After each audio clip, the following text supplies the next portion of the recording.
Pleasant good morning to all. The Committee of Budget, Appropriations and Finance is hereby called to order. I want to say a pleasant good morning to all present, listening and viewing. I'm Senator Novel E. Francis Jr., Chairman of the Committee of Budget, Appropriations and Finance.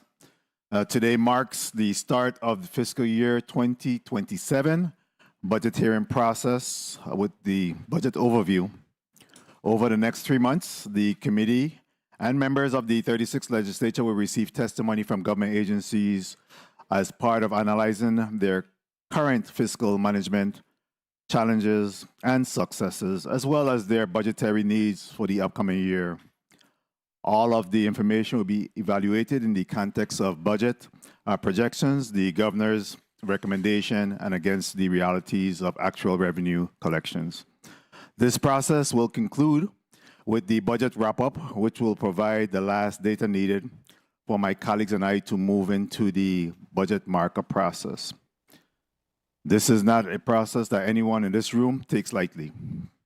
Everyone in this room understands our collective responsibility to be good stewards of the government resources and to be sensitive to the needs of the community and to create a balanced budget. I invite you all to follow along during the course of these budget hearings to fully understand the finances of the government of the Virgin Islands. Before we proceed, I was honored to attend many of this year's graduation and promotional ceremonies, including the University of the Virgin Islands. Congratulations to all of you and your families on this milestone accomplishment, and I wish you well in your future academic and professional endeavors. I also want to say congratulations as well to the 2026 Employees of the Year of the Government of the Virgin Islands. Being a public servant isn't always an easy path. I thank you for all for showing up every day as leaders and professionals. I'll also like to take a moment to offer my condolences to Richard Lockhart family, who's being laid to rest today. And fortunately, as a result of the hearing, I wouldn't be there, but I want to wish the family well during this difficult time, as well as to really just say best wishes to all those individuals that may be grieving a loss of a family member today. Throughout our community, we have seen a lot of death of recently, and I just really want to continue to hold you up in your prayers and wish you well as you go through this level of bereavement. I also want to take this opportunity to say congratulations to our Teacher of the Year, Ms. Joni Phillip, the Teacher of the Year for 2027-2028, as well as to our finalist, Ms. Jessica Sibley. Our teachers do a yeoman job in educating our students throughout the Virgin Islands, and we thank them for the efforts. I also want to say a special good morning to our seniors that's out there right now, and especially those that may be shut in, and always take the time out to look at Legit TV. And just wish you well, and just to say a pleasant good morning to each and every one of you today. Finally, I want to welcome the governor's financial team, led by Julia Reimer, Julia Reimer, Director of the Virgin Islands Office of Management and Budget. We look forward to a very robust and enlightening discussion today. Please, I'd like to remind my colleagues and those in the audience to please turn your cell phone off or on silent as to not to interrupt today's proceedings, and to ask the Madam Clerk to please call the roll.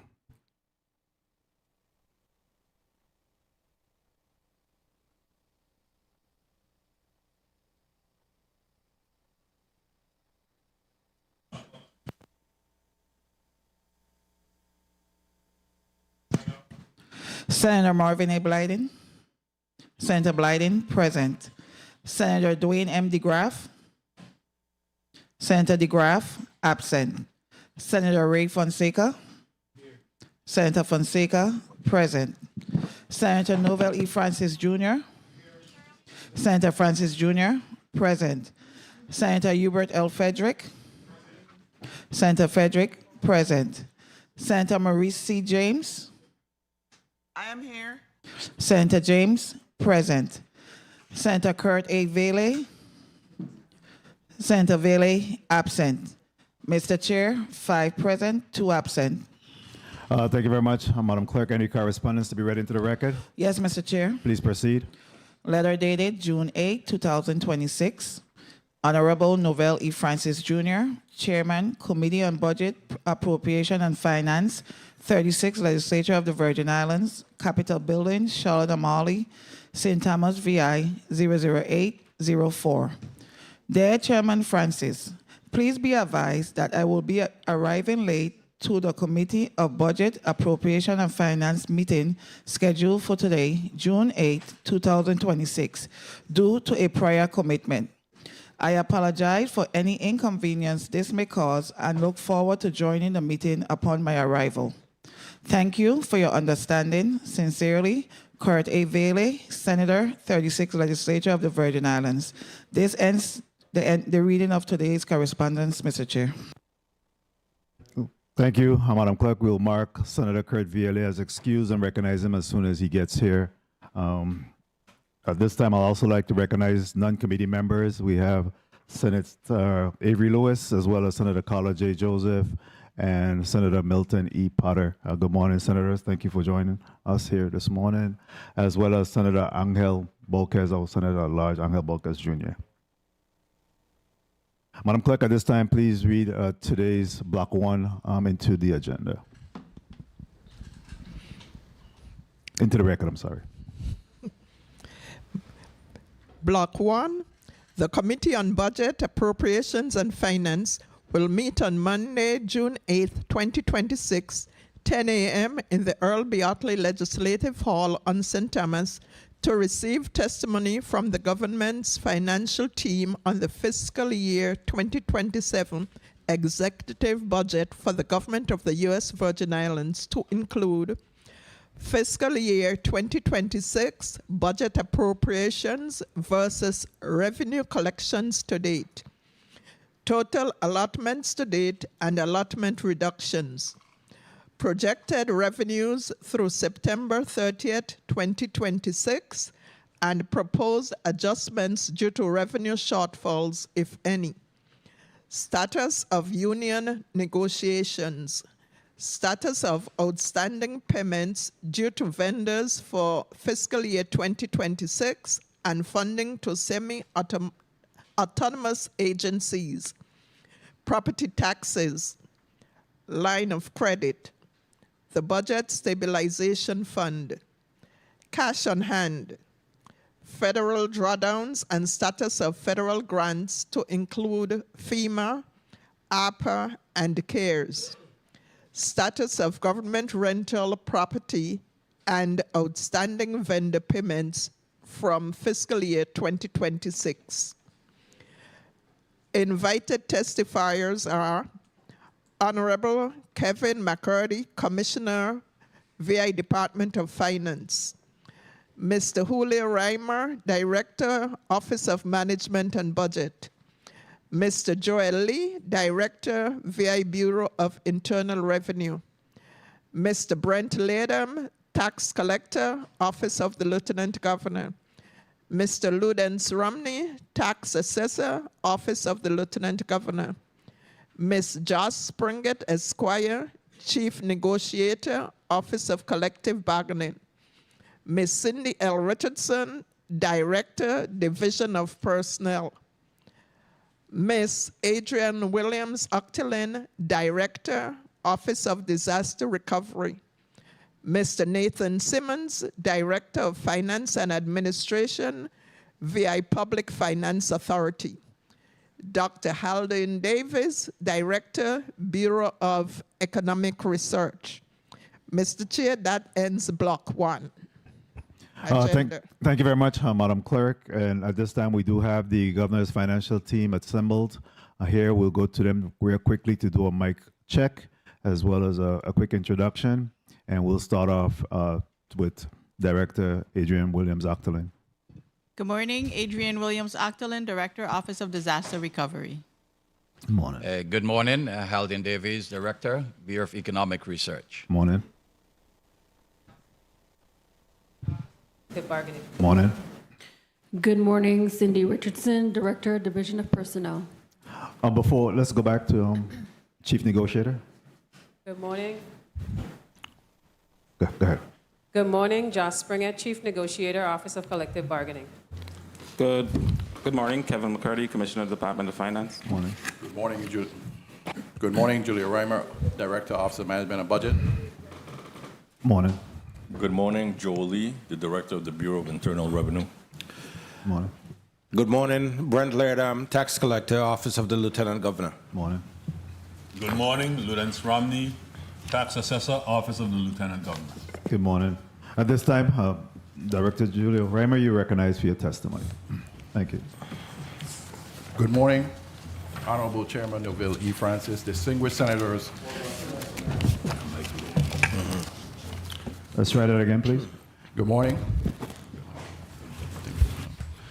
Good morning, Honorable Chairman Novelle E. Francis, distinguished senators, committee members, and all present and viewing in the audience. My name is Julio A. Reimer, Sr., Director of the Office of Management and Budget. I'm honored to appear before you today to present testimony on the fiscal year 2027 executive budget on behalf of Governor Albert Bryan Jr. and the administration. I am joined by the members of the governor's financial team, Commissioner Kevin McCurdy, Department of Finance, Director Joel Lee, the Bureau of Internal Revenue, Dr. Haldine Davis, Bureau of Economic Research, Director Cindy Richardson, Division of Personnel, Attorney Josh Springett, Chief Negotiator, Office of Collective Bargaining, Director Nathan Simmons, VI Public Finance Authority, and Director Adrian Williams, Octilin of Office of Disaster Recovery. Also here is Lieutenant Romney, Tax Assessor, and Brent Latham, the Tax Collector, both of the Office of the Lieutenant Governor. The fiscal year budget is presented with clarity of purpose and a deep commitment to building stronger, more resilient communities. This year's theme, Investing Today for the Communities of Tomorrow, Infrastructure, Recreation, and Housing, reflects our determination to lay a solid foundation for the future generations while addressing the immediate needs of our residents. Our approach is grounded in the belief that strategic investments today will drive long-term economic growth, enhance quality of life, and create equitable opportunities for all. This budget is not simply a financial plan. It's a roadmap that prioritizes people, progress, and sustainability. First, strengthening infrastructure, resilience, and growth. Infrastructure remains the backbone of a thriving economy and a secure society. In fiscal year 2027, we are making targeted investments to modernize and maintain critical systems, including roads, drainage, networks, public facilities, and utilities. These investments aim to improve reliability and safety across transportation and public works systems.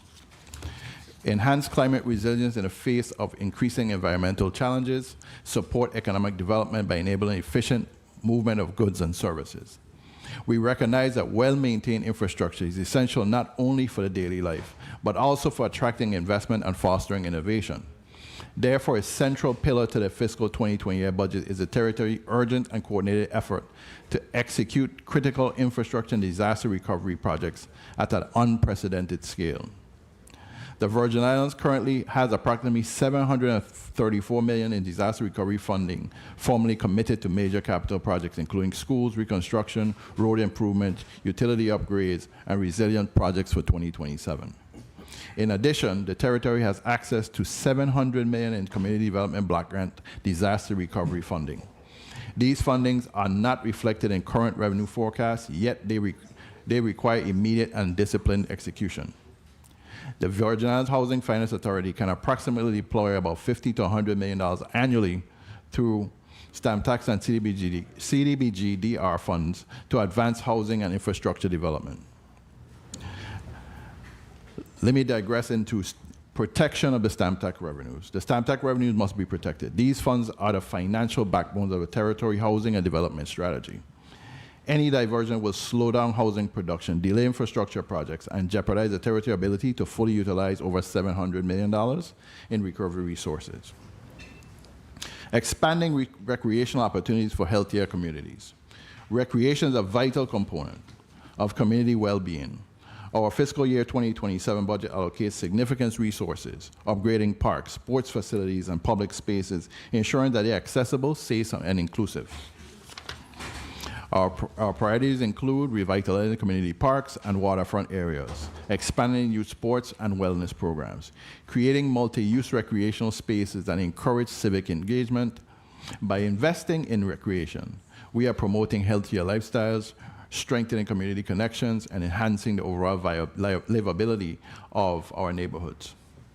Advancing housing to meet today's needs and tomorrow's demand. Access to safe, affordable housing remains one of our most pressing challenges. In FY 2027, we are taking decisive steps to address housing availability, housing affordability, and sustainability. Key initiatives include support the development of affordable and workforce housing, encouraging public-private partnership to accelerate housing projects, implementing policies that promote smart growth and responsible land use. Housing is more than a shelter. It is a cornerstone of stable families and strong communities.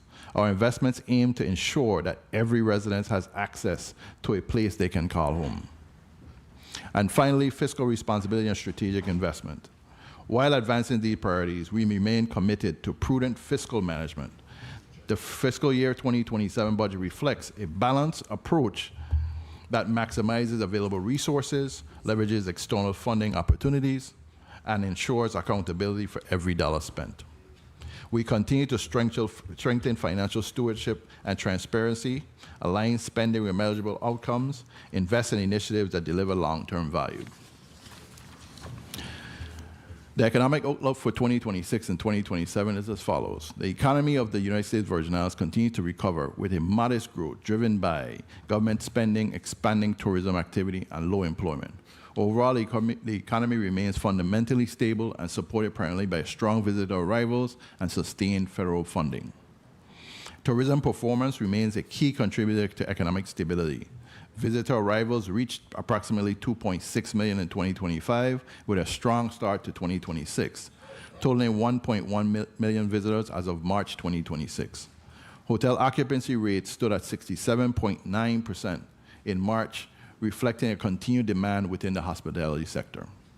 The labor market has also shown steady improvement, with the workforce growing by almost 1% between 2024 and 2025. It is projected to reach 41,350 by 2027 as unemployment remains low at approximately 3.5%. Despite these positive indicators, inflationary pressures remain a concern. Inflation reached 7.6% in 2025, driven largely by the territory's heavy reliance on imported goods, which total approximately $4 billion.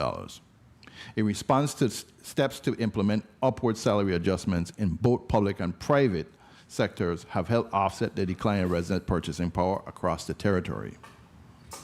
The United States Virgin Islands stands at a pivotal crossroads of significant opportunity and persistent structural challenges. While the territory must actively address high inflation, labor shortages, and infrastructure constraints, particularly in the utility sector, the underlying momentum of the economy remains strong. Mr. Chair, as we go into the budget details, included in the proposed general fund fiscal year 2027 budget of $958,200,000, there is an effort to the livelihood of the people of the Virgin Islands through investments in recreation, housing, and infrastructure. Local revenues usually are looked at on a weekly basis, cash flow analysis and projections. The Office of Management and Budget consistently forecasts quarterly and annual revenues and expenditures from all sources with a particular focus on the general fund. These forecasts inform overall financial planning, guide revisions to our forecast, and a 5-year plan as needed. The 5 major local categories show varied growth compared to the fiscal year 2026, with a year estimate of about $846,081,260 for all revenue before obligated transfers in and transfers out. The forecast for fiscal year 2027 takes a cautious approach due to the domestic and global environments that could adversely impact the U.S. Virgin Islands economy.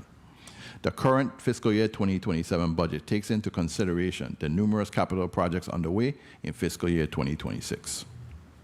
Let's begin with the personal income tax, otherwise known as individual income taxes.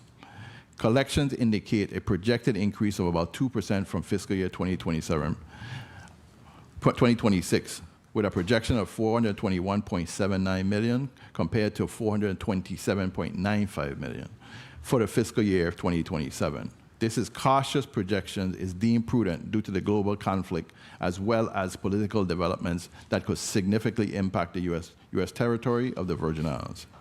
However, the construction slated for mitigation and disaster project is projected to generate an additional $71.7 million versus $21.9 million for 2026 in personal income tax. The amount can be a potential collection increase or to amount to $499.66 million or approximately 12.6%. As we look at corporate income tax, collections indicate from fiscal year 2026 projections of $72.32 million to $72.45 million for fiscal year 2027. This cautious projection is deemed prudent, of course, due to the global economic climate, as well as potential political developments that could significantly impact the territory. As we go to real property taxes, collections indicate projected increase of 2% from fiscal year 2027, projection of $55.01 million to $56.23 million for fiscal year 2027. I might note here, in fiscal year 2026, we projected approximately $62 million in revenues, and we're not seeing them materialize at this point. We also are looking forward to additional assessments and putting things in place that would actually grow this property tax number going forward. The economy's positive performance in this sector is expected to contribute to higher anticipated collections in property taxes. As we look at gross receipts, collections indicate a projected increase of about 6.3% from the fiscal year 2026 projection of $230.42 million to $244.97 million for fiscal year 2027. This upward trend is attributable to anticipated capital project bundles and construction activities slated for fiscal year 2027, which are expected to contribute positively to the revenue collections. To include gross receipt tax collected from mitigation disaster recovery projects is estimated at $29.7 million compared to $9.1 million for fiscal year 2026. The potential collections increase will be $274.7 million or 14.7%. And finally, excise taxes. Collections indicate a projected increase of about 14.2% from fiscal year 2026 to fiscal year 2027. Of $37.67 million compared to $43.01 million for fiscal year 27. This sustainable growth trajectory is attributed to the tourism sector and planned construction industry activities slated for fiscal year 27. These factors are expected to contribute positively to revenue collections, to include excise tax collection in an amount of $7.1 million for mitigation and disaster recovery projects, and could realize a potential collection increase of about $50.11 million or 25.45%. Other multiple revenue increases can be found in various areas, including hotel, non-hotel slight increases in various preliminary actuals from fiscal year 2026. $64.44 million to revenue projections of $68.62 million, or approximately 6% in fiscal year 2027.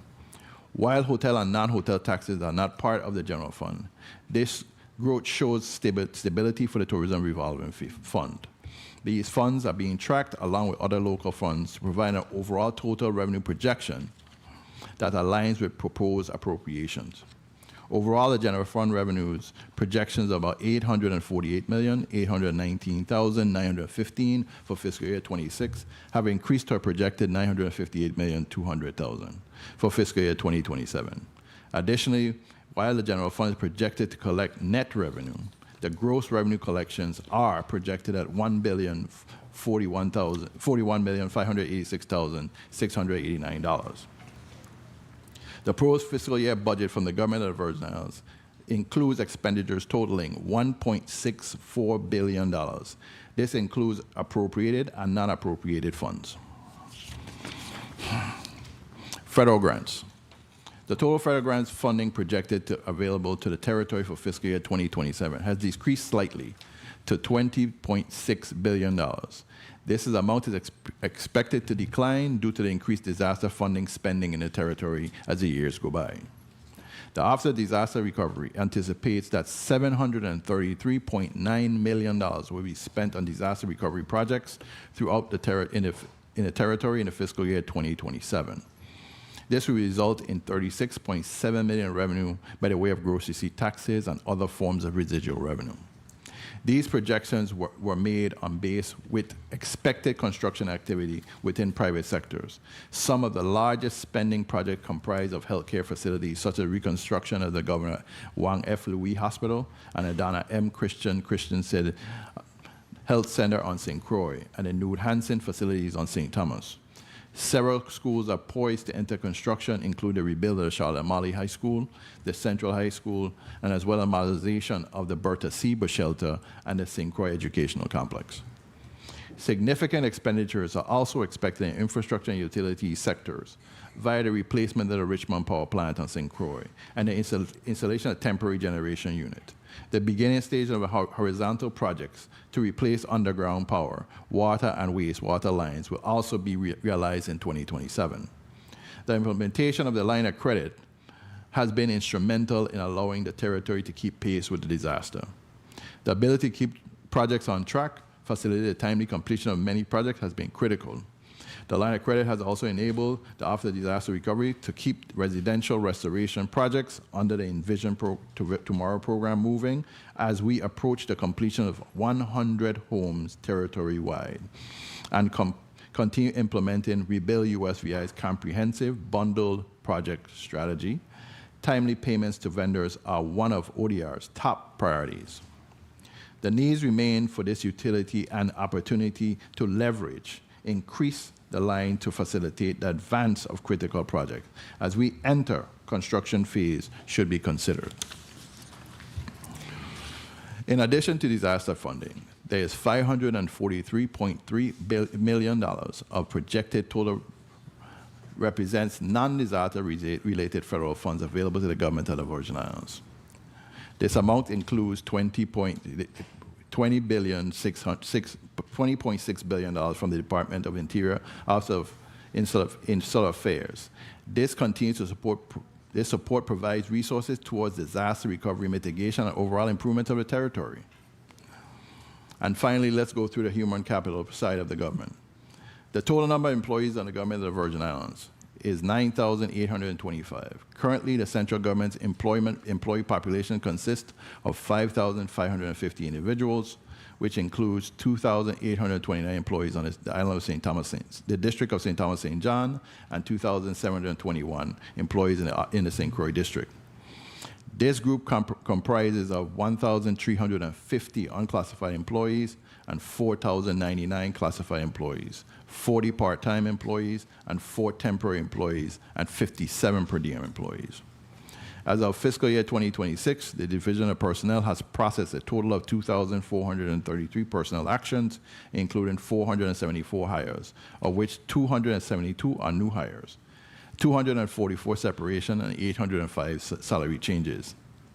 Senators, to make note here, as you can see here, 272 hires versus 244 separations basically is almost break even. So your personnel within the government of the Virgin is not growing, it's stagnant. So without a continued look at the workforce as a whole, we're going to run out of employees within the government of the Virgin Islands because of the projects they're going to. Many people are seeking employment outside of the government of the Virgin Islands because, of course, wages is one, and then two, they're looking to see what their long-term benefits would be. Finally, the latest update for our combined insurance coverage, which includes medical, dental, vision, and life insurance, shows an increase from $198.9 million in fiscal year 2024 to $226.1 million in 2025 and $206.1 million in fiscal 2026. This represents an increase of approximately $20.2 million or 14.8%. Currently, employees pay 27% of the shared costs, while the government covers 73%. Dental insurance premium has increased by 3%. Our plan covers over 25,000 employees, including dependents. To date, the total payments to all carriers amount to $132.7 million as of April 2026. Their breakdown within the testimony is as shown. The government of the Virgin Islands temporarily paused union negotiations during the implementation of a new minimum salary established by Act number 8995. This was done to ensure that the government could make economic proposals in good faith.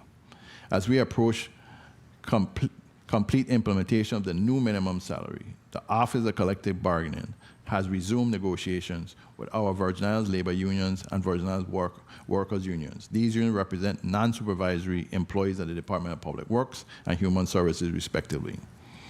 The Office of Collective Bargaining has also resumed discussions with other agencies to obtain updated information on their unionized employees. This information allowed the Office of Collective Bargaining to better understand the impact of new salary increases on each agency and bargaining unit, calculate estimated cost of each negotiation, and determine dates of availability for negotiation. The Office of Collective Bargaining will provide an updated information to each union once we complete this process for each bargaining unit. Mr. Chair, in conclusion, the fiscal year 2027 budget represents a forward-thinking vision rooted in collaboration, innovation, and responsibility. By investing in infrastructure, recreation, and housing, we are not only addressing today's challenges, but also preparing for opportunities of tomorrow. Together, we are building communities that are resilient, vibrant, and inclusive, places where families thrive, businesses grow, and future generations can succeed. Chairman Francis, this concludes my testimony, and the financial team and I are available to answer any questions you may have. Thank you very much, Director Reimer, for your testimony there. Before we proceed, I wanted to recognize the presence of committee member, Senator Dwayne DeGraff. Good morning, sir. Thank you for joining us, as well as Mr. Nathan Simmons. Good morning, Director. Thank you for joining us as well.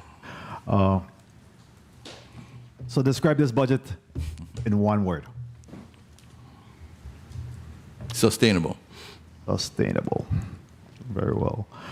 There were some particular questions that we asked for you to bring forth, and a couple of them weren't clear to me in your testimony. I just wanted to ask those and put those information on the record at this time before we open up the floor to my colleagues for questioning. What is the current outstanding balance to vendors, FY 2026? Commissioner McCurdy. Good morning, Kevin McCurdy, Commissioner of the Department of Finance. Currently, our AP stands between $40 to $45 million. And what's the time and those? What's the aged time on those? I can provide that to you. Let me find that sheet, but I can provide that to you. Okay. What about cash on hand? How much cash do we have in hand? 13 days, $53 million. 13 days, $53 million? That's correct. Okay.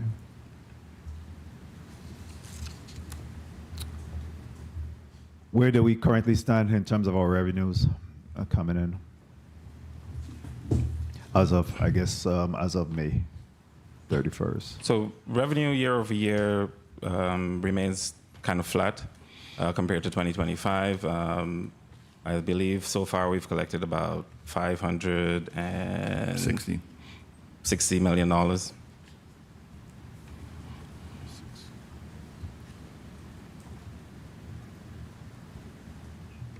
Can we get a little bit more definitive on that? Do you have any balance sheet that we could provide? Good day, Senator. Joel Lee, the Director of Bureau of Internal Revenue. Through the end of May, we collected $610 million, which is $14 million over last year. So while we are ahead of last year, we probably could have been a lot more ahead, but what we didn't anticipate were some high net worth taxpayers leaving the territory. That could have added probably an additional $20 million to the 14 we're already over, but that's something beyond our prediction. And what category are we seeing the delta? What category of our taxes in terms of the big five are we seeing the delta? Well, individual, I mean, would have been the big boost, but you know, gross receipts was the big win, and while that's a good thing, it's a bad thing because that means cost of goods that consumers are paying has unfortunately increased. You know, we get a flat rate of 5% on top of purchases, but clearly I mean, it helps us, but I'd be remiss to not say the consumers feeling that pinch. Okay. And Director Julia, in regards to the property taxes, you made a particular note that we have not realized the amount thus far as projected. I think we have projected about $62 million. Correct. And so what are you seeing as a delta? What's causing the? It's about $5 million, one, and the delta, the issue we're seeing is that we really need to go back out and reassess these properties, one, and two, we need to basically now really be aggressive in terms of collections going forward. As you know, there's times that we try to go ahead and do an auction, and then basically people come and do a payment plan, and there's time hits, or there's times where amnesties are put in place that really slows down collections. And that's where the challenge sometimes comes in, where we try to ramp up collection, then the amnesty goes in place, and then you lose the penalty and interest, which is the time value of money, of course. Because over time, if I have penalties growing because you didn't pay, and then you wipe the amnesties away, you're going backwards. So we're losing money when we do amnesty. Okay. To piggyback on the amnesty, we collected, I think in our last amnesty, like $6 million, but we had to eliminate like 11 million in the process. So it is what it is. Expand on that a little bit. So, the part of the amnesty program is we collect money, and if you pay up front, you're able to, we'll waive interest and penalties on gross receipts and penalties on income taxes. So for somebody that came in and paid, let's just say hypothetically to make it easier, one person, I got $6 million, but I had to waive 11 million worth of penalties and interest that are now no longer collectible. Okay. Very well. At this time, I'd like to open up to my colleagues. Let me just give the rules. The rules of engagement for the senators today in regards to the time for questioning, and then I'll come to you for your point. The Senator Angel Bolquez, and we'll be doing a 5-minute round in this first round. And Senator Angel Bolquez, Senator Frederick, Senator Lewis, Senator Blyden, Senator Fonseca, Senator Carla Joseph, Senator James, Senator Potter, and Senator DeGraff. At this time, Senator Carla J. Joseph, you recognized for your point of information. Thank you so much, Mr. Chairman. A pleasant good day to everyone and the people of the Virgin Islands, and to all the testifiers here. I know you're very hardworking. I would like to follow up on the line of questioning from the chairman relative to collections, especially during the amnesty period. So, Director Lee, did you do a comparative analysis? Because the amnesty was really targeted at those individuals who have not paid their taxes. And so can you give us any kind of update or analysis that your department has conducted to see how many persons during that amnesty period came in and paid their taxes? I do have a count. I don't have that number of people with me, but I can get that, momentarily. Through the chair, and hopefully before the end of the day, we need to see that, because when we pass laws, it was the intent to incentivize those individuals to come in, because we weren't getting the money anyhow. Correct. Okay, and so that was an incentive for them to come in and make right by paying their taxes. So through the chair, if we could get that information, I'll deeply appreciate it before the end of the day. Yes, ma'am. So noted. Senator Bolquez, you recognized for your 5 minutes at this time. Thank you, Mr. Chair. Good morning, Mr. Chair. Good morning, colleagues. Good morning to the listening and viewing audience. Good morning, Central staff, and to our testifying panel before us here today. And I wholeheartedly agree with the Madam Rules Chair. Government should lead with compassion and understanding. We do not run dictatorships. We have people here suffering from high cost of living, inflation. There should be some sort of reprieve, some sort of way that we could try to help our people, and that is one of the mechanisms that has been utilized, and I do not agree with the statements that were made concerning that matter. In reference to some of the questions that the chair asked the testifying panel, I have some follow-ups. Concerning the cash on hand, how much does it compare to last year? We heard the amount. last year? How much did we have at this time? Last year we were, I'd have to give you the exact amount, but given that our revenue is flat compared to last year, I'd imagine we were at the same point. Okay, so we're at 53 million now, but we don't have that. No, I don't have the where we were last year. I Through the chair to Commissioner of Finance McCurdy, if we could have that. Absolutely. In relation to how much we had on hand versus this year from last year. In relation to the vendor payments, how many of those invoices remain unpaid from 30, 60, or 90 day? I've instructed my team to provide that breakdown. I didn't have it in that way. I have it just the overall. Do you know which agencies have the most outstanding balances? It would change from week to week, but usually at the top, depending on what time of the month it is, when, for instance, insurance is due, it's personnel, because that's 19 million, almost $20 million. Other times it's mostly DHS or education, just given the size of the departments. Mostly DHS. I do get a lot of calls about DHS and pending payments along with tourism. But concerning the TAF, this is a subject of contention, for me at least. Mm-hmm. When I tried to move a bill back in 2023 to utilize that fund, mm-hmm. I was told that the fund was going to be audited and reconciled back in 2023. Fair. It is now 2026. Mm-hmm. So I'm asking directly to you, Honorable Commissioner of Finance McCurdy, mm-hmm. when are we going to reconcile and audit that fund? So that we started those efforts, but it's not as, because there was shift in systems and what was the system before? From Tyler, when we moved from whatever to Tyler Munis, FMS to Tyler Munis, there's some work that is required there. It's not a simple process. How long does it generally take to audit a fund? Depending on the fund. Explain to us. So, for instance, like tourism, high volume fund, there's a lot of ins and outs. It will take some time. And again, because of the history of the fund, how long it's been in existence, it's going to take some time. And then we're doing over 200 funds. The person that we've gotten to do it. How many people do you have auditing funds? It's a private private vendor. It's not in-house. Okay, in order, I'll say this, and I can't speak for my colleagues, but I can speak for myself. In order for me to try to do my job properly, I need to understand what funds are available, how much are in those funds, what the parameters are concerning those funds. If we are using a volatile, and I'm going to use that word, mm-hmm. fund that we cannot depend on in order to do our jobs, then we're just failing the people of the Virgin Islands.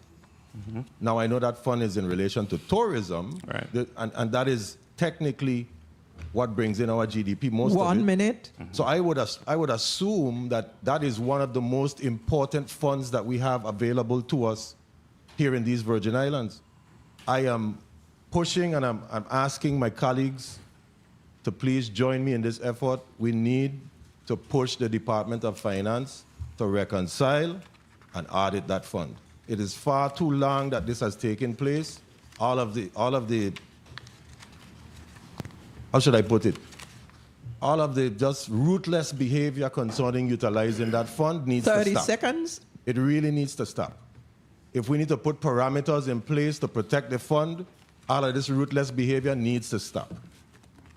Thank you for the time, Mr. Chair. Thank you very much, Senator Bulkers. Any response to the senator's comment in regards to, the accuracy, timeliness of auditing of the TARF? No, I agree with them 100%. I feel it's because that's the pain that we also go through. We need for the fund to be audited. It just, we're trying to measure twice and cut once. We're not trying to rush it and then give a balance. For instance, right now the fund collected 34 million, spent 32, and we know from conversations with Department of Tourism that there is about $12 million that is still to be entered that will come to the fund. That would mean that hopefully, knock on wood, that collections also increase. But that would mean that the fund, as it is right now, would go to about $42 million in expenses, and we're hoping that the revenues match it. So it's not a situation where we don't know how much we collect day to day, but to go back to in order to audit the fund, we're going back to the inception, not 2 years ago, 3 years ago, when the good senator asked for the information, but from the inception of the fund, in order for it to be accurately presented to this body. So I feel and understand exactly what he's saying, and I share that sentiment as well. So is there a time certain to get the fund audited, one? And two, are we trying to determine a point in which we're able to accurately audit the fund and then address the backlog at some other later time? I mean, for the last 36 months, for example, we need to do a proper audit of the fund and then worry about the backlog at a later date. But we can't continue to find ourselves in this quagmire where we're spending money without knowing how much is in there. I mean, it really puts puts you as the Commissioner of Finance in a tailspin if you're not able, you're spending money that you don't know that you have. That's absolutely fair. Like, for instance, right now the fund balance says available $97 million. There's absolutely no way there's $97 million available in the fund. Like I said, we've collected $34 million so far. But the fund balance says, and fund balance, obviously, as you guys know, doesn't mean cash availability. But that is just where we are. And I want to be able to give you an accurate fund balance. And that is one of the top priorities that we have and we're pushing. Okay, well, I think that was something that this committee and our colleagues will have to really address in terms of perhaps developing some parameters in which we're able to address that, because this has been going on for far too long. Can you update us on the other audits? Where are we with the audits of the government coffers at this time? Right now, we are preparing to issue FY24 in a couple of weeks, and we're hoping to get 25 completed by the end of the year, hopefully, obviously pushing for sooner. But that would bring us, at that point, knock on wood, up to date with our audits. Okay. At this time, the chair will recognize Senator Frederick. You're recognized for your 5 minutes. Thank you very much, Mr. Chair. Pleasant colleagues. Mike for Senator Frederick, please. Good morning. Good morning. Thank you very much, Mr. Chair. Pleasant good morning, listening and viewing audience, colleagues and testifiers. Appreciate you guys coming out and spending some time. This is my second go around being on this committee, so I'm looking back and I'm comparing and contrasting from my first time listening to some of the testimonies. And one thing that's consistent is the revenues. It's always pretty much predictable. And we talk about revenues a lot, but we don't talk about expenses as we should. And I think my line of questioning is going to be geared on where we are with expenses. For example, government leases right now, where are we in terms of the aggregate amount that we spent on leases compared to last year? What have we done? So, Senator, at this point, what we have done in terms of looking at agencies that, on the aggregate, how can we consolidate some of these leases going forward? And this is part of the plan in 2027. We looked at, for example, one of the departments like Department of Health, who actually had to move out of basically one of the facilities on St. Croix, but they're spread all over the place. So right now we're actually going through a process to get them one location so we can eliminate the number of leases they have. So in St. Croix, they have double-digit number of leases because they were spread all over St. Croix. So we're now trying to go back to one. That will save the government probably $1 million. But that's what we're doing across the board. As we look at leases, we look at opportunities to actually save. Right now, if you look at leases compared to last year, you will see an uptick of probably like 10% because, of course, as you start to do these recovery projects, you're now moving people from government-owned properties such as the New Hansen, which is the old hospital, as Senator DeGraff would say. You're moving them to other locations such as DHS and DOH. Of course, your lease number is going to go up temporarily, but that's covered by federal funds at this point. So what is the aggregate payable that we have? It's expensive. How much we spend in leases per year as a government? No, I don't have that overall number on what we spend on leases, but that is something that we can provide, I'm sure. if you would. Yes. What about autos? Let's talk about auto expenses.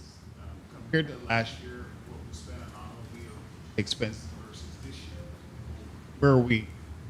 Buy more vehicles, lose vehicles? Yeah. You might. Did we lose vehicles? Where are we in terms of expenses? That's a good question. I'm not sure of the overall answer to that. I'd be lying if I told you. Absolutely. Absolutely.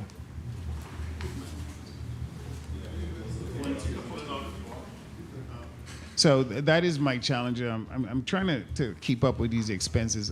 Travel, where are we last year in terms of a government? What we spent on travel versus this year? Did that number go up, go down? Where are we? Does anyone know?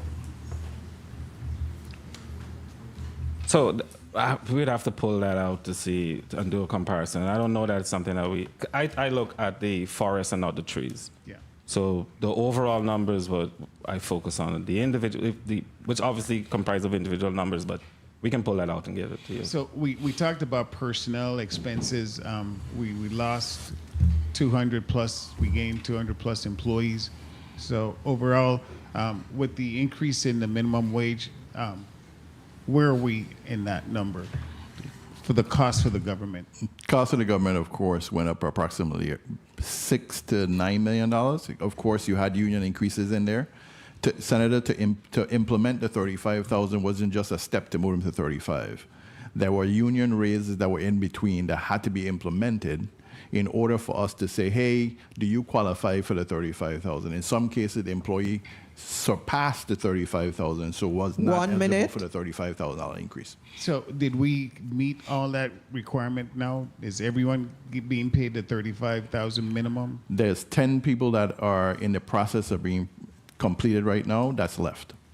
10. Okay. So in terms of what we're doing in terms of negotiating contracts right now, is that on hold because we're having a cash flow issue, or is that something that's ongoing?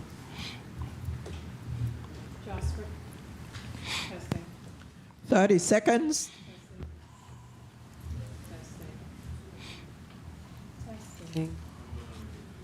Mr. Chair, can you hold my time? Testing. Josh Springer, Chief Negotiator, Office of Collective Bargaining. As the testimony stated, we temporarily paused during the implementation. Now that we're nearing completion of the implementation of the new salary, we've resumed negotiations.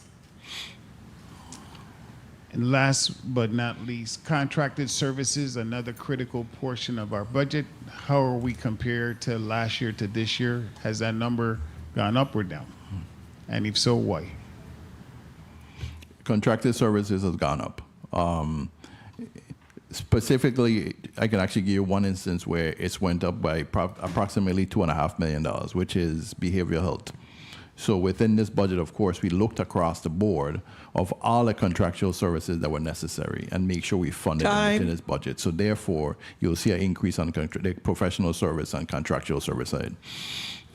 Thank you very much for the time, Mr. Chair.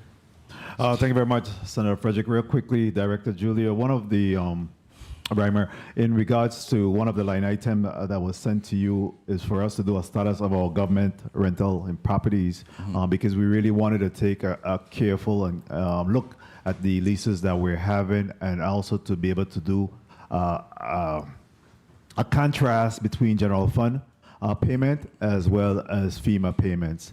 Have you been able to do analysis in terms of, do you have a sight of what are we spending in general fund versus federal funds as it pertains to leases? Yes, and I'll provide that to you afterwards.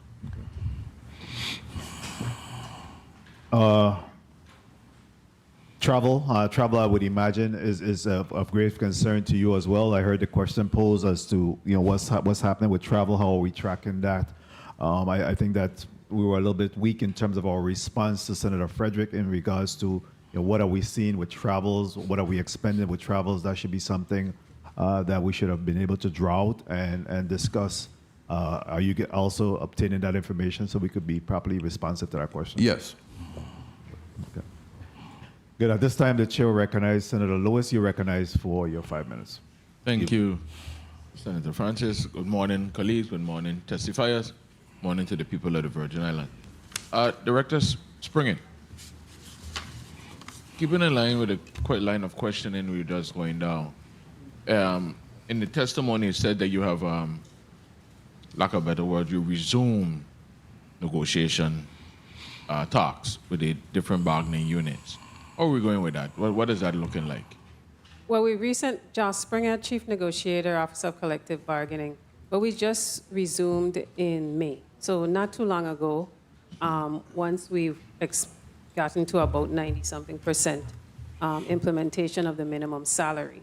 And so what I started with is the ones where we were just about to, or already discussing wage proposals, but had to pause because the bill had just passed at that same time. Now that the bill has been implemented for the most part, we resume negotiations with those unions first. And we'll continue in that vein. Of course, it requires a lot of coordination. So we're discussing with the agencies, their dates of availability, getting updated information. As you heard, the personnel matters have changed across government with hires, retires, promotions. So we need to make sure that we have accurate information to work with. So how many bargaining units would you say you're actually resuming with at this current time?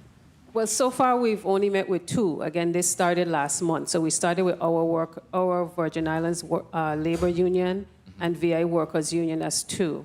But there are a total of about 9 bargaining units where we were already discussing, we had started discussing wages already. And so it's key to get back to the table with those individuals, again, based on availability. And to the best of your knowledge, how many expired contracts do we have? We have a total of about 21 expired. Expired? Correct. Wow. All right. Director Richardson, good morning. Good morning. Based on the numbers I'm hearing about separations and hires, and I know that ODR is full throttle with modernizations and reconstruction and everything, and I know there's some specific positions that needs to be hired. How are we recruiting for those specific positions? Because not the regular positions like there's some how I want to coin it, like some concentrated positions, specific positions that's needed in these critical areas. How are we with recruitment period? That question is for me, or? Yes. No, for you. I was just referencing that ODI knows building up the place. We continue to reach out. We continue to collaborate and be present in the community and have different events in order to do those recruitment efforts. How you feel it's going to you? I do think it could be better. I did see that there was one recently on St. Croix, which it's more so on the private sector. Yes, and I think that was a great initiative. I saw that was highlighted recently, and I do think that is something that the Department of Labor and ODR can tap into. Good. Director Williams-Ackerlin, good morning. Good morning. In Mr. Ryman's testimony, you have about the two major hospitals and the Donna Christensen facility. You have several projects that's going to start. In layman talk, has actual construction begun? Yes, those Senator, those projects that were listed in the testimony are in construction. 1 minute. In construction. Yes. As it pertains to the 2 hospitals, I know we started with the temporary side and so forth. Where were we with those? Could you give me an update on those? The JFL Hospital and the Wang F. Louis Hospital on St. Croix, the enabling projects, those are all of the other surrounding projects are in full construction, and we have the contractor executed contract, and we are in the final stages of optimizing the design so that the demolition can begin once those last enabling projects are completed. RLS on St. Thomas is currently in the evaluation. We received bids to do the reconstruction, and is currently in evaluation. Thank you. And where we would, a couple of months ago, we had some issues where, anyhow, where we would vendor payments. So vendor payments is ongoing with the number of projects that we have. We're constantly paying vendors. If their vendor has an issue, that may slow up the payment because of documentation, but we are constantly making payments to vendors. So has the line of credit really helped? Is it working? Is it effective? It's working so well that if I could get another $50 million, that will help. Mr. Chair, if I may just ask one question. Director Williams, I saw when I go to your groundbreakings, I see a lot of your staff. But for the amount of projects I've seen, I ain't seen enough staff. So I don't know, like, if there's some hidden away. You're doing more hiring? We are in a constant state of hiring. If you look on our website, we're currently, I could take this 30 seconds to do a shameless plug.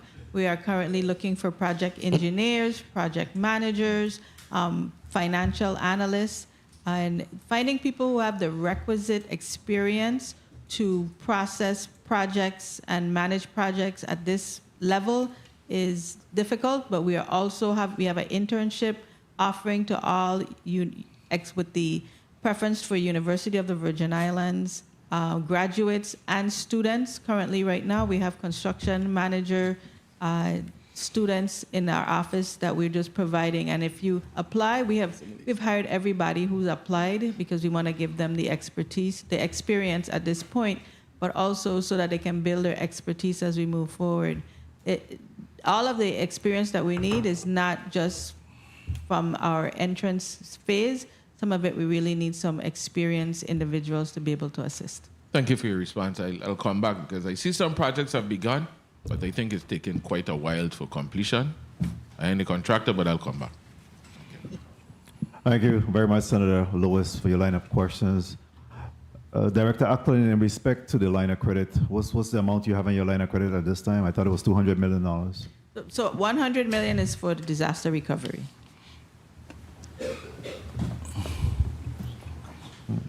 That was expanded to $200 million at some point by this body. Right, but I believe we're still working with the financial institution to settle on that additional $100 million. I just want to say for the record that this body allowed for ODR to be able to have access to $200 million in a line of credit, correct? Yes, that's correct. Very well. You need more than $200 million, or that you can work with that? You asked for 50, and I just tell you that you have an additional $100 million available to you. Yes, we could work with that. Very good. Thank you. This body has done their part on that.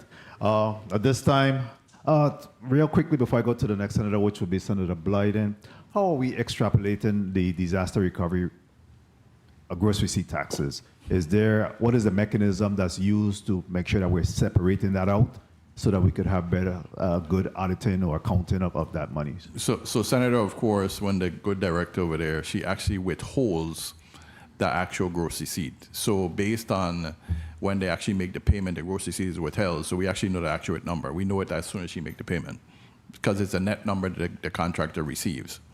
So every time she makes a payment, 5% comes off the top, and we know exactly what the gross receipt is. So that's understood in principle, but is there a particular documentation? Is there extrapolation that's done? Is there an accounting document that you maintain to show that, in fact, this is what the disaster recovery gross receipt represents? It is tracked by the director of course, ODR, and my office also tracks it. There's also a form that's basically advanced gross receipt that's tracked by the Office of Bureau of Internal Revenue. What about finance? Are they also tracking that amount? Because it finance goes receives the same information I have, so we tend to share information easily. So can you give me what is for FY 2026 thus far, what is the gross receipt that have been achieved, acquired as a result of disaster recovery? I could take that, Senator. So to date, we have the expenditures has been $302,399,708. Slow down. Let's get that number again, please. Go ahead. Our actual expenditures to date has been $302,399,708.50. The GRT that is derived from that is $15,119,985.43.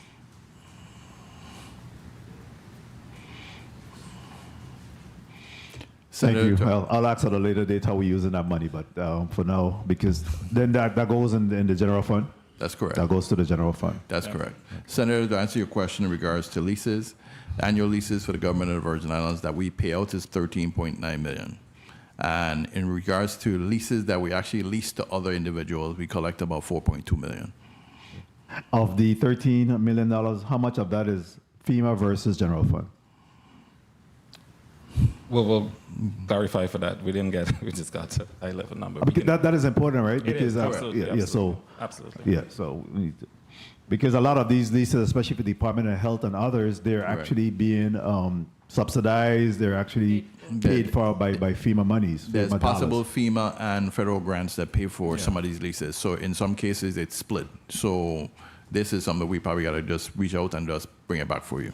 Okay. Thank you. Point of information, Senator Fonseca. Yes, thank you, Mr. Chair. I want to follow up on that question from the chairman. I'm glad to know that you're tracking the gross receipts. Okay, so on page 5 of your testimony, the last sentence, it says to include gross receipts tax collected from mitigation and disaster recovery projects. It's estimated at $29.7 million compared to $9.1 million in fiscal 26. Now, we just got testimony from Adrian Octalin that to date is $302,399,708.50. When you multiply that by the 5%, you get the $15.1 million that you stated. So now you're saying $29.7 million. So what is the number you're projecting that from? The current number for 2027 is projected from her. The total. The total, correct. What and then is what that we number? do, so you understand, for me, on a projection side, we don't take 100% of her number. In case there's a delay, in case there's some kind of issue within her project, might be environmental, a lot of things. So we discount her number by 30%. Okay, good. I understand that, Mr. Chair. Let me just finish up.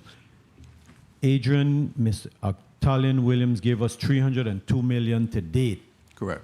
Total $15.1 million. You're projecting $29.7 million. So can I have Ms. Octalin answer that question? How are we getting the $29 million? You're saying it's going to be over $700 million from disaster recovery projects? That's what you're projecting? Correct. For 2027. Through the correct. chair, can you give us that exact number? Sure. Thank you. Thank you very much, Senator Fonseca. I want to recognize the presence of committee member, Senator Kurt Vielle. Good morning, Senator. Thank you for joining us. At this time, Senator Blyden, you're recognized for your 5 minutes.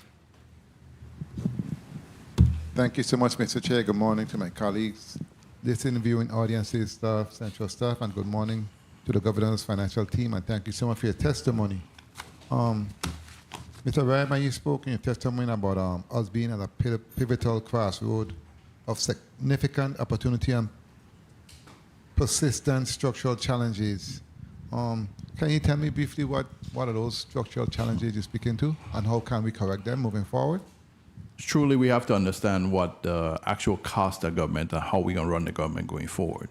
And some of the structural challenges are there are prior year bills that continue to creep up that myself and Commissioner McCurdy struggle with probably on a weekly basis.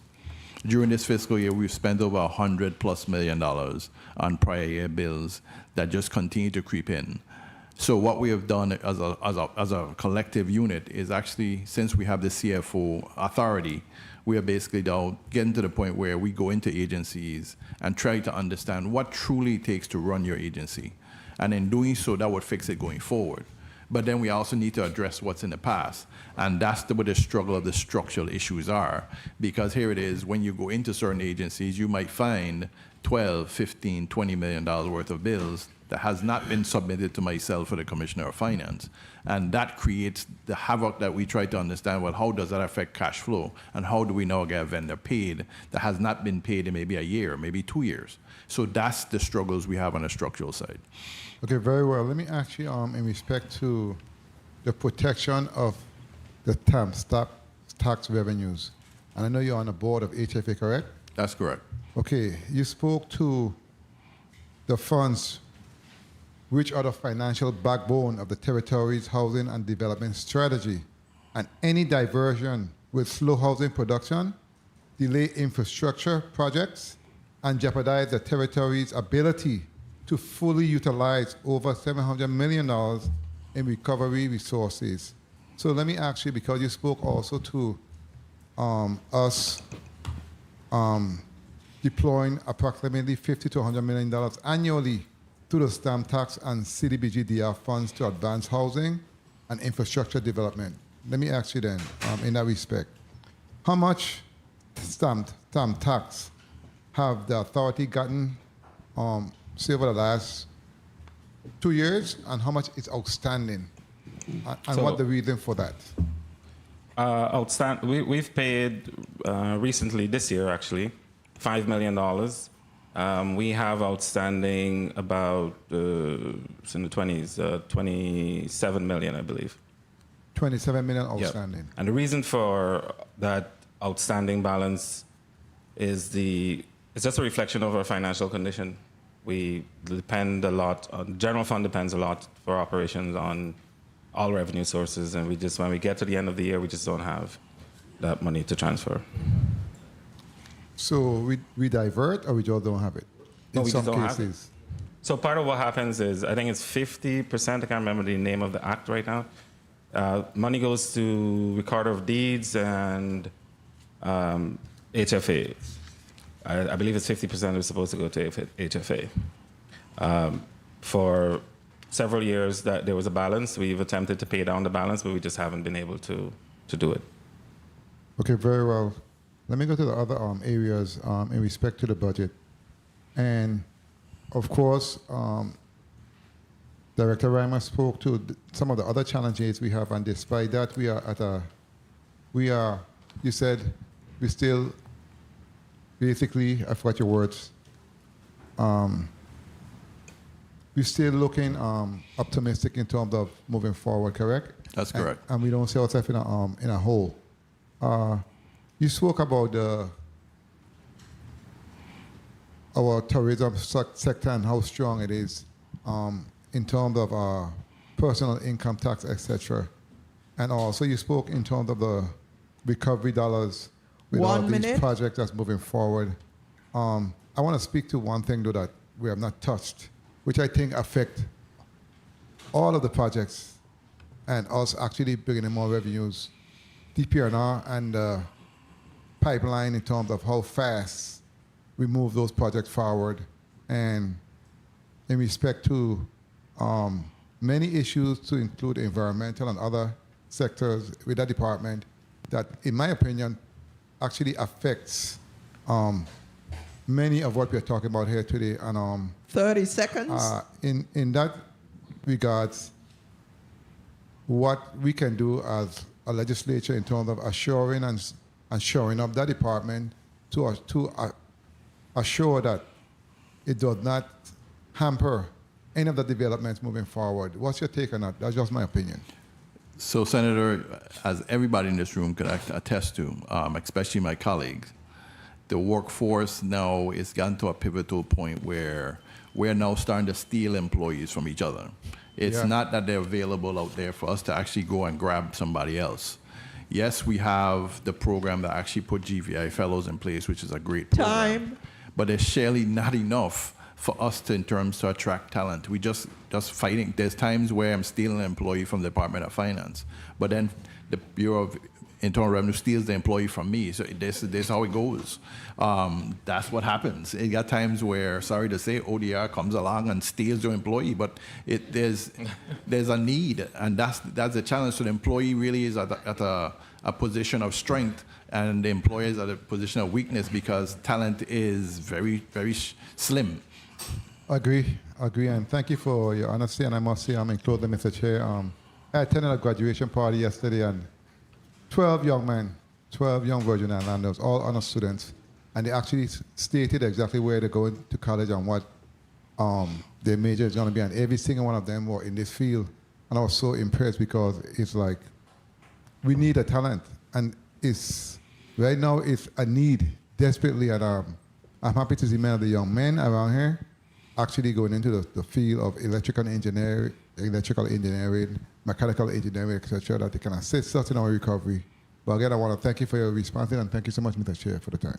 Thank you very much, Senator Blyden. Just real quickly, under the stamp tax is found under Title 33, Chapter 7, Section 130, 50% to the general fund, 50% to HFA. At this time, the chair will recognize Senator Fonseca. You recognize for your 5 minutes. Yes, thank you, Mr. Chair, and good morning to colleagues and the distinguished panel, the governor's financial team, and to all the audience listening, viewing. Good morning. Okay, I was had a little chat with my colleague from St. Croix, the EDR chairman, and these numbers are great. They're looking real good. I'm proud to see the revenues goes from 848,813,915 to 958,200, which is 109,386,000 more. So overall is a 13% increase. That's great. I wanted to follow up with the line of questioning with the gross receipt tax because that's very interesting because the 9.1, I'm on page 5, the last paragraph. So if we collected a 9.1 million in 2026, we know it's 5%, so that means that the expenditures had to be in 182,240,883. And now we're going to 29.7 million, which is 20.6 million more in gross receipts. That's a major accomplishment. That's a big increase. But what it also means is we're going to be spending $595 million in federal projects this year. So finally, congratulations. These projects are starting to move and we can see the revenues. So that's a good thing. Couple questions. I wanted to go to the human resources section, the human capital. So you made a statement here, the total number of employees in the government is 9,825, but the central government employee population was 5,550, so there's a difference of 4,275. That's the semi-autonomous agency. What's that difference? The difference would be your semi-autonomous, your judicial, and legislative. Okay. Okay, so the insurance increase, right? In 1989, it was 198. I mean, in 2024, it was 198. 2025, it's projected to 226. And then 2026 is 206. No, I got that number wrong. It was 198. 2025 is 206. 2026 is 226. Is that how it is? Correct. What's the projection? Any indicators what's going to happen with the insurance? We don't have those projections just yet. They will start to see that over the summer once we start to look at the experience rating and the board meets with Cigna. I do believe they will be looking at those numbers as they begin to look at negotiating for the next fiscal year. So we don't have projections just yet. Okay, well, we're already in the middle of June. And the contract is up September, so we really have about 3 working months. Mm-hmm. So it needs to be a kind of sense of urgency because that's when we get the budget And, you know, a $20 million we have to, you know, start looking for, because if not, then I can start lobbying my colleagues to give this money to the health and hospitals rather than WAPA. We know WAPA gonna come for something. But can you get back to the chair? Well, what's a date? Because this is an important item. I don't have Do you the think date. it's going to increase? Do you think? I do.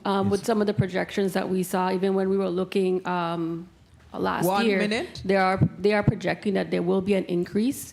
So they start those negotiations, and they're going to look at it between the next 2 or 3 months. The board would be the one at the table doing those negotiations along with the contractor. Okay. So it was a $20 million increase. It's going to be less than that, more or less? I'm not sure. You're not sure. Okay, well, get that to the finance chair as quickly. Okay, I want to go to the personal income tax. That's still a 30 seconds. major item. Personal income tax. The contractors that doing the federal disaster work, are all of them filing their taxes here if they're living and working here, or they're filing in the States? Do we collect those? Question. Yes, Senator, they are required to file locally in the territory. And they are filing here? They're supposed to. I mean, I haven't gone and... Well, you need to did check. account. That's Yeah, we do. $427 million. Time. Well, Yeah. what you have to understand is the contractor, their employer, pays their withholding to us, so we do get that. But as far as following up to make sure they file here, that's a no. Okay. Well, through the chair, can you give us a report? Because we want to make sure we're collecting all of those tax dollars. Yeah, Thank but you. Understand, you know, people do file late. So, you know, if they're not, they may not have filed yet, but that doesn't mean they're not going to file. Okay. Well, you know, you collected over $800 million last year, so maybe it could be a billion or maybe 900 million. So can you give that report through the chair? Yes, Senator. Thank you, Mr. Chair, for the time. Information. Thank you very much, Senator Fonseca. Point of information, Senator Blyden. Thank you so much, Mr. Chair. Coming to you, Viola, next. Director Lee, based on my colleague's line of questioning in respect to what is there anything, you need to put something in place, there needs to be a standard operating procedure to assure that every penny is collected from these individuals, because we should have that information. I understand what you're saying. Everyone haven't filed it yet, but is there anything in place? Is there something in place at the Bureau that actually tracks or will reflect those individuals? Well, no, Senator, we expect that from everybody, not Understood. just contractors. Understood. So, you know. So there's nothing in place? Yeah, I mean, there's the law. They're required to, and then we have our enforcement tools. In terms of accountability, I know it's a law, but in terms of accountability, is there anything, a standard operating procedure we in do place? audits. Yeah, we look at employer contribution. They're supposed to report, you know, annually their list of employees, you know, as a part of their withholding, you know, filing. So we do have that list. We do cross-reference to make sure. If they don't, we have the ability to create what we call director's returns, so we can create a return on their behalf and send them the bill. So yes, there are mechanisms in place. Thank you so much. Thank you, Mr. Chair. Thank you very much, Senator Blyden. Senator Viola, you recognize for your point of information. Thank you so much, Mr. Chair, and good morning to the people of the Virgin Islands. Mr. Lee, your answer, you're saying suppose. It shouldn't be suppose. You should have a mechanism where you're able to tell us that every single person that is supposed to pay the taxes are paying the taxes. I heard you say cross-reference, the withholding, but you're waiting. I'm not hearing a definitive plan to collect money. And the Internal Revenue Collection Report, to me, it's dismal. We're not showing any growth. You know, there's a decrease in income tax, but I'm hearing suppose. So to you and then to Mr. Reimer, if we're talking about a budget, how you guys don't have a definitive plan as to how you're going to collect money? Well, what are we talking about here today? Well, our mechanism is through audits. So that's our definitive plan. So we do not have at all times, we're not auditing everyone. You know, we do. No. I'm speaking directly to the contractors, submitting the withholding for the employees, and then you matching to see whether or not those taxes are filed in the Virgin Islands. Have you begun that process? Yes, we do that with all agencies, not just contractors, private entities, government employees as well. We do that across the board. We don't just isolate different industries. We need to come up with a definitive plan. Mr. Reimer, as the head of the financial team, how are we going to engage internal revenue to collect what's out there? Senator, we work together in regards to looking at revenues and finding out ways how we could collect more. One, two, really looking at if there's a trend that actually shows there's a downward, basically the last time we were here, we saw a downward trend on withholding taxes, on individual income taxes on St. Croix. So of course we went and spoke to the director of Bureau of Internal Revenue and say, hey, can you investigate this? And I know it's an ongoing investigation to figure out if there's subcontractors that might not be paying their withholding taxes, and we're looking at that now, especially for these large projects. Okay, so stop there. So what has the investigation yielded thus far for St. Croix? Because the downward trend has been for the last 5-6 months. What has the investigation yielded?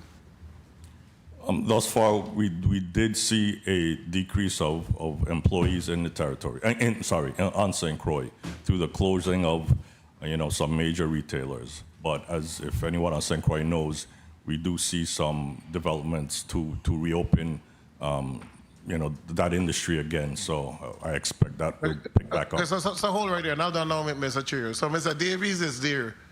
They give us the employment numbers for St. Croix versus last year at the same time. And you could take some time to get that number. For the last couple of months, I need to know whether or not there have been less employees working overall in St. Croix versus the same time period last year. Thank you, Mr. Chair. All right, thank you. Thank you, Sir Viola. You may respond. Yes, Haldane Davies, Director of Bureau of Economic Research. Get a little closer to the mic. We will provide that information to you, Mr. Chair. Yeah. Thank you. I mean, you could do your research, and then you could. I'll recognize you, so you could present that. You'll be able to do that before the hearing is completed, and then we'll.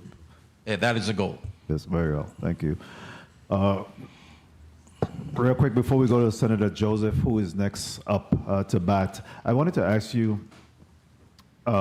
Director Octolin, in respect to the $302 million that you mentioned, that was up until May or June. Is that what you have paid out thus far? Yes, that is through May of this year. And of that, you already paid the $15 million. Yes, we gross take it receipts out. off the top. Yes, we take it out off the top. So the 9.1 is not a true reflection of just the entire FY 2026, but a partial at that time. Yes. Correct? Correct. Yeah, so, and you still have another four or 5 months to go on that as well. Yes, we still have the rest of the fiscal year for what our projections were. Correct. Right. Okay. All right. Point of information, Senator Lewis. Thank you, Mr. Chairman. Mr. Director Reimer. Yes, sir. If I read this year budget book correctly, we still have a remaining in $16 million in ARPA funds.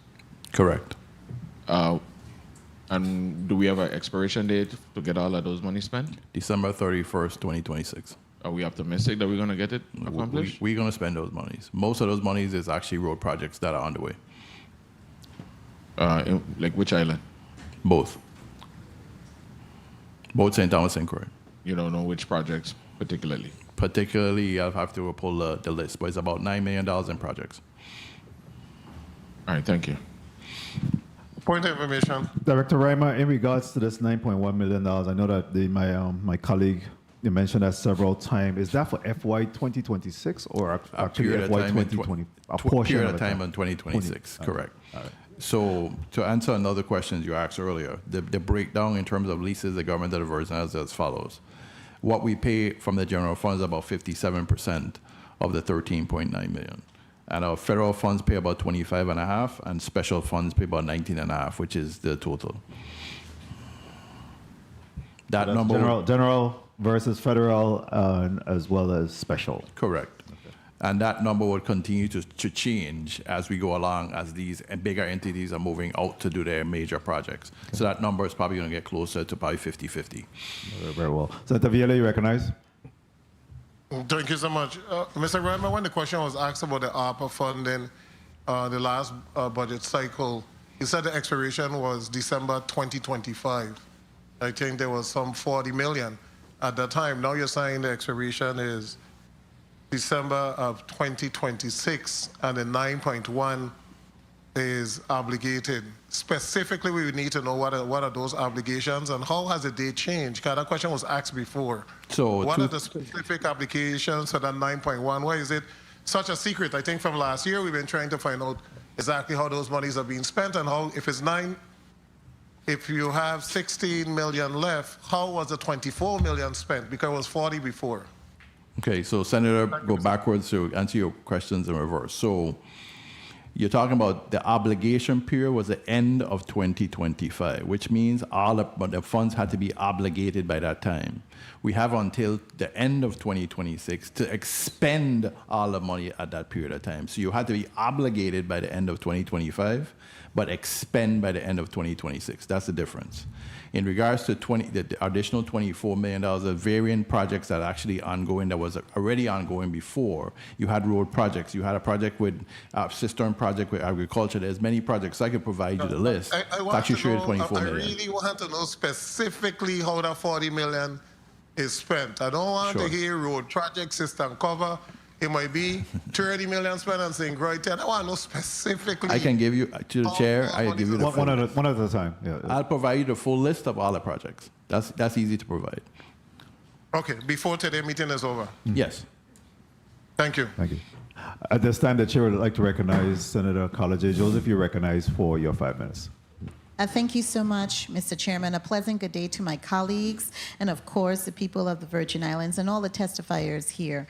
My line of questioning is going to begin with my acumen, federal grant management. I noted, just a quick analysis, I noted that in your testimony, Director Reimer, you mentioned in your budget testimony for the wrap-up for fiscal year 2026, you indicated that we had a little increase to about 20.6 million. And for your testimony today, you said we had a decrease. Let me just quote to you what you said regarding the fiscal year, the federal grants for your wrap-up. You said the total federal grants funding projected to be available to the territory for fiscal year 2026 has increased significantly by 237%, reaching 20,652,790. I'm sorry, that's billion. 20 billion. Have me excused.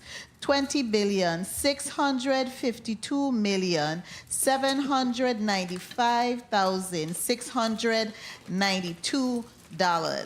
And now you're saying there's a little decrease, and my calculated decrease is about $65 million over what you're projecting for this year, which you had it at 20,587,648,241.71. And so we're looking at a difference of 65 million. What has caused that drop? Because that's a significant drop. If you could expound on that, what did we lose? We didn't actually lose anything. So you have the mitigation grants that you're spending in excess of, you have $20 billion to spend for the next almost 10 years. So as we spend, that money is not going to come back. But we have federal grants on the other side, which is grants from Interior and DHS and different grants that we might get more. So there's times where Adrian might spend $300 million, but the territory may receive an additional $100 million in federal grants. So then you have an offsetting event. So of course, over time, that $20 billion is going to decrease down by 2033 or 2035 down to a normalized number of somewhere around $600 to $700 million a year, what we had prior to 2017. So this decrease does not include or reflect the other grants you were able to get? It does. Okay, but don't you use an accumulated amount for, you're just looking at that fiscal year for this fiscal year 2026, this Correct. is 2027, What's what's available, and do you include also what your anticipated grant awards that you're anticipated to receive as just a regular formula grant, non-competitive? We do the normal, we add in those automatically, but remember some of those grants are spread over a 2-year window.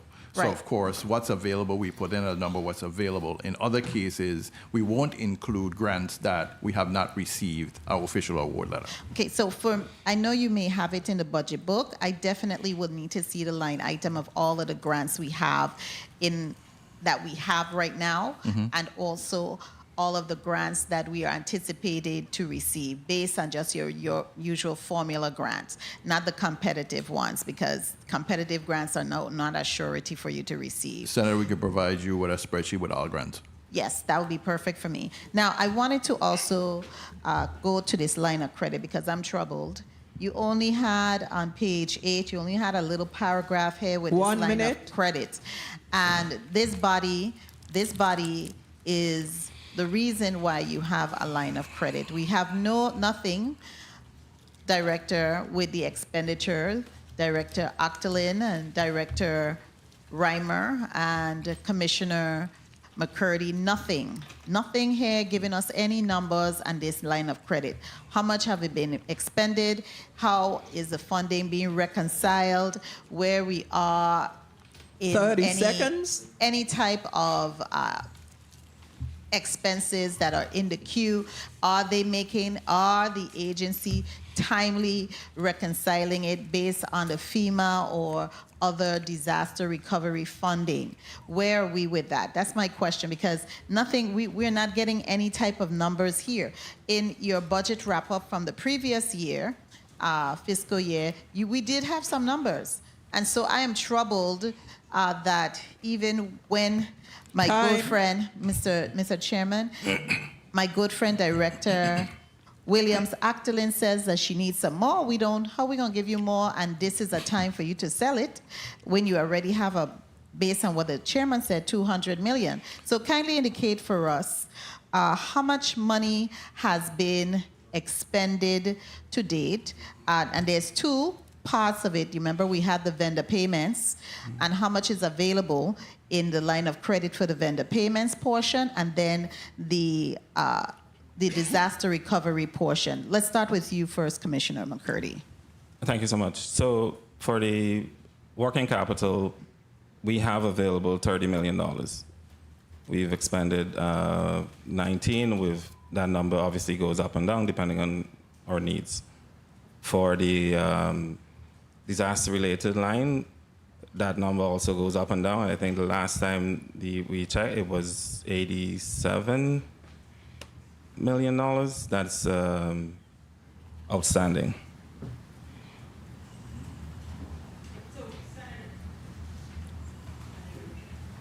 To the chair? To the chair, may I add some more context to that question? So we have currently, we have 15 million that is available, with another currently prepping $40 million to pay down the line, so that we can again continue to make. So it's a revolver.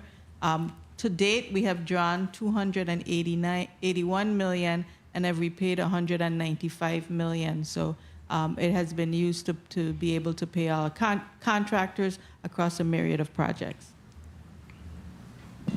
Okay, thank you so much for that information. If we could get it in writing and at least a detailed breakdown to the chair, that would be exceptionally helpful for us as we move forward with its budgetary process. Thank you so much, Mr. Chairman. Thank you. And just be mindful as well that today is really a budget overview for FY 2027, and we'll be able to do a deeper dive as the agencies come before us individually, so that we'll be able to get a lot more details at that time as well. Point of information, Senator Fonseca. Yes, Mr. Chair. I need your clarification. I don't know who you're going to ask this question, but you're saying on page 5, the last sentence, you're saying 9.1 million for fiscal 26. But we just received testimony that it's 302,399, 15.1 million. So is that a typo error on page 5? That 9.1 should be 15.1, is that what we're saying? Senator, at the point in time, what, 9.1? Of course, she's going to report real time. We're going to report based on the reports we're getting. So when she's spending, it takes time to get to us. So you're having, there's a lag. So she's spent 50 of, actually do 15 million in advanced gross receipts. That 15 million, so you're aware, if I actually expend the money in April, it's not due till May 31st. If I expend the money in May, it's not till June 30th. So of course, there's going to be a lag between the information. We added at 9.1 to date, and she has it, which is more current because she's actually the one cutting the checks and actually seeing her with actual advanced gross receipts. Okay, you said all that to say that, yes, it should be 15.1 now. Basically. Okay, thank you. That's what I told you as well, right? it's based on the 302 that's been expended to date. The 15.1 has already been paid in gross receipt taxes. And that number is very fluid because it really goes towards what's paid out at the time. Before we go on, Senator Maurice James, you queued up, you'll be next. But I wanted to ask you real quickly, there have been some appropriations reduction so far in FY 2026. Correct. Can you give us the percentage of what that reduction is and why? Larger agencies were approximately 15 million. We were not seeing the actual, what was creating the issue is we flat year over year in revenue. But because we're seeing a lot of prior year bills, it's affecting our ability to actually move forward, to actually say, I'm going to give you a full allotment. In regards to the bigger agencies, they were cut approximately between 12 and 15%. The smaller agencies were cut somewhere between 6 and 7. It depends on your size, depends on what happens. But what we're seeing here is going forward, as you have indicated before, the central government as a whole is actually, without the semi-autonomous and autonomous instrumentalities, will be perfectly fine. But because we have instrumentalities that cannot support themselves, it's creating a little bit of havoc on the central government's front because we can't pay our bills. Always remember, withholding taxes for the government of Virgin Islands goes in a circle. When we give an entity that's outside of the government $5 and there's withholding taxes of $2, we expect to get a 2 back. In many cases, that circle is being broken. So we're giving $5, $100, and getting back 0. So then we have to struggle to try to figure out how do we now bridge the gap, which means the first thing we do is reduce allotments within the central government to accommodate. How are we holding these agencies responsible for these prior year expenses? Because obviously it continued to create a nightmare. I know that there was one conversation at some point where you talk about bringing all of the CFOs under your watch, so that we could be able to really address that particular issue. But we can't, as a government, continue to operate with the prior year. We work in real time, in some instances, on a fiscal budget. So if we keep finding ourselves in this quagmire where we have to pay prior year expenses at that large volume, we're going to always find ourselves in a deficit state. That's correct. So right now there's 2 parts of that CFO structure, which the CFOs report to the Commissioner of Finance and the financial structure. There's also a financial responsibility unit within my office that basically, when you can't get your act together, we take you over. And in taking you over, we provide you the assistance for a period of time that actually helps you to try to say, how do you get your financial house in order? We cannot continue the reign of the bill is sitting on somebody's desk or the bill is not being submitted timely. And that's the struggle we have. Have you had an instance to take over any of these agencies as a result of that? Yes. I ain't going to ask which one at this point. Senator Mohammed Blyden, you recognize for your point of information. Thank you so much, Mr. Chair. Director Reimer, your statement in terms of 15% cut across the board for the larger agency and 7% for the smaller ones. the agency that collects revenues like Lieutenant Governor's office, DMV, etc. I don't think they should be cut at all. As a matter of fact, they need to be increased so we can collect more monies. I think they need to increase the capacity, and it will help us in the long run. What do you think about that? Because I think that's the way we need to go. It shouldn't be a straight about across the board cut. Responding so you can understand clearly. Mm-hmm. In some Explain. instances, the Lieutenant Governor's office, there were ways that we, if you look in this budget going forward, that we made accommodations to get them 16 additional assessors. Good. That would help. Yes, it will. But in doing so, there's special funds they need to use that are available, such as the revolving funds. Okay. The corporation revolving fund generated in excess of $8 million last year. They received 10% of it. Wow. If you move all the employees of the corporation section onto the revolving fund, they still have approximately $2.8 million sitting there from prior years. So those funds will be used for their operations, one. Two, that would now free up the general fund to provide additional employees for the tax assessor. Same office, very simple way to fix it. Very well. What about DMV and others? BMV and others, here it is. We look across the board in terms of their revenues. In their case, we have not cut them much. Their 7% is a small number because they're very small. But their situation is very different and fluid. The problem they're having, I don't think they could keep personnel. So we can look at that also. Okay, very well. Thank you so much. Thank you very much, Senator Blyden. The chair will now recognize Senator Maurice C. James. You recognize for your 5 minutes. Can I get a point of follow-up to the question, Mr. Chair? Point of information, Senator VLA. Thank you so much. In reference to your discussion with the Lieutenant Governor office, the monies that were not spent, weren't those going to the general fund, or were they staying at the Lieutenant Governor office? They stay in the fund, Senator. It's a revolving So you have fund. the fund balance now for all of those entities at the Lieutenant Governor office, funds that have not been expended? In corporations, yes. In tax assessors, a small balance, and within the recorder deeds is a small balance. How much in corporation? 2.8. Okay, thank you. Thank you, welcome. Mr. Chair. Thank you, Senator VLA. Senator Maurice James, you're recognized for your 5 minutes. Thank you. Thank you, Mr. Chair. Good morning, Virgin Islands. Good morning, colleagues, testifiers, everyone in and outside of the room. I wanted to first quickly ask Director Joel Lee if he's been tracking the difference in terms of the gross receipts between retailers and the loophole that the legislature closed last year regarding contractors.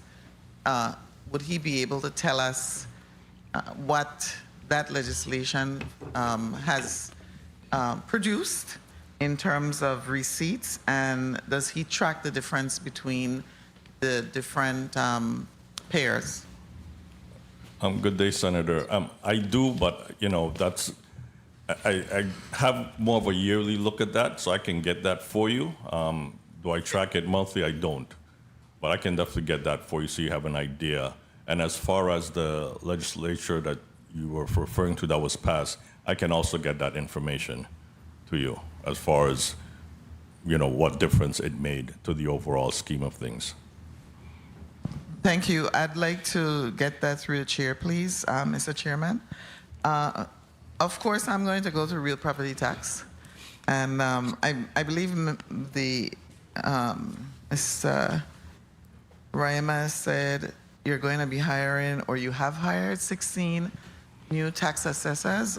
I need clarification on that statement that was made by the OMB director. Anyone? Someone? Please recognize the mic of Mr. Romney on the end. Lawrence Romney, tax assessor. So you're asking for, we haven't hired anyone yet. This would be for the fiscal year, fiscal 27. So how many tax assessors do you have right now? Okay, okay, you all are saying assessors, you mean appraisers. We have Appraisers. we have 8 appraisers right now. He said assessors. Yes, Yeah, we have 8 appraisers. appraisers, total 5 in St. Croix, 3 in St. Thomas. 5 on St. Croix right now and 3 on St. Thomas. Yes. And the 3 on St. Thomas It's are the- just hired around the middle of last year. In terms of process, because I know we're gonna take a deeper dive next month, but I may not be here that date, so I want to ask quickly. Well, let me go to OMB Director first. In your testimony regarding the real property tax, you said it is this optimistic projection is supported by the steady growth in real property values, and I wanted you to explain what exactly that means. So, Senator, of course, as you know, property values continue to rise. Of course, inflationary effect, plus, as you can see, the values of property since 2017 have exploded to a number that's, in some cases, unreachable to the common individual. Where basically a home within certain communities, such as Anna's Retreat or Strawberry, which is comparable to each other, used to be able to be sold between 150 and 200,000, are now selling 300,000+ for a 900 square foot home. So of course the values continue to rise, and we will see additional taxes. But we also need to collect what we actually have on the street. And for me, optimistically, we think we can actually collect 57 million. Can we normally bill about 35 million? Correct me if I'm wrong, Mr. Tax Assessor. Last year, the net, let me see. Last year, the total due was about 58 million. And this year, it's about 60 million. What caused the increase or the difference? Is it that there are more properties being assessed, or what? Yes. What's the reason for the increase? Okay. The only thing that changed between the prior year and this year is that we had 3 additional appraisers in the St. Thomas St. John district. When I began, there was none, and so. Okay. Maybe a better measure of it is this. One of the things that we use to go to the bond market is the total property value in the Virgin Islands. So for last year, the total value of property in the Virgin Islands was 15,359 million and more. This year, it went up by $1 billion. That's because we had at least three additional people able to visit properties that were in our tax roll as vacant land, when in fact, when they visited them, they already had structures on them that were completed. 30 seconds. You're actually going to exactly what I was going to point out. The only way that you increase the property tax on property is when an appraiser goes out and sees that there is now a building on property that you have assessed as vacant land. Is that the only way that can change? That's how it's done. So in fact, if we look at the results from the Bureau of Economic Research, between about 2017 to now, or a little earlier, the values of properties, when you look at the sales and so on, has about quadrupled. But when you look at the tax roll, it's about steady. Mr. Chair, I just wanted to, if I may, have a little more time to express frustration that I have regarding this particular area, where I believe the Virgin Islands is losing a lot of money. So is there no way, Tax Assessor Romney, and let me point this out. I have seen where vacant land was sold, let's say in 2020, and in 2022, the person built on that property and is now selling that property at the time that it was vacant. The the assessed value was 15,000. They bought it, and now they're closing on it like 4 years later and selling a house for $500,000. And yet for the past 4 years, I don't know when the house was built, but when I look at the property tax bill, it's still based on the assessed value. And I'm just wondering if there's no way that there can be some coordination between the taxes, because of the lack of tax assessors, with the Department of Planning and Natural Resources in terms of, for example, certificate of occupancy. Is there no communication or some way that that gap can be bridged until you have tax assessors going out in the community? I am excited to respond to your question. It points out the problem that existed.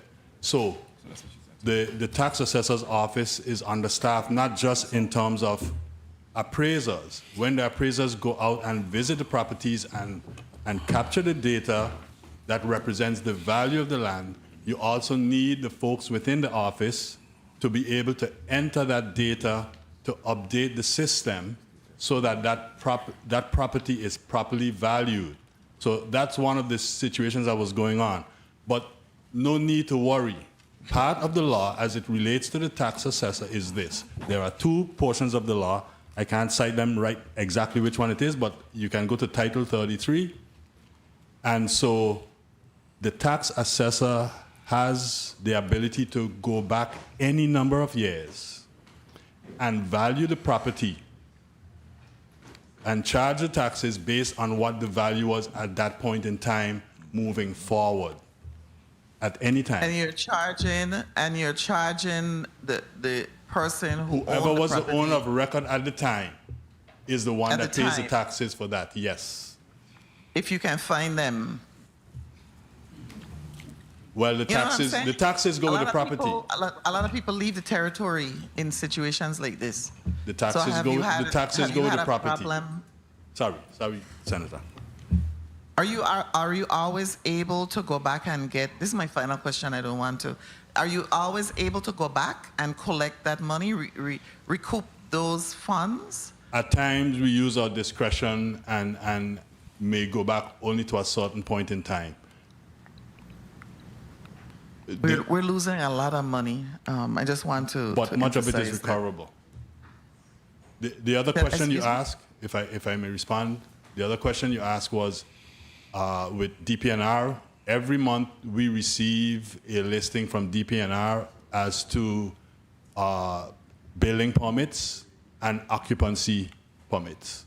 So we use that information also to know which properties to visit as well. Thank you. I could go on and on with this, but thank you. We really need to plug that hole. Thank you, Mr. Chair. Thank you. Thank you very much, Senator James. Next, we'll recognize Senator Potter. You're recognized for your 5 minutes. Thank you very much, Mr. Chair.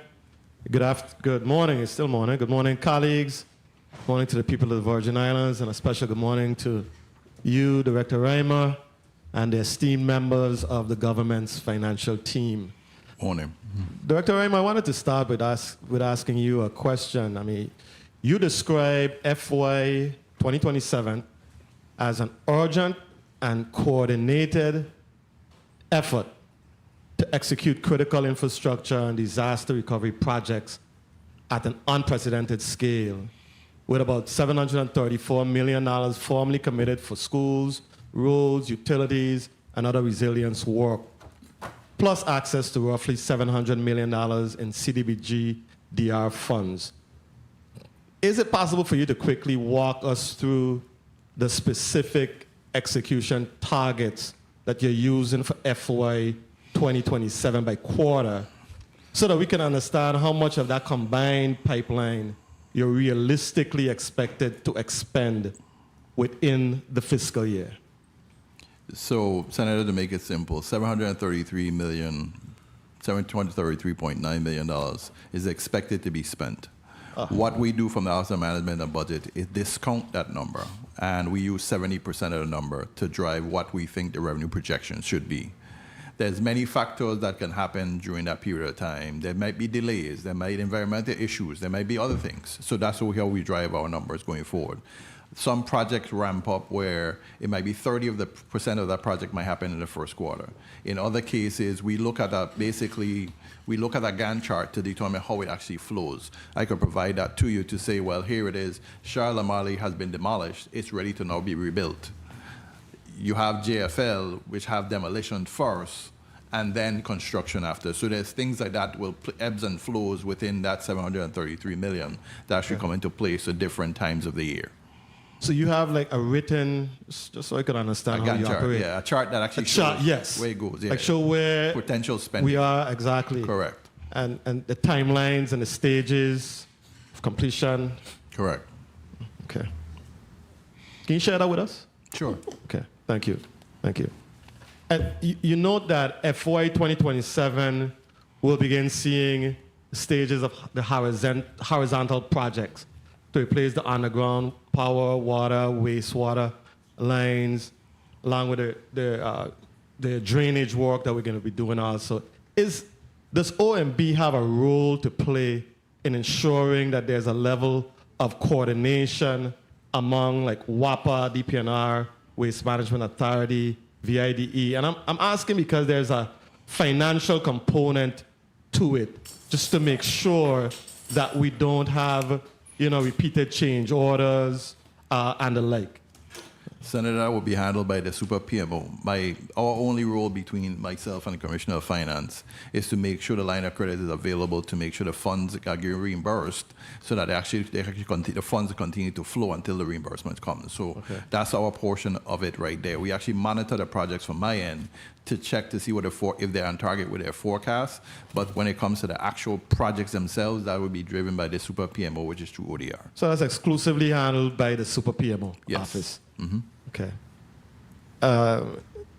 Several of your projections, particularly for personal income taxes and gross receipt taxes, are boosted by mitigation and disaster recovery activity. For example, the additional $71.7 million in personal income tax from construction, and the increase in disaster-related gross receipt from $9.1 million to $29.7 million. How much of that upside does OMB treat as temporary versus recurring? And what safeguards have you put in place to avoid lacking one-time revenue into ongoing commitments that we cannot sustain once federal projects wind down? So that's why I've been trying to actually press on this body that says, please don't have recurring expenditures going forward into the future. Because of course, eventually this $20 billion will run out. So at that point, your revenue is going to come down.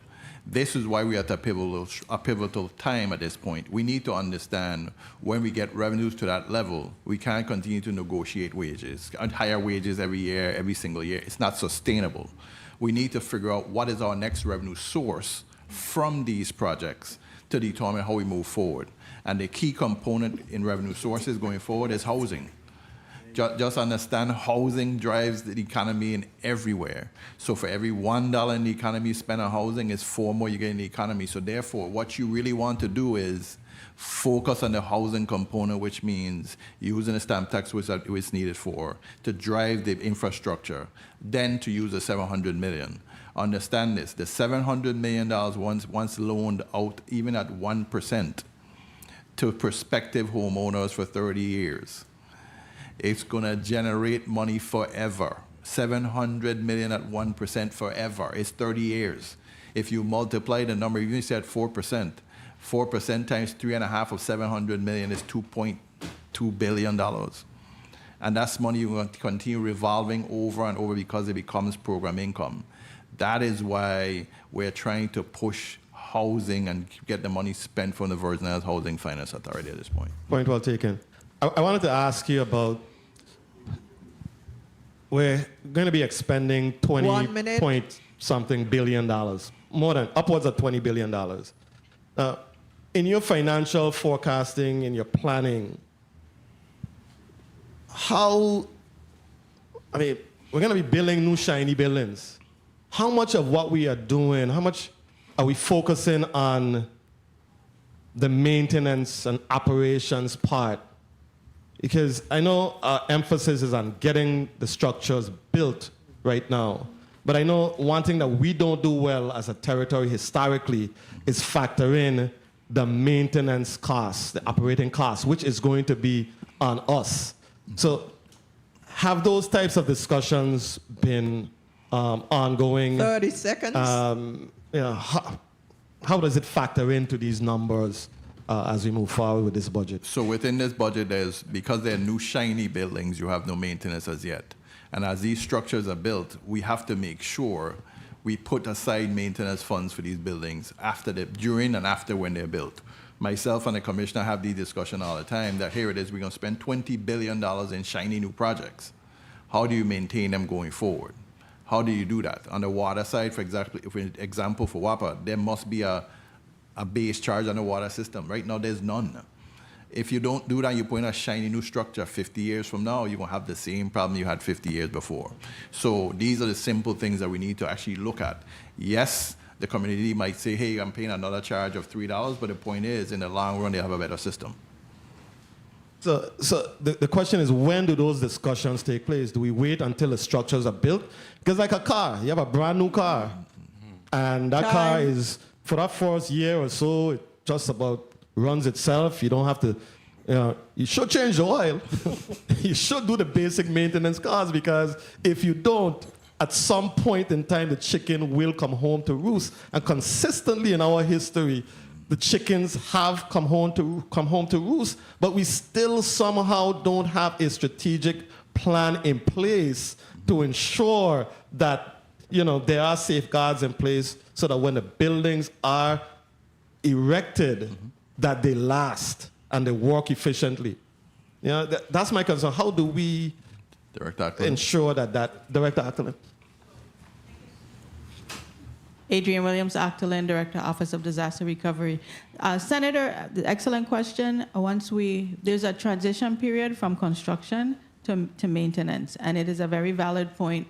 But what happens is, during that period where we've identified that we're going to complete the project, then that user agency is taught the contractor will teach them how to maintain what's required, and then the user agency has to start putting within their budget how they're going to maintain. So the training happens as they transition, the contractor transition the project to the department, and simultaneously in that transition plan, you should also be talking about maintenance. How do you service whatever technology is there? How do you ensure that you have the staffing? And then within their budget preparation, they need to include the cost, whether it's going to be from a contract or it's going to be from their staff. But that happens, within the last phase of that project to be able to ensure transition to operation and maintenance.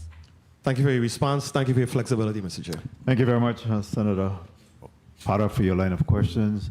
A point of information, Senator Avery Lewis. Thank you. Thank you, Mr. Chairman. Director Reimer. Yes, sir. In your 2027 budget book, you broke it down by agencies, how the different grant listing and monies available. Correct. Some really have some large balances, and I see some dates go expand out. Like, let's take one, for instance, that you may be familiar with, Office of Management and Budget. You have $27 million, but that date goes out to like 2032. From 2023 to 2032. How are we with spending those funds? Senator, that's the BEAD funding, and that funding is currently on hold. And the reason why it's on hold is that the federal government, of course, when the administration changed, actually changed what you could do with the BEAD funding. In the Virgin Islands context, it's infrastructure. That's what they're asking us to do. But to lay a fifth layer of fiber around the territory makes absolutely no sense. So what we're trying to do is have them actually change for us and Puerto Rico, who had stage 1 funding, to make a change to give us non-infrastructure projects. So I'm glad you answered like that, because that brings me to my next point, real quick, Mr. Chair. The reason I asked you this, and I asked you this before, is because I don't know about you, just get scared dealing with a man in D.C. And I know at any given time, he does wake up and think on some different things. I don't think he does sleep anyhow.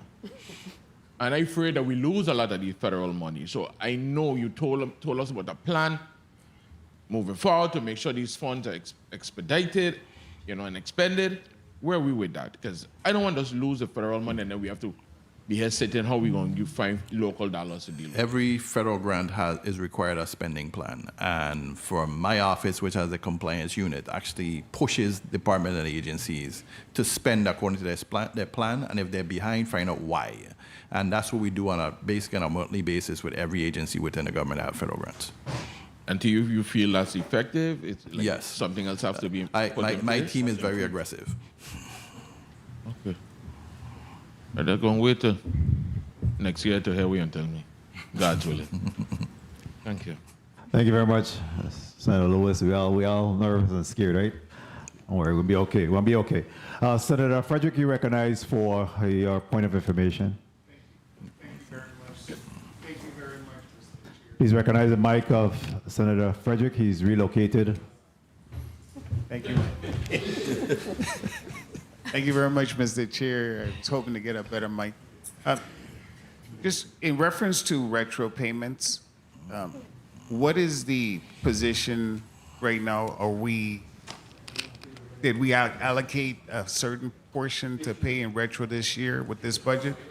And if so, how much is that amount? No. Sorry, in terms of in the budget?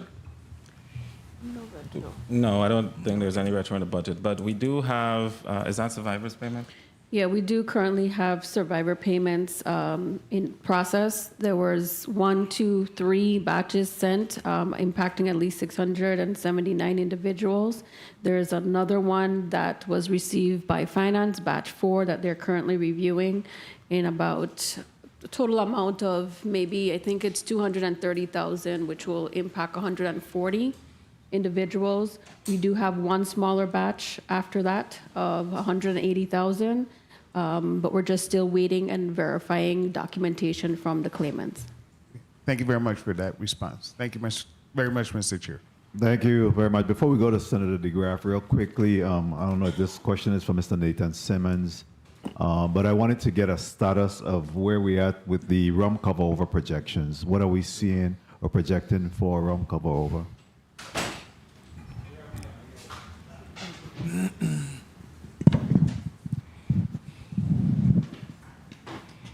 Good afternoon, Senator. We have not finalized those projections as yet. We're still working with the rum companies. The projections are actually due June 15th from their initial projections from the companies, and then we massage those and work with them to refine those projections, which we submit to Interior in August.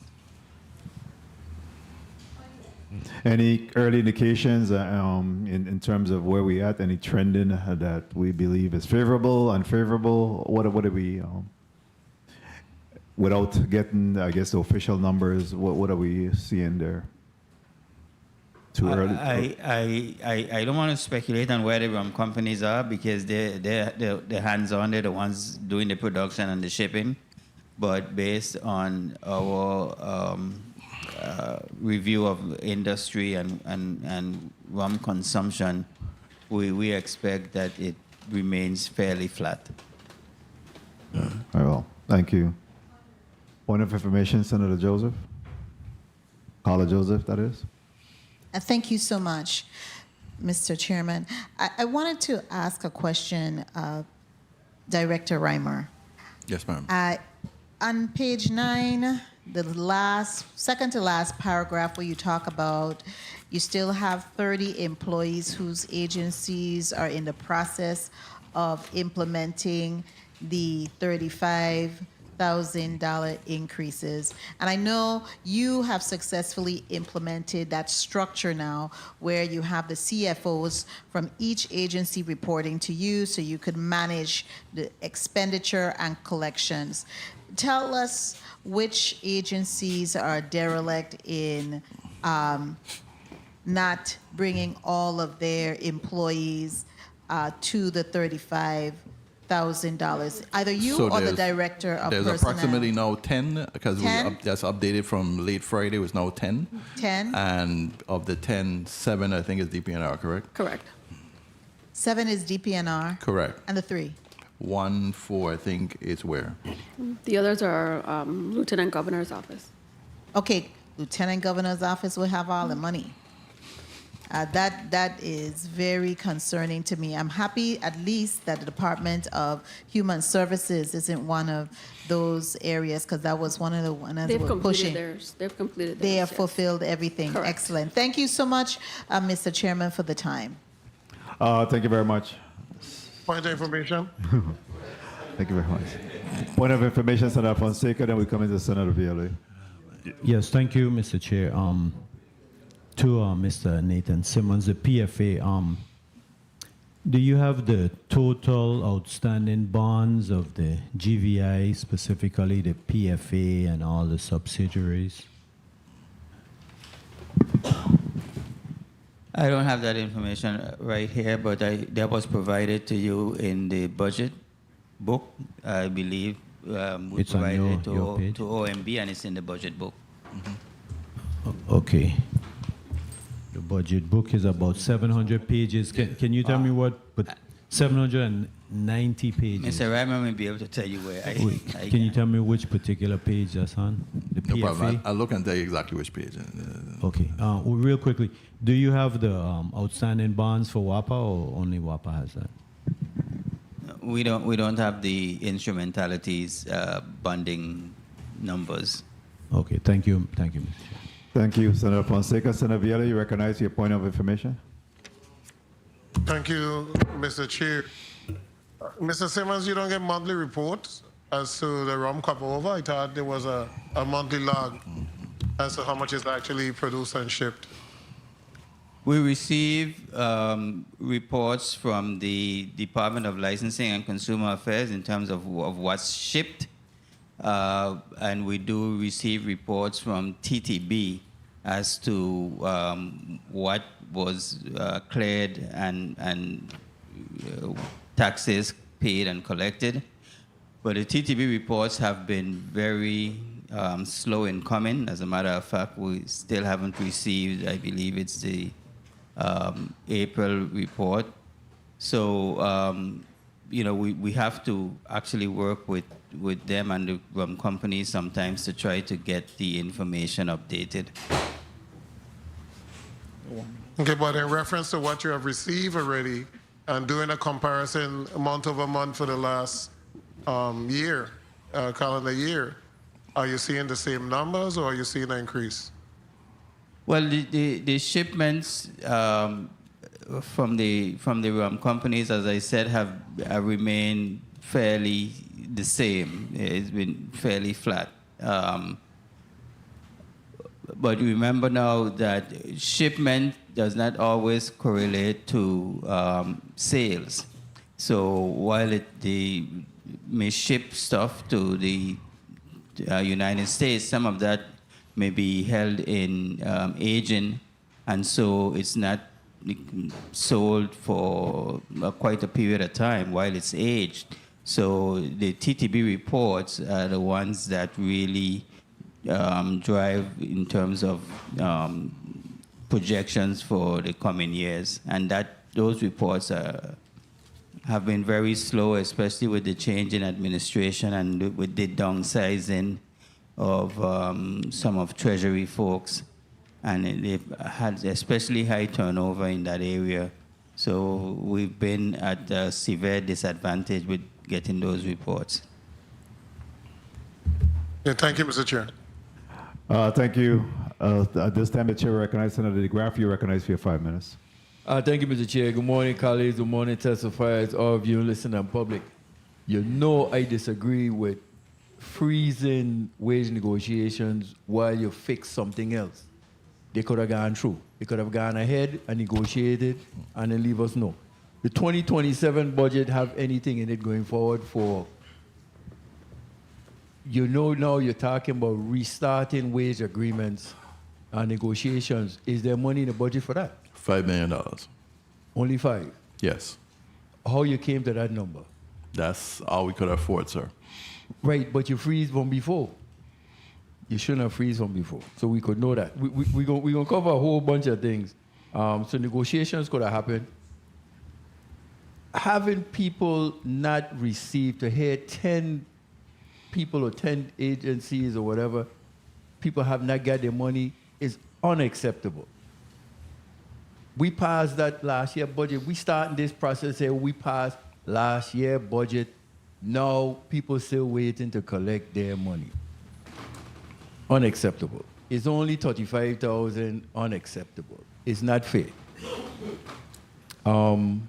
But I really wanted to start off with thanking all of you for coming in every day and taking on this task, doing jobs to the best of your ability, you and your staff.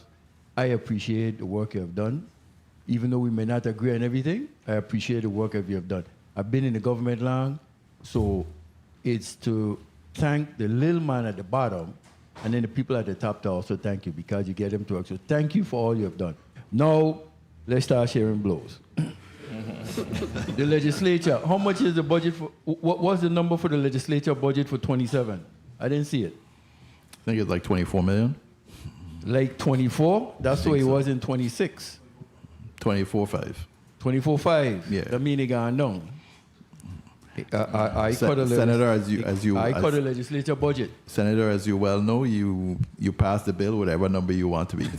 No, I just want to know because I'm saying no. I won't say that, but I'm just saying I want to make sure, the legislature. This is a branch of government too. We need to know. Now, are we projecting any savings in the 26 budget? Saving the 2026 budget? Correct. No. Okay. Now, allotments have been, when I talk to departments and stuff, basically, like they say, atrocious. Their departments have not been able to get their correct allotments. I take the National Guard members who retired, they put in 20 years in, age 55 to 60. They're supposed to collect a pension. They have not collected their pension, and this is going on for years. Now, the issue with that is the money is already in their budget, a part of their budget. Has any of that money been cut in the 27 budget? No. Good. So the money is there to pay people their budget. Why haven't that been done? Put it on the record for me, please. Senator, there's a pain that we feel sometimes with the Adjutant General's office. And what we try to do is actually push them forward to get things done timely. And I'll leave it at that. Okay, so so then we have to get this straightened out for these retirees to collect their pension. It's due to them. They should have it. Now, when I look at, we get a book for 27 yet? The books are being printed right now. See, Senator. I walk in my 26 book because... But I gave you a jump drive with the whole thing on it. Jump drive? No, I born in the 60s. I got it because I have it here on my laptop. 1 minute. I have it on my iPad. Not even a laptop, my iPad. But the issue is, in my 2026 book, top 5 revenues, gross receipts, individual income tax, so forth, so on. The numbers that you have in this book, when you get, I think, past 2016, they're totally different in 2020 for the 2027 book. Mm-hmm. And I go compare, but I only got 5 minutes, so I'll come back in my second go wrong for that. 30 seconds. But what I also wanted to ask was the timeshare tax environmental infrastructure fee. In 2027, your projection, why has that gone downward? Good day, Senator. Yes. Joe Lee, Director of Bureau of Internal Revenue. I know on St. Croix we lost probably the last major timeshare facility on St. Croix. Does that cover Airbnbs? No. Timeshare is a... Infrastructure, environmental infrastructure Yeah, fee? that's timeshare. So that's different. Airbnbs, we're talking apples and oranges. Okay, so that's what I wanted to find out on. And if I may wrap up, Mr. Chair, but for the revenue numbers, now the issue with allotments, getting out all the departments' allotments, are we having issues issuing the timely allotments for each department on a regular basis? So are you talking about the central government or the autonomous and the central? Central government for now. Central governments are released on a monthly basis, and if we reduce it, we tell them we reduce it by X amount. As we indicated earlier, it's 15% for 12 to 15% for larger agencies and 6 to 7 for smaller ones. That's what we start now. Every time we get to our budget, we just start these cut down things. But The we cut started in looking November, at- Senator. November. Yes. And we hear in June, people selling, getting increases. I'll stop for now. Thank you for the time, Mr. Chair. Thank you for all you do. Thank you. Thank you. Thank you very much, Senator DeGraff. For clarity purposes, the 10 that was mentioned is 10 individuals, correct? 10 Correct. individual employees, 7 from DPNR, 3 from the Lieutenant Governor's office. Correct. And we're working towards, what is the issue with those? I mean, there's some technical complex issue that preventing It's the... just it's from- processing at this time. It's processing on it, okay. Point of information, Senator DeGraff. Thank you, Mr. Chair. Explain in a little more detail, please. Processing, what does that look like? So when we pulled the information in preparation for today, we got the number that has hit the system. So they could be in the pipeline right now. But again, we talking months later. That's what I'm asking. What is the process? If you could just So put the process we out outlined a process for them to follow. They had to provide the listing of individuals, their starting salary. There was a whole spreadsheet that had to be provided to OMB first for the approval. It went through that approval process. Once they had that, they then had to input the new NOPA action into the system and send it through for processing. So right now, as of this morning when we checked, we have 10 outstanding. Okay, thank you, Mr. Chair. And once those individuals are made whole, they'll also receive their retroactive monies going back to Correct. implementation. Senator Viela, you recognize your point of information. Before, I also want to recognize the presence of Senator Kenneth L. Gittins. Good afternoon, Senator. Thank you for joining us. Senator Viela, you're recognized for your point of information. Well, thank you so much. In reference to the $35,000, Department of Agriculture employees haven't received those monies. So, Cindy Richardson, Director of Personnel, those from Agriculture actually hit the Division of Personnel queue this morning, and they should be approved as we speak. So are they going to see it this pay period or the next pay period? It would be between this pay period or the next one. I'm unsure. No, I think it's the next. As I already get calls to my office that they saw the check stub and it has on the same number as usual. So all the Department of Agriculture employees are now taken care of. Correct. Thank you so much. That's good news. Before we go to Senator Viele, who's next? I wanted to ask you, what is the crosswalk that's occurring between the governor's financial team and the Super PMO? Is there any conversation being had in respect to path forward, finances? What's happening in that space? Well, we normally coordinate through the Office of Disaster Recovery. Super PMO is under that. What we coordinate on is what projects he have, what the spending may be, how much money has been spent, what we think on common gross receipts. But we have that coordination where she sends us the reports. Okay, so there's no real detailed conversation beyond that. I know that you spoke about the Gantt chart that's available in terms of your projection, forecasting, and all those things that's being done. Is there any granular conversation with the Super PMO office, with the financial team? Not with my office, no. No? That would be more ODR. ODR? Sure. I think I want to make sure that we understand that the Super PMO is just a division between ODR. So it's not an entity by itself. We have the Public Assistance Program. We have the Hazard Mitigation Grant Program. That's a component of ODR. So conversations are had all the time with colleagues. These are things that we have to report out in cabinet meetings, within individual meetings on the progress, the challenges of the recovery, the challenges of projects. That's shared consistently. Correct. But Super PMO is not an entity unto itself. Yeah, my question is whether or not, and I guess in your response you kind of answered that, but I wanted to make sure that there is some level of collaboration, communication that's occurring, because we want to make sure that it's a well-oiled conversation, that we're all on the same page, that the financial team obviously is responsible for the revenue collections as well as expenditures, and that there would be some deeper conversation that's being had. We do retreats a lot of times to just bring everyone on the same page, and with this criticality where we at with ensuring that the disaster recovery funds are expeditiously expended and that things are running smoothly. I just trying to get to the bottom of whether or not there's more conversation. Yes, absolutely. We have a financial team meeting on Tuesdays where those types of discussions, challenges, processing challenges that happen with the Department of Finance, even recommendations for changes in legislation and things like that impact the amount of recovery dollars that we can sustain in the territory for economic benefit. So that collaboration exists. Even with instances with DPNR, for example, if there is permits that may be hindering or creating a barrier from moving a project forward, there's that kind of discussion that's being had. I just want to make sure that we're removing every and any impediment that will get us from being able to progress moving forward. Yes.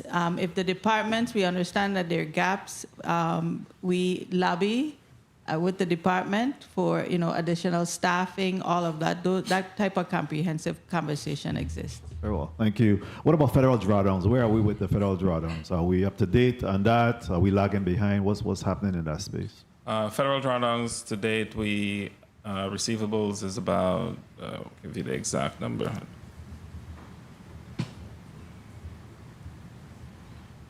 For FY26, it's 451 million. In revenues and expenditures, 470, variance of about 19 million. The Department of Finance, we have about 5 million in checks that maybe should be out. Say that again, 5 million in checks that what? That, I'm not sure if I need a recent update to see if those went out or how much we have. But as of now, the information I have, we have $5 million in checks in the house. In-house? Yes. Senator Vieira, you recognize for your 5 minutes. Thank you so much, Mr. Chair. I'm listening to the conversation, and government literally runs off of taxes. Individuals paying the taxes, and then those monies being utilized to make sure that government function. And in the discussion, you're just hearing so much gaps. And it's the same exact thing every single year. That we're not closing those gaps. We're hearing that we're in discussion. We're having a conversation where the departments have bills sitting on the desk, and you have prior year vendor payment to the tune of some $100 million. We're having discussion in reference to collection of taxes and a system to make sure that everybody's paying tax, and you just hear we're having discussions, you go to property tax, individuals paying property tax for land, and they have a home and the land for years, but they're paying the same amount, and you just wonder as to why we can't fix those systemic, simple issues. So I will start with property tax, and we've been having this over and over and over. Why can't we have a fair assessment of these properties or appraisals so individuals are paying what they're supposed to, especially on improved land, that you're still billing them as an unimproved lot? What is the difficulty in getting that done?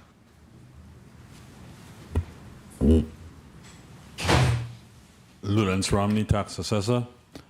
The difficulty has been having sufficient personnel going out and visiting the properties. Like I said, when I came. So hold up. So have you made a request to OMB for additional personnel? Yes. OMB, have you granted that request? Yes. Okay, so this fiscal year, we should see a dramatic increase in the taxes you're collecting through property tax. Yes, and we've even had increase from this past year because, like I said, we had three new I'm seeing an appraisals. increase. I saw it in the budget report, so congratulations on that. I'm seeing an increase from 10 to 7 million, 7 to 10 at the same point, a 3 million bump thus far. Let me put it this way: the overall value of property in the Virgin Islands for the 25 property tax year was about 15.3 billion. For the 26 tax year, it's now 16.3 billion. So the overall value has gone up at least $1 billion. Yeah, the value going up, but I ain't seen the collection of taxes going up the way it should go up. With that additional valuation of property, there should be a significant increase in property taxes paid. And if you're not seeing a significant increase, then there's a tremendous gap. Because you're talking, I mean, look, here are the numbers that you're speaking to. So financial team, I need you to work on a comprehensive plan. That's how you're going to collect the money. Because if you know the valuation of the property, then that means somebody did the work. So how come you're not collecting the taxes on that additional valuation if you know the number? How does that really correlate? Okay. You know the valuation, but yet we ain't collecting the taxes on a particular number is not being realized. Now, in reference to disaster recovery, the $733.9 million that is projected to be spent this year, 5% gross receipts will be 36.6 million. So, Mr. Reimer, you said you are being conservative. Correct. Correct? That's correct. Okay, now the 733 is what is expected to be paid to the major contractors, correct? That's correct. But the major contractors have a number of subcontractors, correct? That's correct. And when those subcontractors are paid, they're also supposed to pay gross receipts. Yes. So let's say if 50% of the number is subcontracted, that's the next, say, more 300 and maybe 60-something million dollars that you could charge gross receipt taxes on. So you should be collecting way over $40 million on gross receipt. Isn't that correct? Possibly. But do we have any indication that the subcontractors are paying their gross receipt after the major contractor paid them? I will actually yield to my colleague here for the Bureau of Internal Revenue. Good day, Senator. Yes. Well, somebody hiding money or doing something, because the numbers don't correlate. If you got 733, you can't project to collect 27 million for FY27 when the subcontractors are also going to be paying gross receipt. So anytime that number come in below 35, 36 million, and we paid 733 million, you know that a lot of people aren't paying gross receipts. And you could do the same thing for this year. You could look at how much money you actually spent and then be able to calculate it. Now quickly to insurance. And seeing group health insurance, you said that in FY25 we paid 226 million, and in FY26 we paying 206. Those numbers are right. I thought the numbers had increased. 1 minute. Sure. Maybe they're Did those numbers increase for group health insurance? There was an increase. I'll double check to make sure they weren't reversed. Okay, yeah, because they're showing a $20 million decrease. That makes us look like we're crazy because insurance went up for everybody. So I think those numbers are reversed. Yeah, it's the 206 and then the 22.6. It went from 206.1 million to the 226.1 million in 25. Okay. So that's a mistake. So we need to reverse those numbers. Yes. The excise tax. 30 seconds.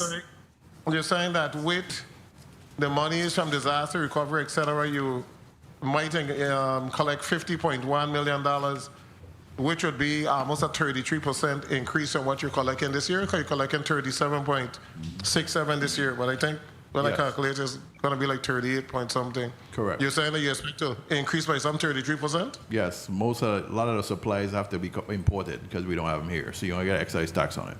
The only thing that's going to probably be exempt if you do a housing, in terms of housing. Otherwise than that, you'll be paying excise tax on it. Okay. And in the budget, how much you projected? The 37 or the 50? The 50. The 50. Correct. Okay. Ms. Williams, Dr. Lane, we have until 2035 to continue to receive the reduction in the cost share. At the projection of $700 and something million, if you multiply that times 10, that's $7 million, and we got $20 million to spend. You expect to incrementally increase or exponentially increase the amount of monies each year? Because we are going to be hitting almost $2 million, more than $2 billion. Yes. $2 billion a year in order to spend the money before 35, or it's going to revert back to the match that we had before, which we can't afford. Do you expect to ramp it up to over that $2 billion? That is what Senator, that is what the numbers require. Once all of these projects are on, they're just about contracted, so that will be the level of expenditure that should be coming in and has to be processed to be able to. So you have the goal. numbers projected out for the next 10 years as to what you need to meet in order to get these monies spent? Yes. Okay. Of the 700, and I'll finish now, Mr. Chair, I'm sorry. Of the $733.9 million that's going to be spent this year on disaster recovery, how much of those monies are for consultants? I would have to calculate that, but I would have to calculate and get that back to you. Okay, if you can, thank you. Thank you so much, Mr. Chair. Before I end, I just want to say, Mr. Reimer, some of these entities, I know there was a discussion in reference to National Guard, etc., but you really need to put on the record these entities that are just submitting horrible financial information to you that's complicating the job on a regular basis, because we don't know what is going on. And on every year we have been increasing the National Guard budget, and from the reports you're getting within National Guard itself, it's not in a good condition. So thank you so much, Mr. Chair. Thank you. Thank you very much, Senator VLA. Mr. Reimer, you wanted to respond? No? I'm good. You good? Okay. Senator Fonseca, you recognize for your point of information? Yes, thank you. Thank you, Mr. Chair. I want to follow up on the Majority Leader line of questioning, because, you know, these billions of dollars we're going to spend, right, up to 2022, we have to make sure that we're getting this money, because once this money is spent, it's done, the VI is going to be losing this additional bonanza. So I want to go back to the subcontractor portion, because Ms. Octilin gave us the expenditures of $302,399,000, so that's $15.1 million in gross receipts. But that's just for the general contractors, or did that include the subcontractors? Ms. Williams, Octilin? Sure. Thank you, Senator. So the numbers that we track is just after the first layer of the GRT. So the compounded effect is also tracked by OMB. Okay, and that's the number one I want to get, and lead me through this. So $302 million is for the general contractors. What would you estimate we're spending with the subcontractors? Octilin or Jolie, anyone can answer. Roughly, you say about 40 to 50% of the project. If it's $300 million, you spend roughly maybe 150 million and multiply by 5%. Okay, so how are we tracking that 150 million with the subcontractors to make sure that we're getting their gross receipts? Yeah, they're required to file, just like any. But do you have a list of who is required to file? Yes, we have a list. You do, and how are they doing? They filing and we're getting. They are. Okay, Because so through the chair, can you give us that number of the gross receipts that's collected for the subcontractors? We got for the general contractors. Can you give us that list for the subcontractors? Yes. Thank you, Mr. Chair. Just real quickly, before we move on, in respect to that loophole that we had where off-island vendors weren't subjected to the gross receipt taxes, have we been able to solidify that process, and in fact we're able to collect on those? Yes, and that's what Senator Maurice James would like me to give a number to. Right, so we completely closed that, and now we're asking for it's the feedback law, on what so the number. Yes. And of course there has been pushback, but you know, it is what it is. So you have seen a change in your collection in respect to that? Are you able to? Well, now we're able to capture that money that we've been missing. So yes. Is that some of the work that's being done? Because I know a lot of it is the design built, some of those vendor engineering that's being done. Architectural, yes. Yes. So we're able to get that off the top as well? Consulting. Yeah. Yes. Point of information, Senator Avery Lewis. Thank you, Mr. Chairman. Good afternoon. Director Williams. Octaline. Yes, sir. Question for you. Just clarity here. You pay the contractors. We pay the prime contractor. The prime contractors. You have nothing to do with the subcontractors. No, that is within the contractual obligation between the prime contractor and their subs. Okay, and just for clarity here today, with the prime contractors that you pay, can you or do you take the gross receipt off the top one time? Yes, we do. You do? Yes. We cut the check to IRB and the check to the contractor at the same time. Good. So just for clarity one more time, you have nothing to do with the subcontractors. I do not. All right. However, if a subcontractor has not been paid, then they can provide that information to us, and we will try to ensure that the prime contractor meets up to their obligations. And then But we do not have a contractual relationship with the subs. Yeah. Okay, so you step in as an enforcer at that point in time, trying to help out. Yes. So when you're helping others, tell them, and don't forget to pay your gross receipt too. Yes. Thank you. At this time, we'll go to, you have a point of information? Okay. It's point of information, huh? Thank you very much, Mr. Chair. Last year, I asked a question in reference to PFA on the fuel tax. I wanted to figure out what the status was on the outstanding for the, I guess it was WAPA bonds that we floated. Where are we in terms of that right now? What's the balance?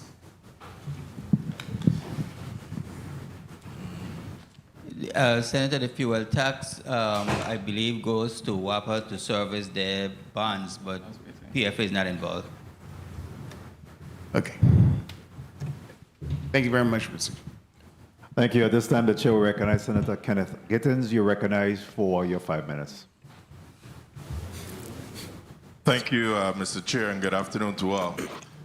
I've been listening since I returned from the funeral, and I've heard extensive discussion on revenue projections and agency funding requests, but very little on any austerity measures. So I wanted to ask specifically to OMB, regarding the austerity measures, can you identify any austerity measures government-wide for cost-saving measures for this upcoming fiscal year 27? Currently, Senator, what we look at across the board is cutting out the fat. So understanding that we look at all your fixed costs first. We look at your current leases and see consolidation, and that's what we're looking at. Some of the things that where austerity is reducing the number of leases. So I want to be succinct. I just want to know, do you have any specific government-wide cost-saving initiatives? Yes. What are some of them? Leases. Reducing the number of leases the government has. Okay, that's a good one. Now, why does the government continue to permit individual agencies to purchase vehicles independently rather than standardizing the fleet management program? Senator, I think that's a question more for property and procurement. And they're not here tomorrow. Okay.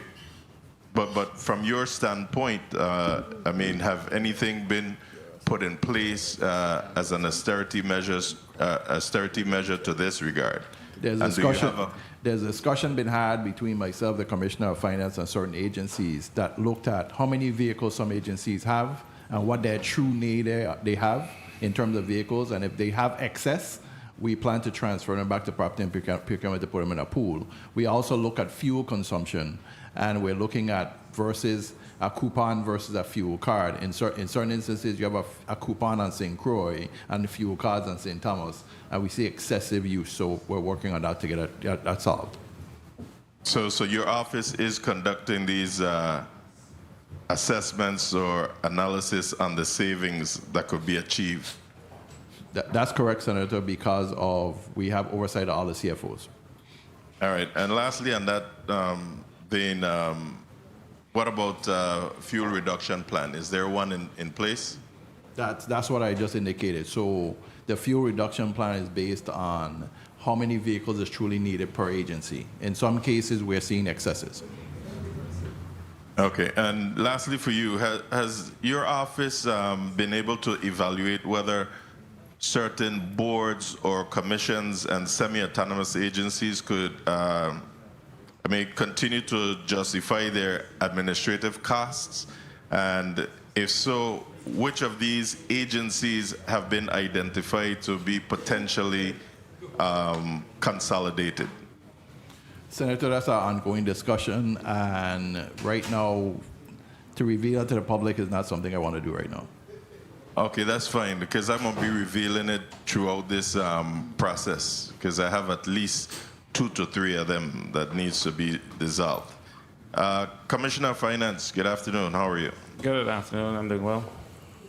And I must thank you and your staff for being so responsive each time that I call with a matter for constituents.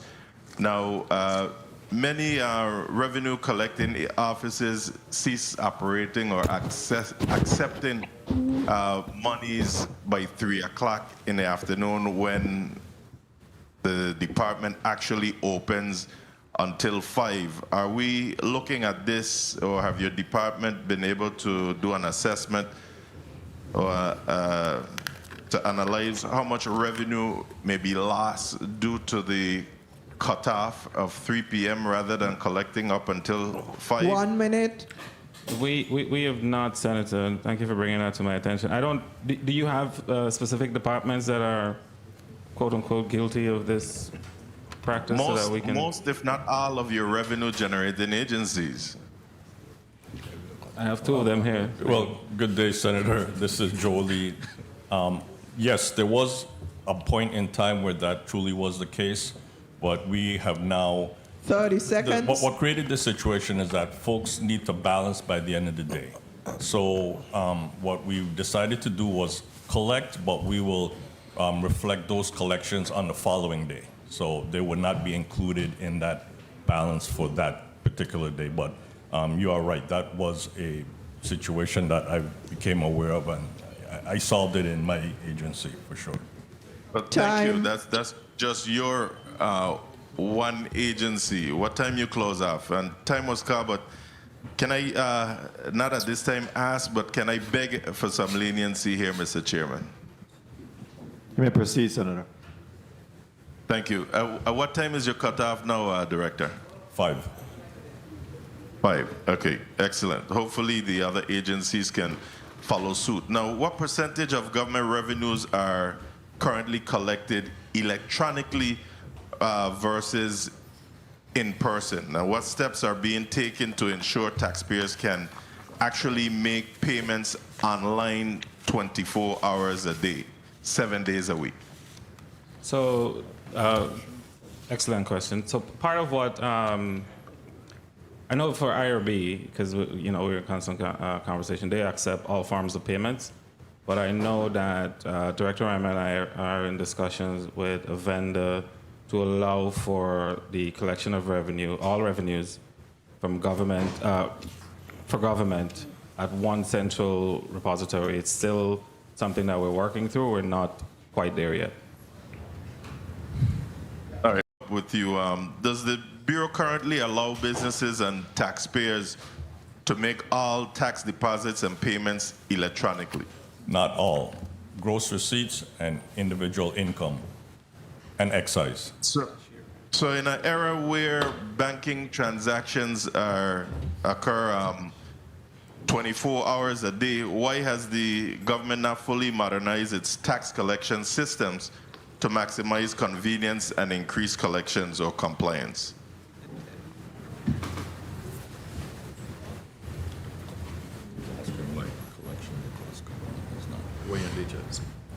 Sorry, can you repeat the question, please, Senator? Yeah, I'm saying that in an era, banking now is being done 24/7. Why aren't we maximizing or modernizing our tax collections at this point? We are. You can now file taxes online. I mean, there are things that we're doing. It's not just, we're baby steps. We're taking it step by step. We're not all the way there, but yeah. I had asked that to the IRB director specifically because I was told that businesses couldn't make tax deposits online. So I wanted to hear a response from him specifically. Honestly, while we collect revenues, that's something we work in collaboration with the Department of Finance. So we're kind of jointly in that, forward step. I was able to start it with gross receipts and income taxes individually. My plan is to keep going with that, but so that's in process. We've started that, so. Yeah, we've identified a vendor. We're just working through. I believe the initial thought was we'll do more of a pilot program, and then see how that goes and tweak if necessary and move forward. Gentlemen, really and truly, it sounds like Louis Himmen and Hein here in this area. I'm asking you to put your heads together so that we could modernize and move forward in a 24-hour tax collection stage. And I know time has been called. I'm going to just let you know, Mr. IRB Director, that I didn't concur with your statements about the tax amnesty. But I think my colleagues have defended that position already, so I'll digress. Thank you, Mr. Chair. Thank you very much, Senator Gittins. Before we go to a quick break, and then I'll do a quick second round, 2-minute round, we really have to, I've been advocating for this for quite some time, we have to have a default payment option, because when individuals get ready to pay their bill, if they're for some reason not able to, they move on to something else. Absolutely. So it's critical that we're able to do a default that to be able to take care of all of the agencies there in some way, shape, or form. Yeah. So we're doing. Just to clarify, we are doing it. We're just not. I don't have a completed to say, okay, we're with vendor A and this is what the process is. We're kind of working through it right now. Have we selected the vendor?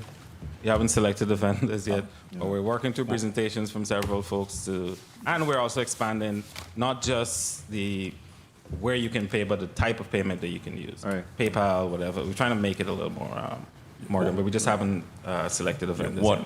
If I may add, one of the biggest things that we're running into is security. To satisfy the security requirements to avoid the hacking that we were so famous of hearing and seeing. And that has added significant cost to the process. And, obviously we're tied to whatever our budget is, but then, if we're tied to having a super secure system that's, self-defeating because we can't afford it, that's where we're stuck. And one could say, well, you can buy off of Amazon, this is old technology, but for whatever reason, it's a challenge for us in this territory to get a super secure system. We've already seen what has happened to where the hospital, lottery, as far as stuff have been hacked. And they're not even cash payment, organizations, so. We just got to move that to the front of the burner and really address that because again, we're losing funding. If people, for some reason, is distracted and they go elsewhere, it takes them a minute before they come back to make a payment. Real quickly from BER, in regards to tourism and the revenues forecasting or projections, we're seeing, what are the numbers that we're seeing in respect to tourism? We know that we have the challenges of increased fuel costs as well as the recent spirit downturn or flight withdrawal, what are we seeing in terms of our projection for tourism revenues moving forward? Haldane Davies, Director of Bureau of Economic Research. The tourism numbers, Mr. Chair, continue to remain strong. We've had a good, solid start to this year, 2026.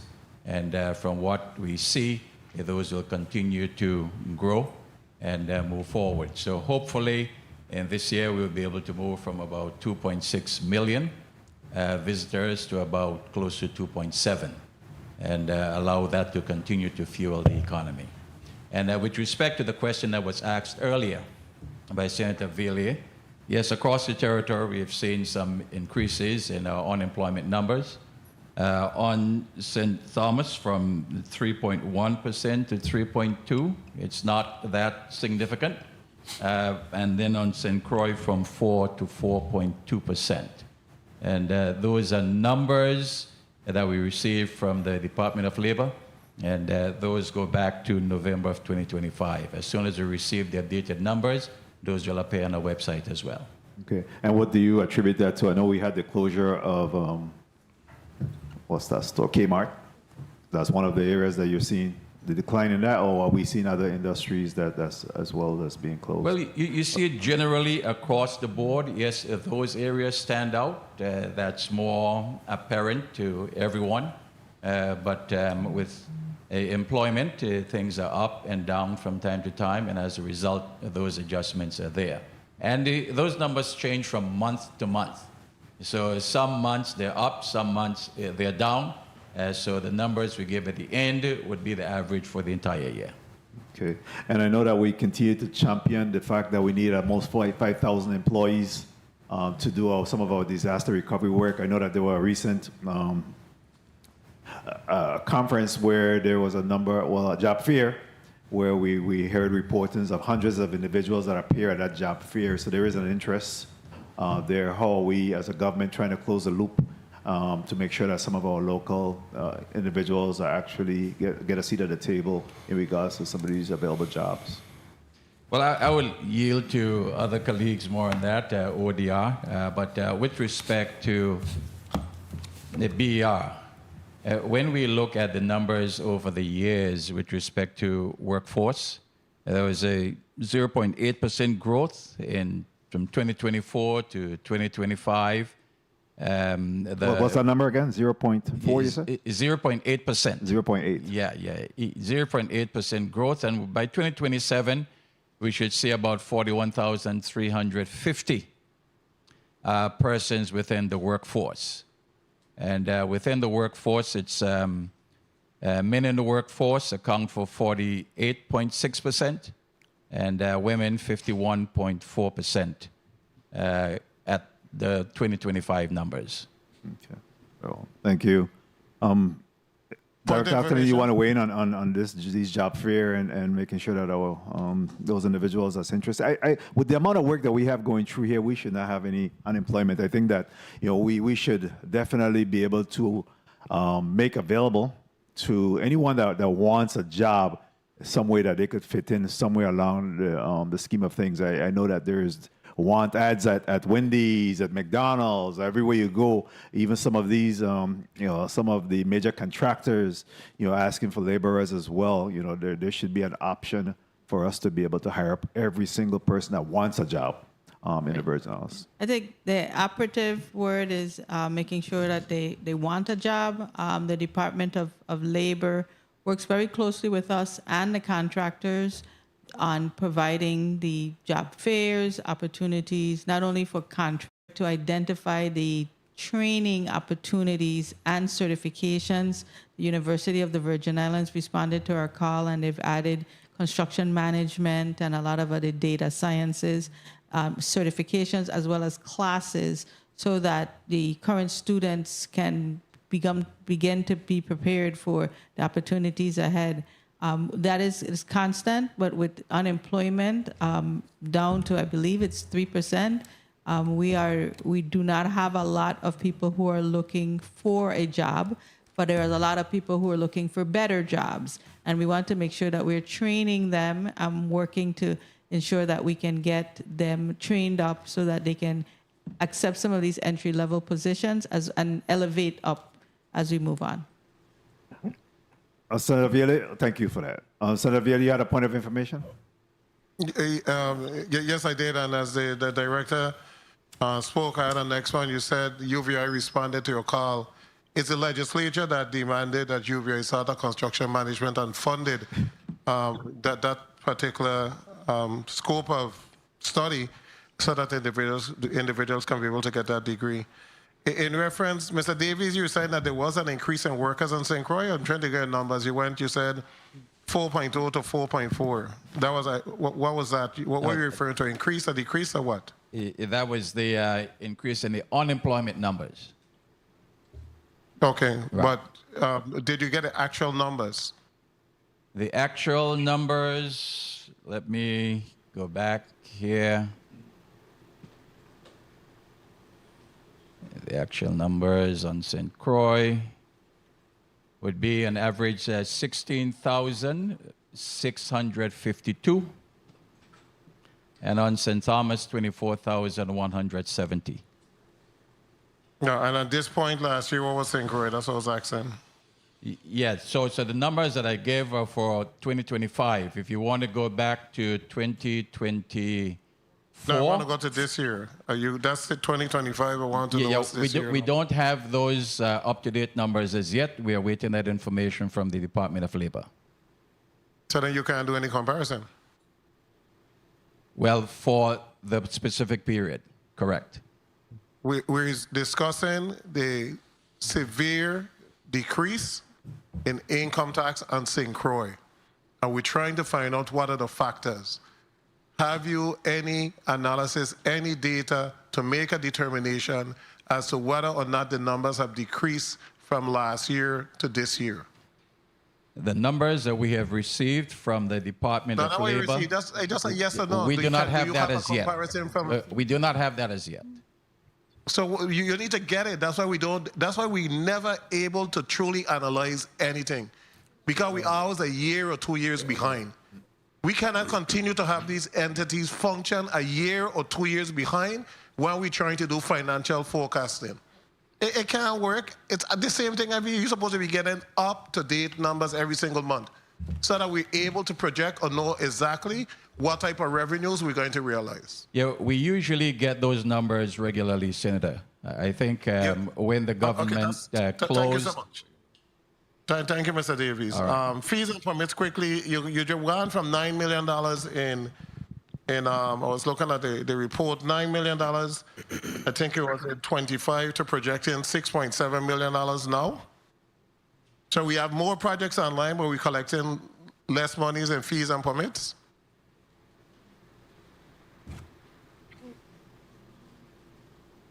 We are in the budget book. In the budget book. In the budget. $9 million for fiscal year 25. 26 revised projection, $6.7 million. Projection for fiscal year 27, $8,864,000. We collected more money in 25 than we're going to be collecting this year and next fiscal year, despite the fact that we're supposed to be ramping up projects. Explain that one to me. Senator, we are being very cautious because when we actually projected 9 for the which is this current year, we're only going to see 6. So we took a cautious approach. Okay, so hold up. But we collected 9 in 25. But we only projecting to collect like 6 in 226. That's the issue. So we're trying to figure out what is transpiring, that it might be some kind of, we're trying to figure out where it is. So we're working on that. So can the issue internally be in that permitting office in DPNR and those other entities that just sit in a permit for 4, 5, 6 months? Can that be one of the issues? Possibly. Until we figure it out, I can't tell you for sure. Okay, but just remember, no, these aren't hard things to figure out. No, we're going on like we're doing calculus or something. These are simple stuff. Thank you so much, Mr. Chair. Thank you. At this time, I know you guys have been sitting for over 3 hours. We will take a 5-minute recess, and I'll come back with a rapid-fire 2-minute round. The Committee of Budget, Appropriations and Finance stands in recess for 5 minutes.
And we're out of recess and back on record. And again, this is the Committee of Budget, Appropriations and Finance. And today we have before us the government's financial team, and they're presenting their overview of the FY 2027 executive budget for the government of the Virgin Islands. We had round one, and now we'll be going to the second round of 2 minutes. And Senator Angel Balquez, you recognize for your 2 minutes at this time. Thank you so much, Mr. Chair. Good afternoon, Mr. Chair. Good afternoon, colleagues. Good afternoon to the listening and viewing audience. Good afternoon, Central staff, and to my staff and the testifying panel here before us today. I wanted to ask a question in relation to the car rental tax. That's a measure that was passed in the 35th legislature, and we are sort of at the halfway mark of this year going into the budget cycle, and I wanted to get some data or information about how that tax is performing at this point. Good day, Senator. Jolie, Director of the Bureau of Internal Revenue. Thus far, we are up 30% compared to last year. That has been one of the what I would deem successful bills, simply because, and while I am supposed to stay neutral, most of the rented 1 minute. Most folks who rent cars are not locals. They're tourists. So the community does not have to feel that impact. So that's one of the bills where wherever I go, I don't get yelled at too much for car rental tax. But on track, we expect collections to be better than ever with the increase without an impact. 30 seconds. If you can just place the figure that you're up by on the record. So far, this fiscal year through May, we are over $627,096 as far as compared to last year. So that's about a 30% increase that we would have not gotten had not this bill been passed. Okay, very well. So that also means our tourism numbers are rising as well. I would venture to say.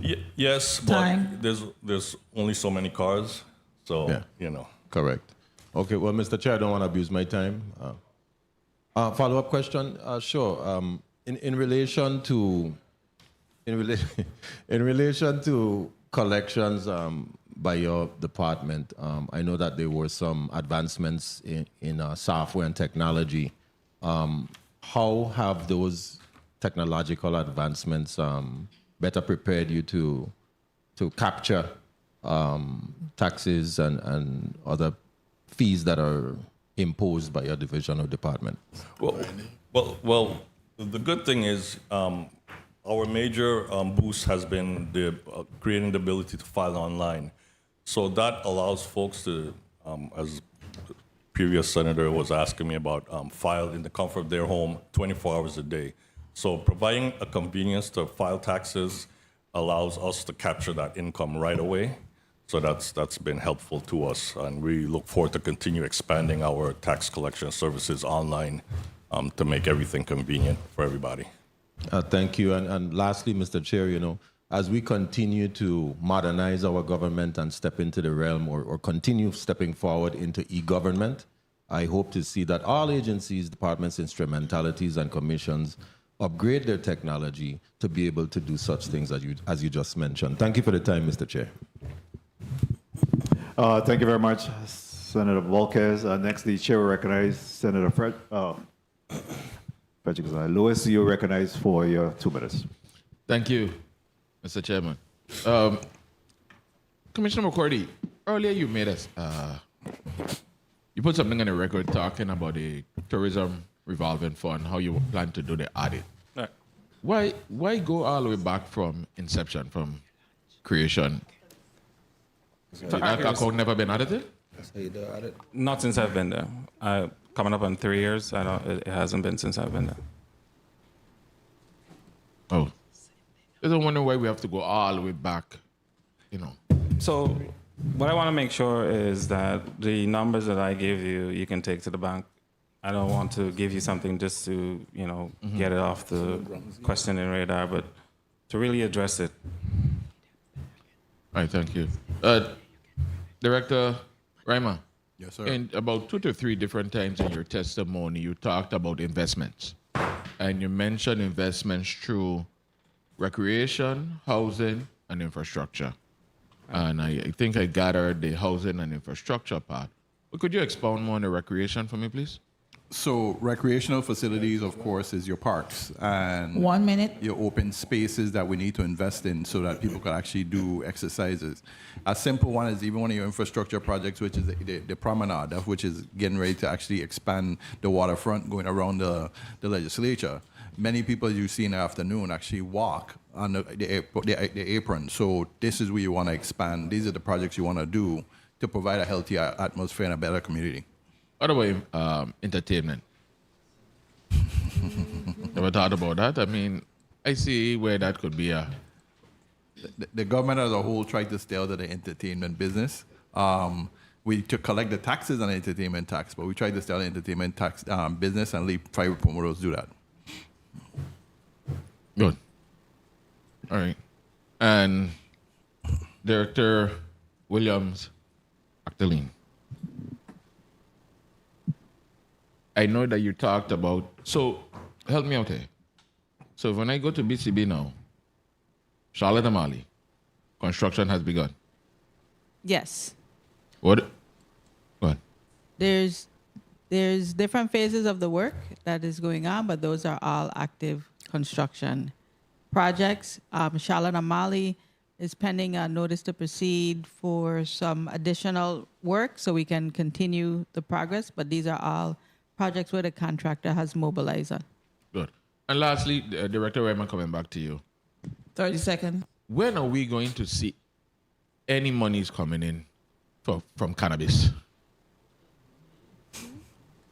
That's a very good question. I know they're going through the process in regards to putting the regulations in place. You got to be very careful since this still is a class 1 drug on the federal side. So I know they're going through the iterations of changing legislation and putting things in place. I know people have applied for licenses and we've collected fees, but when we're going to start, that's a more better question for the Office of Cannabis. I can chime in, Director Bureau of Internal Revenue, because I would be, our agency really wasn't collecting. My understanding is there's a lab that's under construction right now, so there are a number of pieces that need to be put in place. So, going back to what he said, there needs to be a finalization of a number of different pieces before that could happen, before we could start collecting. Laddie, we 8 years in. We gonna get this one to ODR, right? No. Thank you. Thank you very much. Senator Lewis, and cannabis and revenues coming in from cannabis is something we'll be discussing during the budget cycle and looking at some possible revenues to continue to shore up our government employees' retirement system. So that is something that's definitely ripe for discussion. At this time, the chair will recognize Senator Marvin Blyden. You're recognized for your 2 minutes. Thank you again, Mr. Chair. Vice Chair. Let me ask Director Lee, since we're talking about entertainment, I know back in the day when I had my production company, Lots of Value Entertainment, Loves Production, every time I bought an artist, they used to come by the door and press the button and count, and I had to pay them up front. And also, I would like to know if, number one, when it comes to these artists that come through here all the time, are we collecting from them? That's the first question I have. Yes, a portion of their payments are withheld. Okay, and are you collecting at the door for all of the different entertainers that come through here? Because I don't see it happening anymore. It used to happen back in the day. I'm not seeing it at all.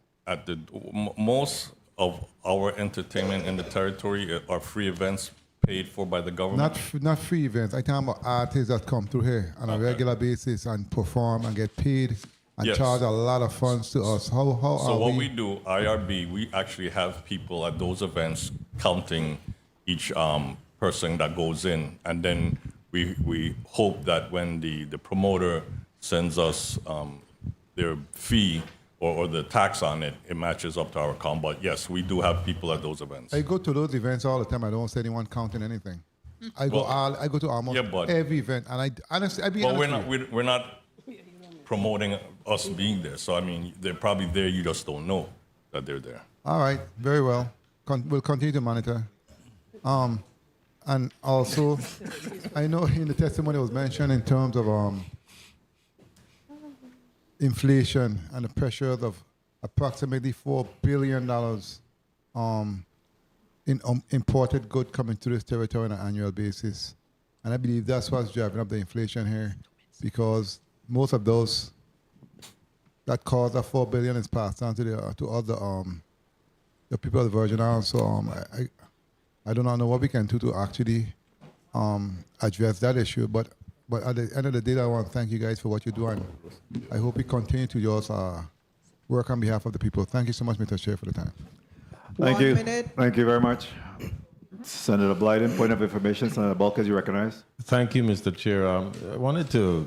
My point of information stems from the previous senator's inquiry surrounding the entertainment tax. In relation to individuals or entities who come from the outside who are not subject to the 5% gross receipts, such as other entertainers who would then have to apply for a formal business license in order to provide entertainment services as promoters or entertainers themselves. I understand that Title 33 VIC Section 47 outlines that, which were made by provision by Act number 5887 in 1993. It's been 31 years since that particular section has been amended. I was working on trying to amend it to capture or taxate individuals from the outside who come here and entertain and do not pay any gross receipts but walk away with 100% of whether it's public funds specifically is what I was focusing on. Director Lee, I know that you and I have had butted heads on this several times, and I'm happy to hear my colleague bring it up because I still believe there needs to be a way for us to regulate that portion of how individuals are able to come here and walk away with 100% of the proceedings that are provided of public funds, particularly the Division of Festivals pays these entertainers, and I think they're the biggest culprit, and that's no disrespect to them, I'm just using that word loosely, of such a thing. So Director Lee, why is it so difficult for us to capture these outside entertainers when they're being paid 100% public funds and they are not subject to gross receipts? Yeah, so the reality is, unless the payee, kind of like how ODR operates, when they pay a contract and withhold it, that's really our best way to capture it, because once these entertainers leave, we almost have no ability to enforce collections. They're out of our jurisdiction, they have no footprint here. Yeah. So, but the agencies or whoever should withhold it, and maybe that's something that needs to be... From a contractual standpoint or legislative? Both. Both. Kind of, once again, how ODR operates. Okay, very well. Thank you for the time, Mr. Chair. Thank you very much. Senator Balkes, the chair will recognize Senator Blyden. You went already. Senator Fonseca, you recognize for your 2 minutes. Yes, thank you, Mr. Chair. Real quickly, May was Nurses Month, and I'd like to congratulate Nurse Barron. 42 years, 8 months. She made sure I said 8 months at a mental health nurse. Awesome, and she's just now graduated, so now she's also a nurse practitioner. And so she wants to come back to the Department of Health. We also want to recognize Nurse Garfield, 46 years, retired, and especially Nurse Sally Brown, 74 years of service. The the senator at large and I, we traveled to St. John. We congratulate her. 74 years. I think she's 90. A young 90-something, I ain't gonna say, but awesome. So, you know, nursing, right? I went to the UVI nursing celebration. As a matter of fact, we go there every year. And we graduate a lot of RNs. And somehow, most of them, we can't keep them. But, you know, the hospitals still have the traveling nurses. So we're paying a whole lot more. It's 6 figures, high 6 figures for the traveling nurses. But I think, Ms. Springett, see what we could do with the nurses' salary, because we're paying for it. The government is paying the traveling nurses a lot more than the union negotiated salary. I know you did wonders, you increased it, but we got to do a little bit better. And I think this is an area where we can save money with the nurses. So give me a discussion. What's going on? I think there's 6 nursing union contracts. How many of them? Testing. Is that? Josh Springer, Chief Negotiator, Office of Collective Bargaining. There's 3 unions specifically for nurses, and then there's nurses also in the USW Masters contract bargaining unit. As you said, during my tenure, the salaries for nurses have increased up to 40%. And that's and some of those contracts are still current. So once we resume negotiations, we'll, based on, again, resources, discuss further increases. Okay, and then, you know, you always get the little kickback in that a RN is a RN is a RN. It don't matter if you're in a hospital or in the health or in the maternal child health. And especially the Bureau of Corrections, I get some little concerns.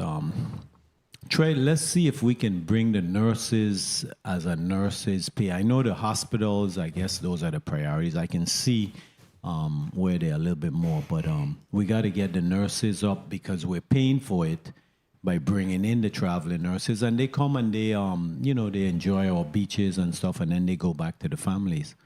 And these are nurses that are local, born, raised, educated. We're giving out these degrees at the university every year. It's about 20-something nurses we're graduating, but we can't keep even half of them. So thank you, Mr. Chair. I just want to mention that we got to make a push to make sure that nurses are compensated a little bit better. Thank you. Thank you, Mr. Chair, for the time.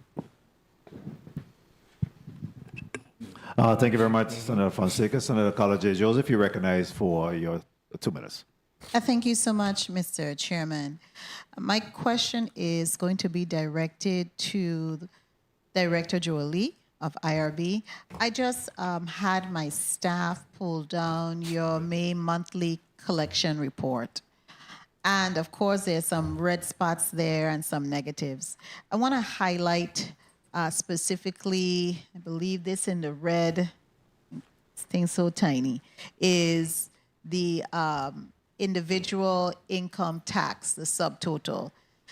We're seeing, and that's a very huge generating item, and we're seeing that you are saying the cumulative for fiscal year 2025-26 is in the red by about 10 million, 10.6 million. What are some of the contributing factors to that? Given that we are having all of the disaster recovery, we have the Westin now up and running. I know we've taken a little dig from Kmart in St. Croix closing down completely, and the locker came out here. So what is some of the contributing factors to that? Good day, Senator. Director Lee, Bureau of Internal Revenue. So what you're looking at is a comparison of last year. And to answer your question in the simplest way, 2 major taxpayers have left the territory to move to the States. Both of them combined. And who are they? You can't say. No. Yeah. Both of them combined probably about 30 to 35 to 40 million. Were they EDC companies? I can't get into that. You don't know. I mean, I'm not allowed to. Okay. I just wanted to know if they were But that's individual taxpayers. So whether it's EDC or whoever, they would have contributed additional 35 to 40 million, which would significantly bump this number. Then I have this other one that's in the red. I'm thinking it's gross receipts. Is it gross receipts? No, that's kind of the total of income. That includes corporate and individual. So we were high up on corporate, which was able to knock down that -10 to -7. Okay. All right. And is there any plan to look at getting any other additional with the financial team, any additional persons or entities to come back in to replace these two companies? Yeah, That's an ongoing discussion. And plus, who knows, additional people may also leave. So, that's kind of a challenge to kind of quantify or deal with. Thank you so much, Mr. Chairman. Thank you. Thank you very much, Senator Carlos J. Joseph. Next, the chair will recognize Senator DeGraff. You recognize for your 2 minutes. Mr. Chair, thank you, Mr. Chair. In regards to wire transfer, that wire transfer tax, what numbers are we seeing now with that? That's Lieutenant Governor's office, Senator. Okay, so who would have those numbers? I don't think nobody's here No? from the Lieutenant Okay. Governor's office. Chief Negotiator, prior to the stoppage of negotiations, you negotiated how many contracts? And have those, how many contracts have you negotiated prior to that? For this fiscal year? 4. Say again? 4. 4? Okay, of the 4, the involved wage agreements, and were those individuals satisfied to this date? Were they paid and any retro owed to them? To my knowledge, some may still be being processed because it's a large group. Some are education, so that's a larger group. Okay, so is that something you could put on the record in terms of when will they be made whole? No, I don't have that information. The department is processing those NOPAs and implementing the salaries, so I do not have that specific information. Okay, so through the chair, we could ask for that. I can request it from the departments. Okay, thank you, Madam Chief Negotiator. Finance, how many audits would be completed by the time the end of this year is completed going forward? How many audits will you have completed? What year audits are you up to now? We're up to 23. We're expecting to have 24 completed in a couple of weeks. Okay. And then we'll have 25 completed by the end of the year. Okay.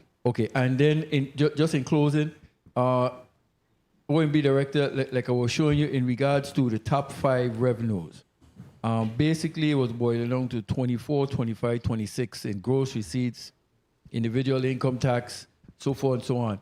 I'm seeing different numbers from 27 in the budget and your projections that are listed versus the 26, what I see in the 26 book. So the 26 book, and they start from the year, all start from 2010, come down, and then we would see 24 in gross receipt taxes, we'll see 214,058,000, but it's different number in 27. What caused that issue? Because again, that's what we have to use going forward. So simply put, timing. So the budget book was a snapshot in time, and as the numbers are updated, there's things that happen, like people checks return. Of course, the number is going to move. So as we update the actual information, timing just is the situation. That's where you're seeing differences. Okay, so what degree of accuracy is versus what we have in time? You're pretty accurate now for 24, 25. 26 is going to be a moving target. Okay, so in the projections that we are going to use going forward, give or take, what we use a 10% swing, or that's too much? Not that much. You too got much. too far. Okay. So it's smaller than that, less than 5%. Less than 5. But okay. when we come back for the budget wrap up, you'll actually have pretty good numbers for 26. Okay. All right. Thank you. Thank you for the time, Mr. Chair. Thank you very much, Senator DeGraff. The chair will now recognize Senator Kenneth L. Gittins. You're recognized for your 2 minutes.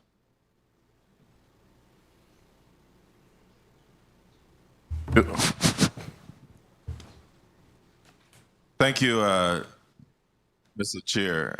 I want to go back to earlier, and I appreciate the response earlier regarding the need for agencies to reconcile their books and cash receipts. However, I'm still concerned that many department or agencies still close off these collections way prior to 5 p.m. Even if you were to say no cash after 3 p.m., that will be fine. However, we should be able to collect right up until 5 p.m.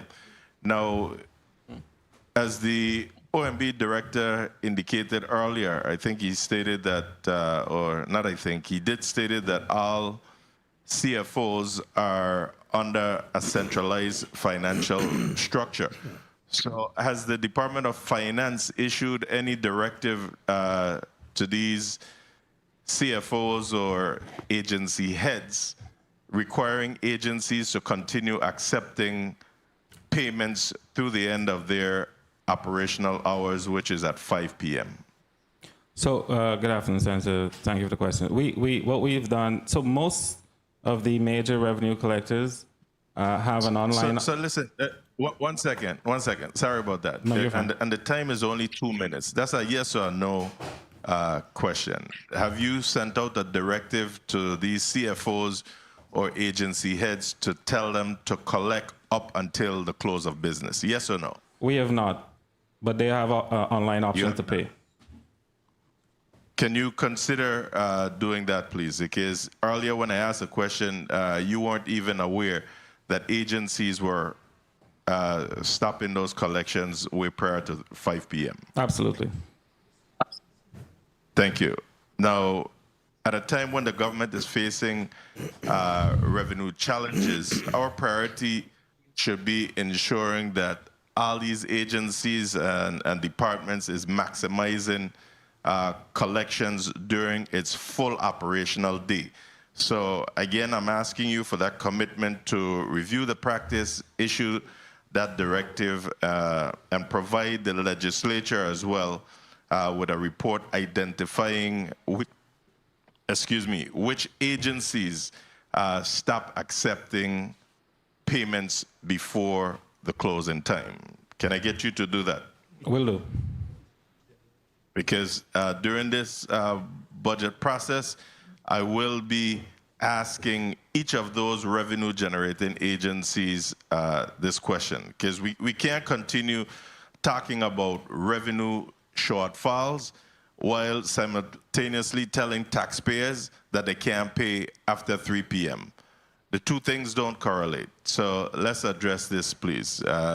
Thank you, Mr. Chair, and thank you to the financial team for your discussions here today.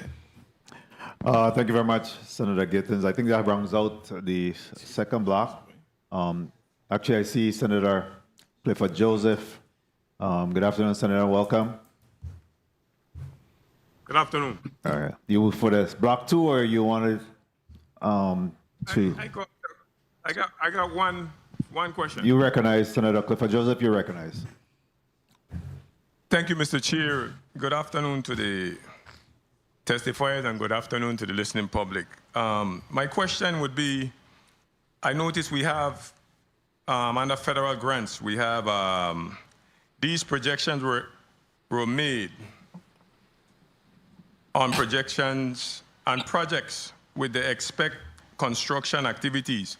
Where are we with the hospital, Wang Louis Hospital? Because if it's not out, how is it here for part of the projections? And my next question would be, let me get an answer, and I have one more question on it. Adrian Williams, Director, Office of Disaster Recovery. Senator, there's work surrounding the JFL hospital already. There's a contractor. It's under contract. We are moving towards beginning the demolition as soon as we get the clearance. So these are all projects that are we're very confident that they will be projecting the revenues that have been included in the budget. And In which quarter in 2027 we expect the underground bundles to begin? We expect the underground bundles, the first two, to start generating funds this last quarter of this fiscal year. So from the beginning of next fiscal year, we're expecting to see the generation of additional revenues. Thank you for your response. Thank you, Mr. Chair, for the time. Thank you very much, Senator Clifford Joseph. And again, this rounds out this block, and I wanted to give you an opportunity. Well, first of all, I would like to ask you, Director Reimer, what keeps you up at night regarding this budget? The budget is not really the issue. The issue is how do we solve the structural problem and the prior year debt problem. That's what really keeps myself and the Commissioner of Finance up at night. And how do you propose to handle that? I mean, obviously that is a challenge. It's one that you have undertaken for some time now, and it continues to exist. How do you believe that we will be able to make some inroads in respect to that? Because that is a big issue, and continue to confront that, as well as the supporting and assisting the semi-autonomous agency. We have had the conversation in respect to bringing them into some type of a compliancy level, so that they could be able to handle the running of these agencies fiscally and financially, solvent. How do you propose that we're able to hopefully make some inroads in addressing those two That's issues? currently ongoing, Senator. Because of the CFO implementation and the financial responsibility unit implementation, we are now seeing inroads where we clearly see, once we get involved with that agency, we clearly see what the issues are. We clearly understand where we can actually provide savings and provide the funding they need at the same time. So as you would see going through the budget cycle, you would actually see my team appear with some of them, and then you understand that how far we are going to actually address the problem, the structural issues and the prior year debt issues, and how do we actually fund some of these agencies to get out their own way. And how important it is for us to, I think that we have gained some traction in terms of, a path forward, how important it is for this work to continue. We can't afford to derail the train at this point in getting this work moving forward. How do you see the need for us to continue to ensure that we stay on track with some of the plan that has been put forward? To not derail this process, we have to really strengthen our bench within the organization, such as finance, and the main entities, the financial team you see here. And as we strengthen our benches, it's actually going to improve the process. So that's what we're working on, and part of that process was the GVI Fellows years ago to start the process of building capacity. And I think that's a process that has to continue going forward, so allow the government of the Virgin Islands to become a successful entity moving forward. Do we have sight of what is the current property in regards to property tax? What is the current outstanding amount in regards to property tax? Good afternoon, Senator Brent Laird. I'm tax collector. Currently, it's about 110 million. That's expected to rise after August 30th when the 2026 tax bills go out. Well, they have gone out. Once they become delinquent on August 30th, then we expect that number to rise. Okay. Got it. At this time, thank you for that response. I'll give you a minute to do our closing remarks at this time. Senator, on behalf of the governor's financial team, I'd like to thank you for the opportunity to provide the fiscal year 2027 budget overview. But remiss to not thank my staff, which is the OMB staff that spent a lot of long hours, a yeoman's job in really trying to get this process done in terms of getting the budget together, making sure every agency is pretty much adequately funded. And I like to thank them publicly that here it is. They spent a lot of time in my offices, and the last night up to the deadline, we were there probably till 2 a.m. So for me, I'd like to thank them publicly. And as part of the financial team, thank you for the opportunity to present this budget. Very well. We accept your thanks, as well as the post-audit division, as well as the Committee of Budget, Appropriations and Finance, in terms of the work that we have done over the last several months, individually and collectively, to be able to address You did say post audit on the finance committee, right? In your closing, in your thanks. Thank the legislature as a whole. Very well, and thank you for always being available to take our calls and be able to have these conversations. There's much work to be done. By any stretch of the imagination, we're not even nearing the curve at the end. But truly, thank you for always being available to have that discussion, the brute, honest, and forthright discussions about our finances and how do we create a path forward in addressing those particular issues. Of course, this is the start and the overview of the budget process, and there will be a lot more detail that will be necessary as we continue to build this budget moving into FY 2027. So we look forward to your work there. I know that you've been meeting with the individual agencies to make sure that they're hopefully be able to provide our post-audit division as well as this committee with the most hopefully updated information, so that we really could be able to move inform budget moving forward. The Committee of Budget Appropriations and Finance, again, thank the entire financial team for your work and certainly for being here today. We look forward to our continued conversation as we endeavor to work together to address this FY 2027 budget, the last budget of the Brian Roach administration. So we need to make sure that we're moving, this budget. And obviously there'll be some tweaks as we go along, but nonetheless, we're looking forward to that. Next up, we have several bills in block number 2. So at this time, we'll take a 10 minutes recess and dismiss the governor's financial team and then bring up the others for block number 2. The Committee of Budget Appropriations and Finance stands in recess for 10 minutes.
The Committee of Budget, Appropriations and Finance is back in record and out of recess.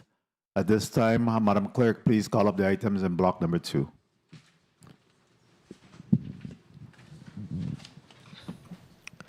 Block 2. The Committee on Budget, Appropriations and Finance will receive testimony on the following bills. Bill number 36-0045, an act appropriating the sum of $400,000 from the Tourism Advertising Revolving Fund to the Virgin Islands Taxi Cab Commission for the implementation of technological upgrades, sponsored by Senator Angel L. Bolquez Jr., co-sponsored by Senator Marvin A. Blyden. Invited testifiers are Honorable Kevin G. McCurdy, Commissioner, Virgin Islands Department of Finance, Ms. Melissa Smith, Executive Director, Virgin Islands Taxi Cab Commission, and Mr. Rupert Ross, Director, Virgin Islands Bureau of Information Technology.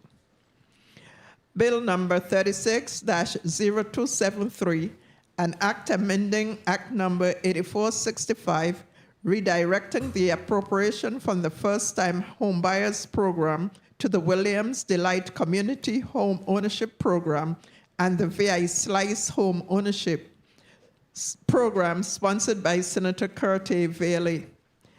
Invited testifiers are Mr. Wayne Biggs Jr., Executive Director, VI Economic Development Authority, Mr. Julia Reimer, Senior Director, Office of Management and Budget, Ms. Valdez Shelford, Interim Executive Director, VI Housing Finance Authority, and Mr. Dwayne Alexander, Executive Director, VI Housing Authority. Bill number 36-0274, an act requiring the Virgin Islands Housing Finance Authority to pay compensation to the homeowners within the LBJ Gardens community who have been required to vacate their homes as a result of the actions related to the demolition of properties owned by the Virgin Islands Housing Finance Authority and associated with the operations of the Virgin Islands Water and Power Authority and the Virgin Islands Waste Management Authority. Sponsored by Senators Clifford A. Joseph Sr., Mary C. James, Novell E. Francis Jr., and Hubert L. Frederick, co-sponsored by Senators Angel L. Bolquez Jr. and Ray Fonseca. Invited testifiers are Honorable Kevin G. McCurdy, Commissioner, VI Department of Finance, Mr. Julio Reimer, Director, Office of Management and Budget, Ms. Valdez Shelford, Interim Executive Director, VI Housing Finance Authority, Mr. Carl Knight, Executive Director, CEO, VI Water and Power Authority, Ms. Wanda Centeno, Resident, and Ms. Margaret Acevedo, Real Estate Appraiser. This ends the reading of today's agenda, Mr. Chair. Thank you very much, Madam Clerk. There you have it. We have 3 bills in block number 2. And of course, bill number 36-0045, bill number 36-0273, and bill number 36-0274. And we'll go to the testifiers table to identify all of the testifiers. We'll start here in St. Thomas and then go over to the St. Croix District. And then we'll have the bill sponsors put on record each of the bills. We can start off with you, Attorney Sinclair. Good afternoon. Bring the mic a little closer to you, please. Sorry. Good afternoon. Dion Sinclair, General Counsel for the Virgin Islands Water and Power Authority, appearing here today on behalf of the Executive Director and CEO, Carl Knight. Thank you. Good afternoon. Ma'am. Hi, good afternoon. Vashania Glassford here on behalf of the Taxi Commission as a taxi cab inspector, along with my director. Welcome, Ms. Glassford. Is it your first time at the legislature? To testify? Yes. All right, welcome. Director Ross. Good afternoon. Rupert Ross, Director for the Bureau of Information Technology. Good afternoon. Smith. Good afternoon. Melissa Smith, Executive Director of the Taxi Cab Commission. Joining me today is Inspector Vashania Glassford, and our listening and viewing audience is Inspector Dion Van Houten. Thank you. Commissioner. Good afternoon. Kevin McCurdy, Commissioner of the Department of Finance. Good afternoon. Julio Reimer, Director, Office of Management and Budget. Good afternoon. Good afternoon. Dwayne Alexander, Executive Director, Virgin Island Housing Authority. Good afternoon. Good afternoon. Valerie Shelford, Interim Executive Director, Virgin Islands Housing Finance Authority. Good afternoon. Good afternoon. Frida Webster, Director of Homeownership, Virgin Islands Housing Finance Authority. Afternoon, Ms. Webster. Let's 1 second, Mr. Pell. Let's try that again. The desk of Senator College Joseph. Good afternoon, Rupert Pell, Director of Planning and Construction, Virgin Islands Housing Finance Authority. Good afternoon. I'll go over to St. Croix District.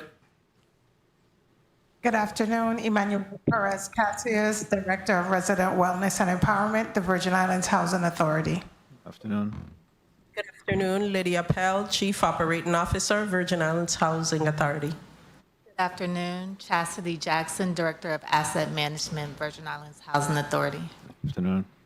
Good afternoon, Delia Clayson Brown, Let's try that again, Ms. Brown. Good afternoon, Delia Clayson Brown, the President Council of William Delight Community. Afternoon. Good afternoon. Very well. Who speak to bill number 36-0045, an act appropriating the sum of $400,000 from the Tourism Advertising Revolving Fund to the Virgin Islands Taxi Cab Commission for the implementation of technological upgrades. Senator Bulkins, you recognized for presentation on bill number 36-0045. Thank you, Mr. Chair. Good afternoon, Mr. Chair. Good afternoon, colleagues. Good afternoon to the listening and viewing audience. Good afternoon, Central staff, and to my staff and the testifying panel before us for a few bills. Mr. Chair and colleagues, and to the thousands of hardworking taxi drivers and safari operators and transportation professionals throughout this territory. Today I rise once again to propose and support Bill number 36-0045, a measure that was drafted and requested to be heard since 2023, and finally first introduced in November of 2025 by the chairman of this committee. Colleagues, we have to recognize that many of our taxi operators have been telling us something for years, that the Virgin Islands Taxi Commission is operating a system that is antiquated and belongs in the past. For more than 3 years, I've been advocating for the modernization of the Taxi Cab Commission because I believe our operators deserve better. They deserve a government that works hard for them, and e-government services or access thereof is part of modernizing our society. While the world has moved forward into a digital age, the Taxi Cab Commission continues to rely heavily on paper-based files, manual processes, and outdated record-keeping systems. Many records are stored in filing cabinets. Some have been deteriorating through time. Information that should be accessible in seconds actually takes hours or even days to locate. The taxi operators are often forced to make multiple trips, and I've heard it many, many times from my St. Jonian taxi drivers, waiting in long lines and lose valuable time that could have otherwise been spent earning income and serving customers. The Commission itself has acknowledged that many of the operations remain paper-based and in need of modernization many times before this body. To the taxi drivers of this territory, I want you to know that this bill was written to support your concerns and your issues, to reduce those unnecessary delays, to make renewals faster, to make records easier and more accessible, and to improve the communication and operations of the Commission the Commission used to bring in somewhere between $800,000 to $1 million per fiscal year. What those numbers are now are yet to be seen during the budget markup cycle. The Bureau of Information Technology, led by its director, has already testified that the Commission's current manual processes limit efficiency, slow service delivery, and creates challenges in maintaining accurate and accessible information. Colleagues, every visitor who arrives to these Virgin Islands interacts with a taxi driver. Taxi operators are among the first people our visitors meet and greet, and often have a lasting impression on. The quality of that experience reflects directly into our tourism product and our reputation as a destination. For that reason, modernizing the Taxicab Commission is not simply a transportation issue. It is a tourism issue. It is an economic development issue. It is a customer service issue. And most importantly, it is a fairness issue. Our taxi operators should not have to wait another 3 years for our government to catch up with the common realities of a modern world. Again, I introduce Bill number 36-0137. There is a forthcoming amendment to change the fiscal year on the bill. Colleagues, I'm asking you for your support on the measure, and yet we do know there are some issues with the fund at hand. So let's get into it. Let's discuss it. Let's see if we can find a solution. Thank you for the time, Mr. Chair. Thank you very much, Senator Bolkes, on presentation on bill number 36-0045. Oh, I apologize. Yes, I did indicate the wrong bill number when I mentioned that. I apologize. In addition to that, Mr. Chair, my apologies again. There is a video, if I may please ask for your leniency to play a video which is sort of a mock-up of what the potential modernization and dashboard would look like to help the Taxicab Commission to be able to... You would like the video to be shown at this time? Yes, please. Media, you may proceed.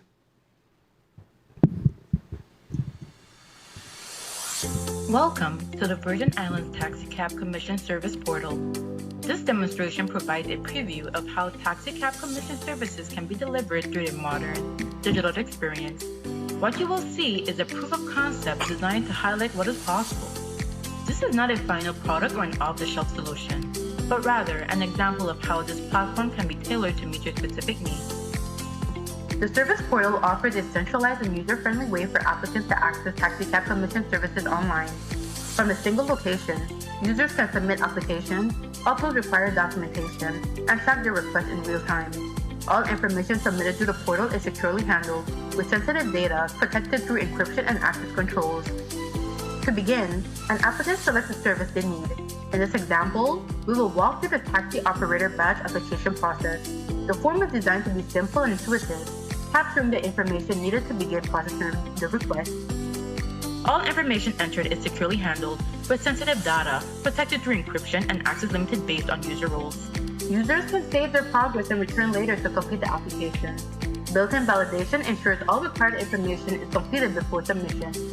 As part of the process, the system can check for existing applications using a unique identifier, such as a driver's license number. This helps prevent duplicate submissions and reduces manual effort. Once submitted, the application is immediately recorded and routed for processing. After submitting an application, users can access the My Request section to view their request. From here, each request displays key details such as the application number, submission date, and current status, and can be selected to view additional details and track progress. Notifications are automatically sent to the appropriate stakeholders, such as board members, to support timely review and decision-making. Behind the scenes, the system creates a case that captures all submitted information and documentation. This allows staff to access, review, and manage each application efficiently. As the application progresses, updates are made as part of the structured workflow. These updates are reflected in real time, allowing applicants to track status changes directly within the portal. The application then moves through eligibility and board review.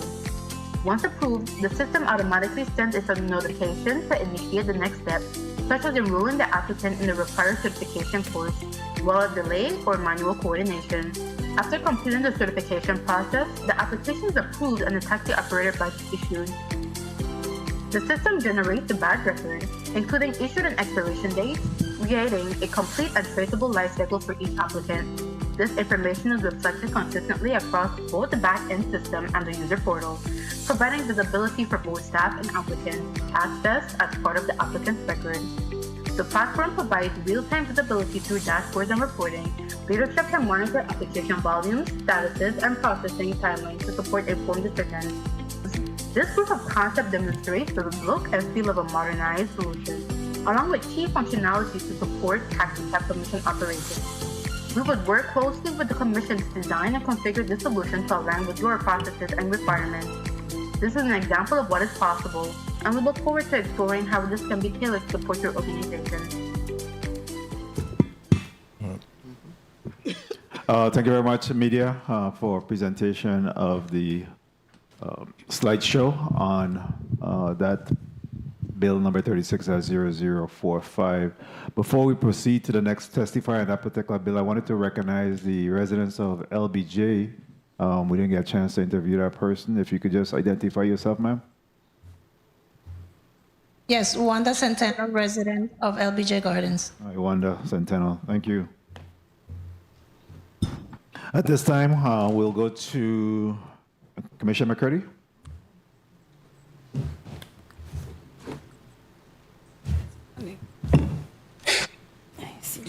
Good afternoon, Mr. Chairman. Good afternoon. Good afternoon, Vice Chair, committee, non-committee members, other members, those listening and viewing.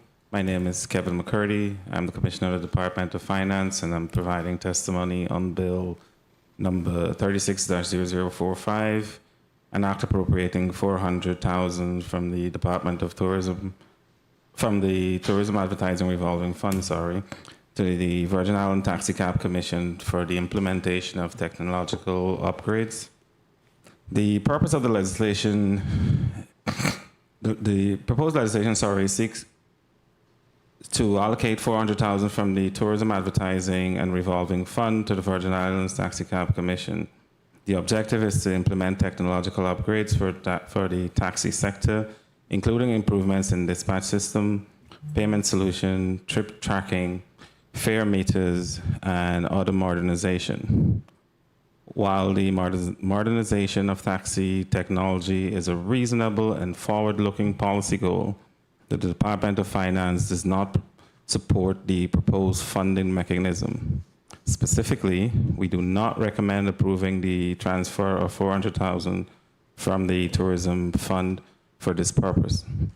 The Tourism Advertising Revolving Fund is dedicated to supporting tourism-related contractual obligations, seasonal cash flow needs, and ongoing program commitments.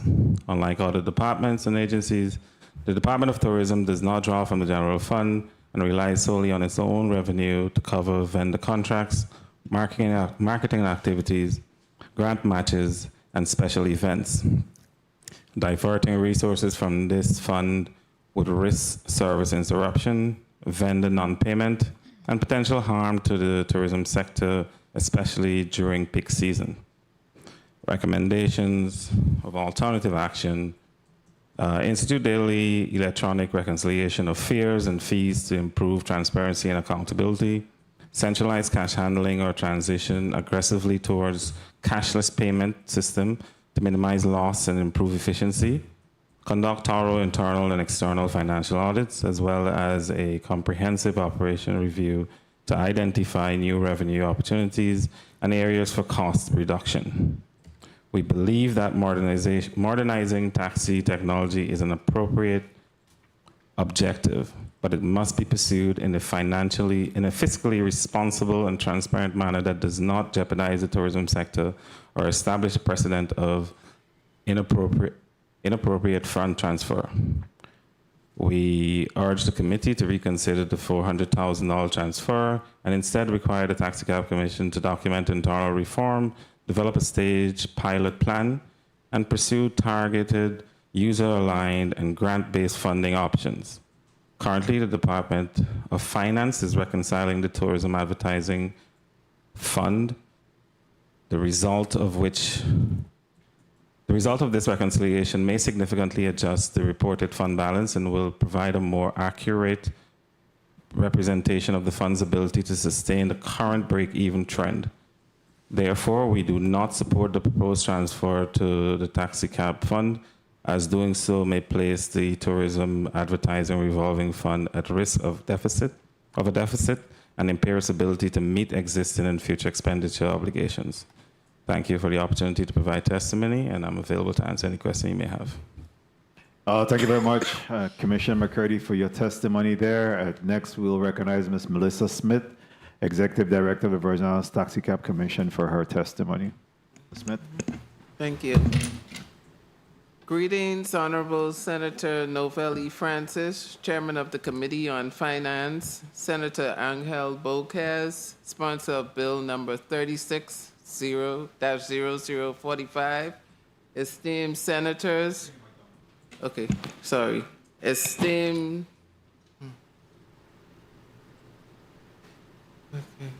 esteemed senators, legislative staff, and members of the viewing and listening public.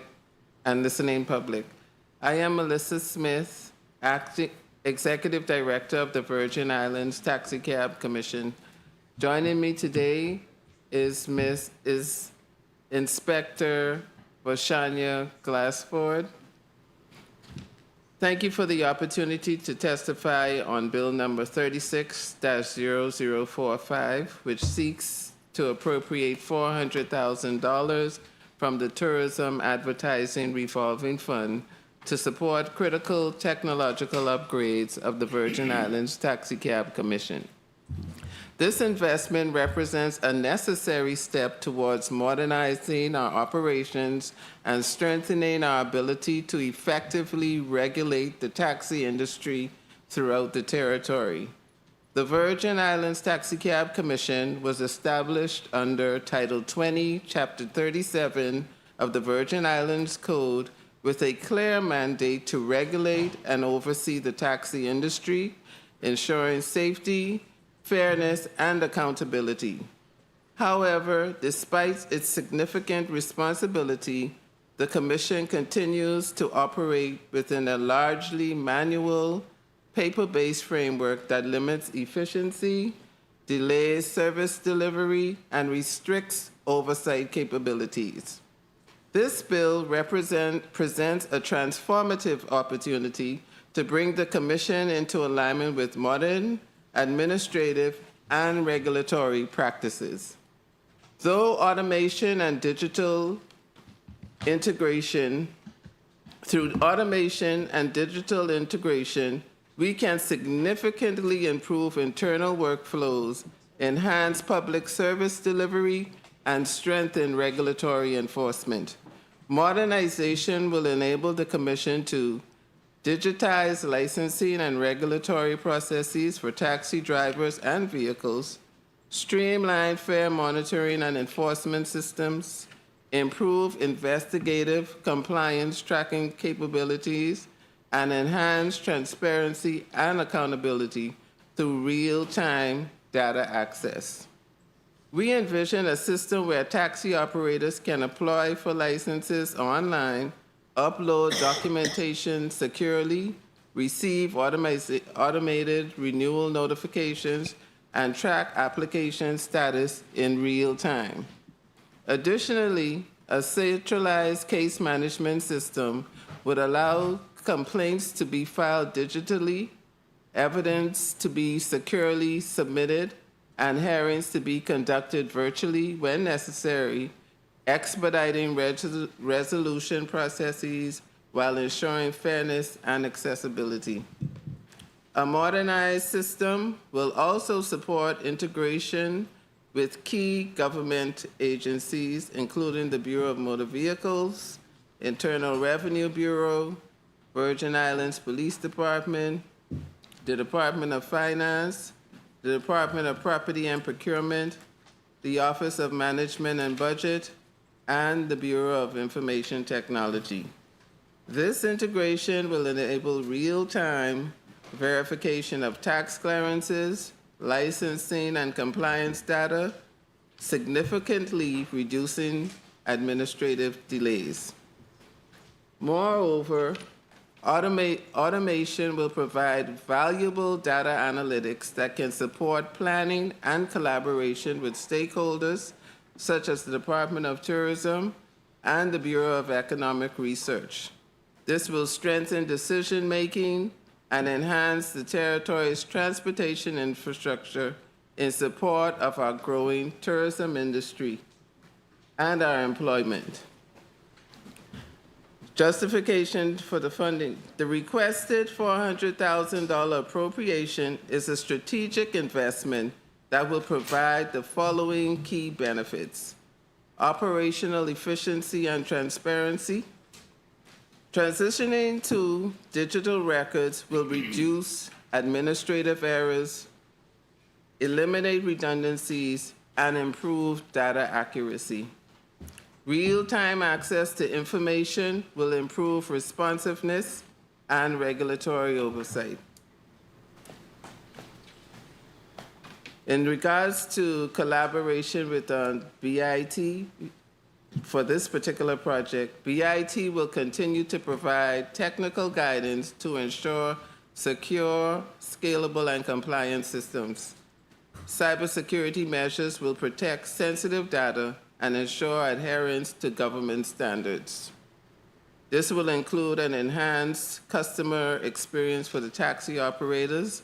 Operators will benefit from faster, more accessible licensing services with streamlined renewal processes that will reduce wait times and administrative burdens to our staff.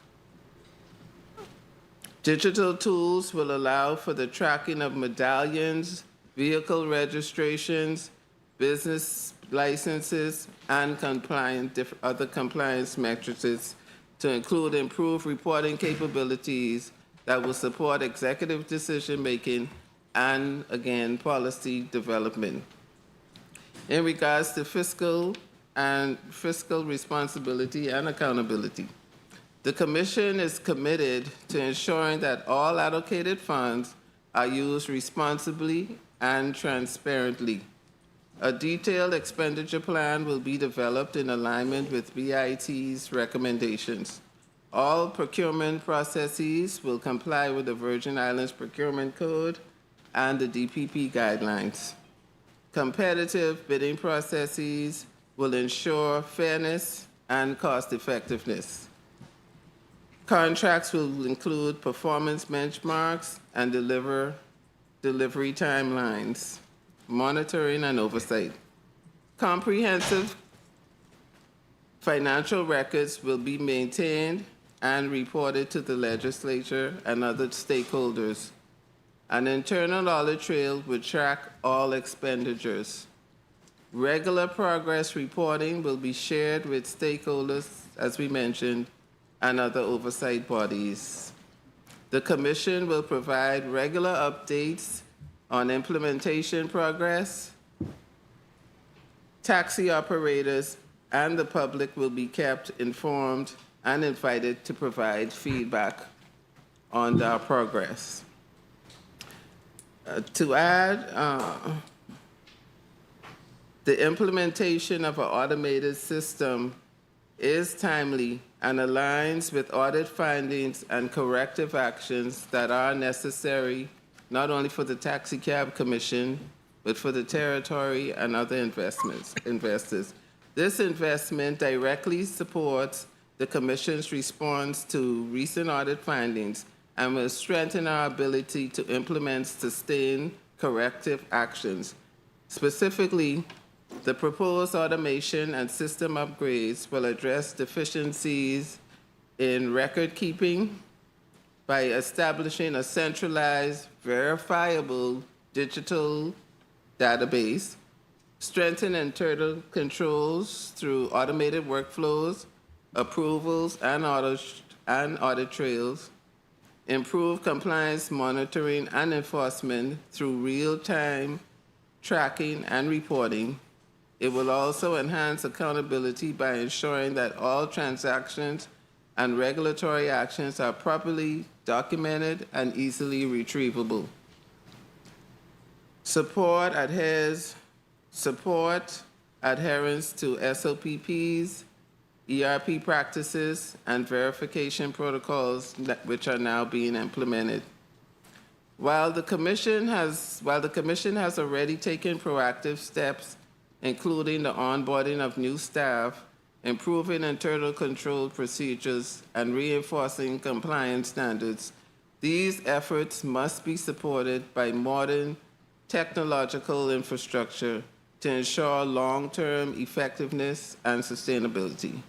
This investment is not merely a technological enhancement, it's a critical component of the Commission's broader commitment to transparency, accountability, and continuous improvement. Thank you. Thank you for your time. Thank you very much, Executive Director Smith, for your testimony there. Next, we'll go to Mr. Rupert Ross, Director of the Virgin Islands Bureau of Information Technology, for his testimony. Good afternoon, Chairperson Novell Francis Jr. and the members of the Committee on Budget, Appropriation and Finance, and other senators. I'm Rupert Ross, Director for the Bureau of Information Technology and the Chief Information Officer for the Government of the Virgin Islands. I appreciate the opportunity to testify on Bill number 36-0045, which proposes an investment in technological upgrades for the Taxicab Commission. At the outset, I want to be clear that the Bureau of Information Technology does not take a position on the specific funding source or appropriation mechanism reflected in this bill. Our role is to evaluate the technical opportunity presented and to ensure that should resources be made available, the territory is positioned to deliver a successful and sustainable modernization effort. From a technology standpoint, the need for modernization within the Taxicab Commission is well understood. The agency currently relies on manual processes and paper-based records, which limit efficiency, slow service delivery, and create challenges in maintaining accurate and accessible information.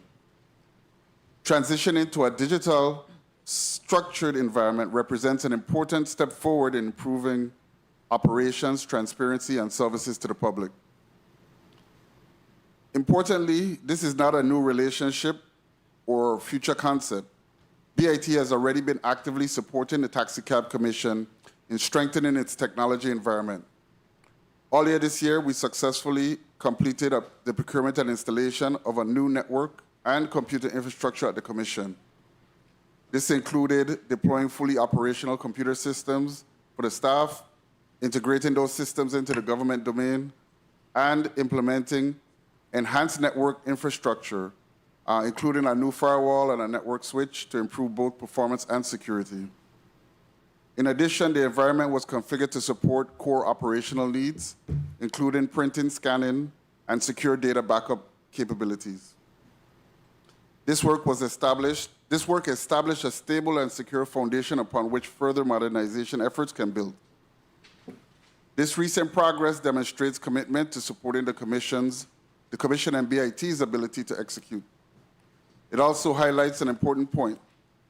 Modernization is not a single event, but a series of coordinated improvements that build on one another over time.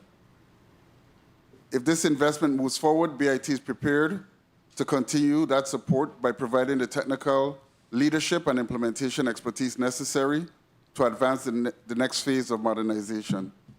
Specifically, BIT can assist in digitizing existing records and implementing a structured electronic record system that allows information to be securely stored, easily retrieved, and managed in accordance with government standards. This will significantly reduce administrative burden and improve access to critical information. Another critical area is workflow automation. BIT can support the design and implementation of structured digital workflows to streamline core processes such as licensing, permitting, complaints, and enforcement. By reducing reliance on manual handoffs, the Commission can improve processing timelines and deliver more consistent and transparent services. Equally important is ensuring that any solutions implemented are secured, scalable, and aligned with the broader government of the Virgin Islands technology environment. This includes applying cybersecurity best practices, protecting sensitive data, and enabling future integration with other government systems as needed. We approach this effort as a partnership with the Taxicab Commission. Our objective is to bring the technical expertise, standards, and operational support necessary to help the agency succeed while allowing the Commission to maintain full ownership of its mission and service delivery. This presents a meaningful opportunity for the territory to improve how a key agency operates and serves the public. With the right technical execution, it can reduce administrative inefficiencies, improve responsiveness, and create a more modern and accessible experience for both operators and customers within the tourism sector. In closing, while BIT does not take a position on the funding mechanism within the bill, 36-0045, we stand ready to support the Taxicab Commission in delivering a successful modernization effort if resources are made available. Thank you for the opportunity to testify, and I'm available to answer any questions. Thank you, Director Ross, for your testimony. I think that rounds out all of the testimony associated with Bill number 36-0045. Next, we'll go to the next measure before us, which is Bill number 36-0273, an act amending Act number 8465, redirecting the appropriation from the first-time home buyers program to the Williams Delight Community Home Ownership Program and the Virgin Islands Slice Home Ownership Program. Who speaks to this bill? I do. Valerie Shelford, Interim Executive Director.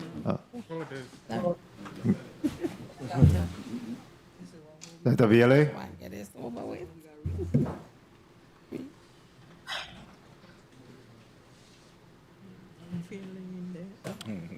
We stand in recess for 1 minute. Let me get Senator Villa to the floor. Committee of Budget, Appropriations and Finance stands in recess for 1 minute.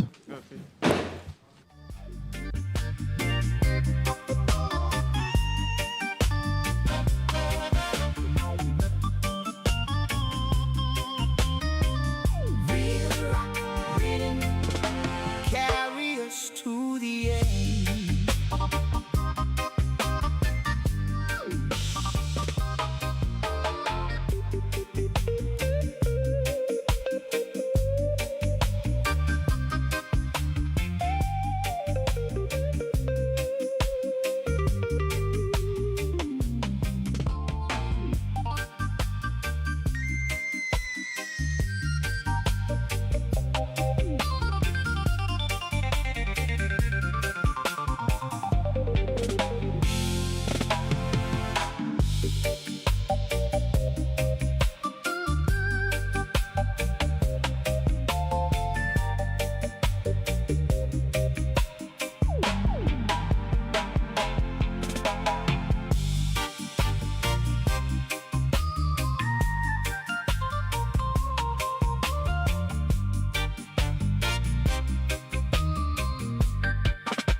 And we are out of recess at this time. We'll hear from Senator Villa and presentation on Bill number 36-0273. You recognize Senator Villa. Thank you, Mr. Chair. I thought you were going to a question and answer, so I was running upstairs, so I apologize for not being here when you called me. Mr. Chair, I present Bill number 36-0273, and I recommend Act number 8465, redirecting the appropriation of the first-time home buyers program to the Williams Delight Community Home Ownership Program and the VI Slice Home Ownership Program. 5 years ago, I think it was October 2021, we appropriated $4 million to the First Time Home Buyers Act to allow individuals that were purchasing a home for the first time to be able to receive financing that would be able to compensate for the down payment on properties, since it was up to 20%, and this would aid them to be able to get mortgages and be able to construct a home. 5 years since, in checking the balance in that particular account, the balance is still $4 million. So in 5 years, the Housing Finance Authority has spent $0, and the monies remain there for home ownership. So in looking at those monies and looking at the situation facing us, I decided to pass legislation that will aid those homeowners in Williams Elite who are under that Williams Elite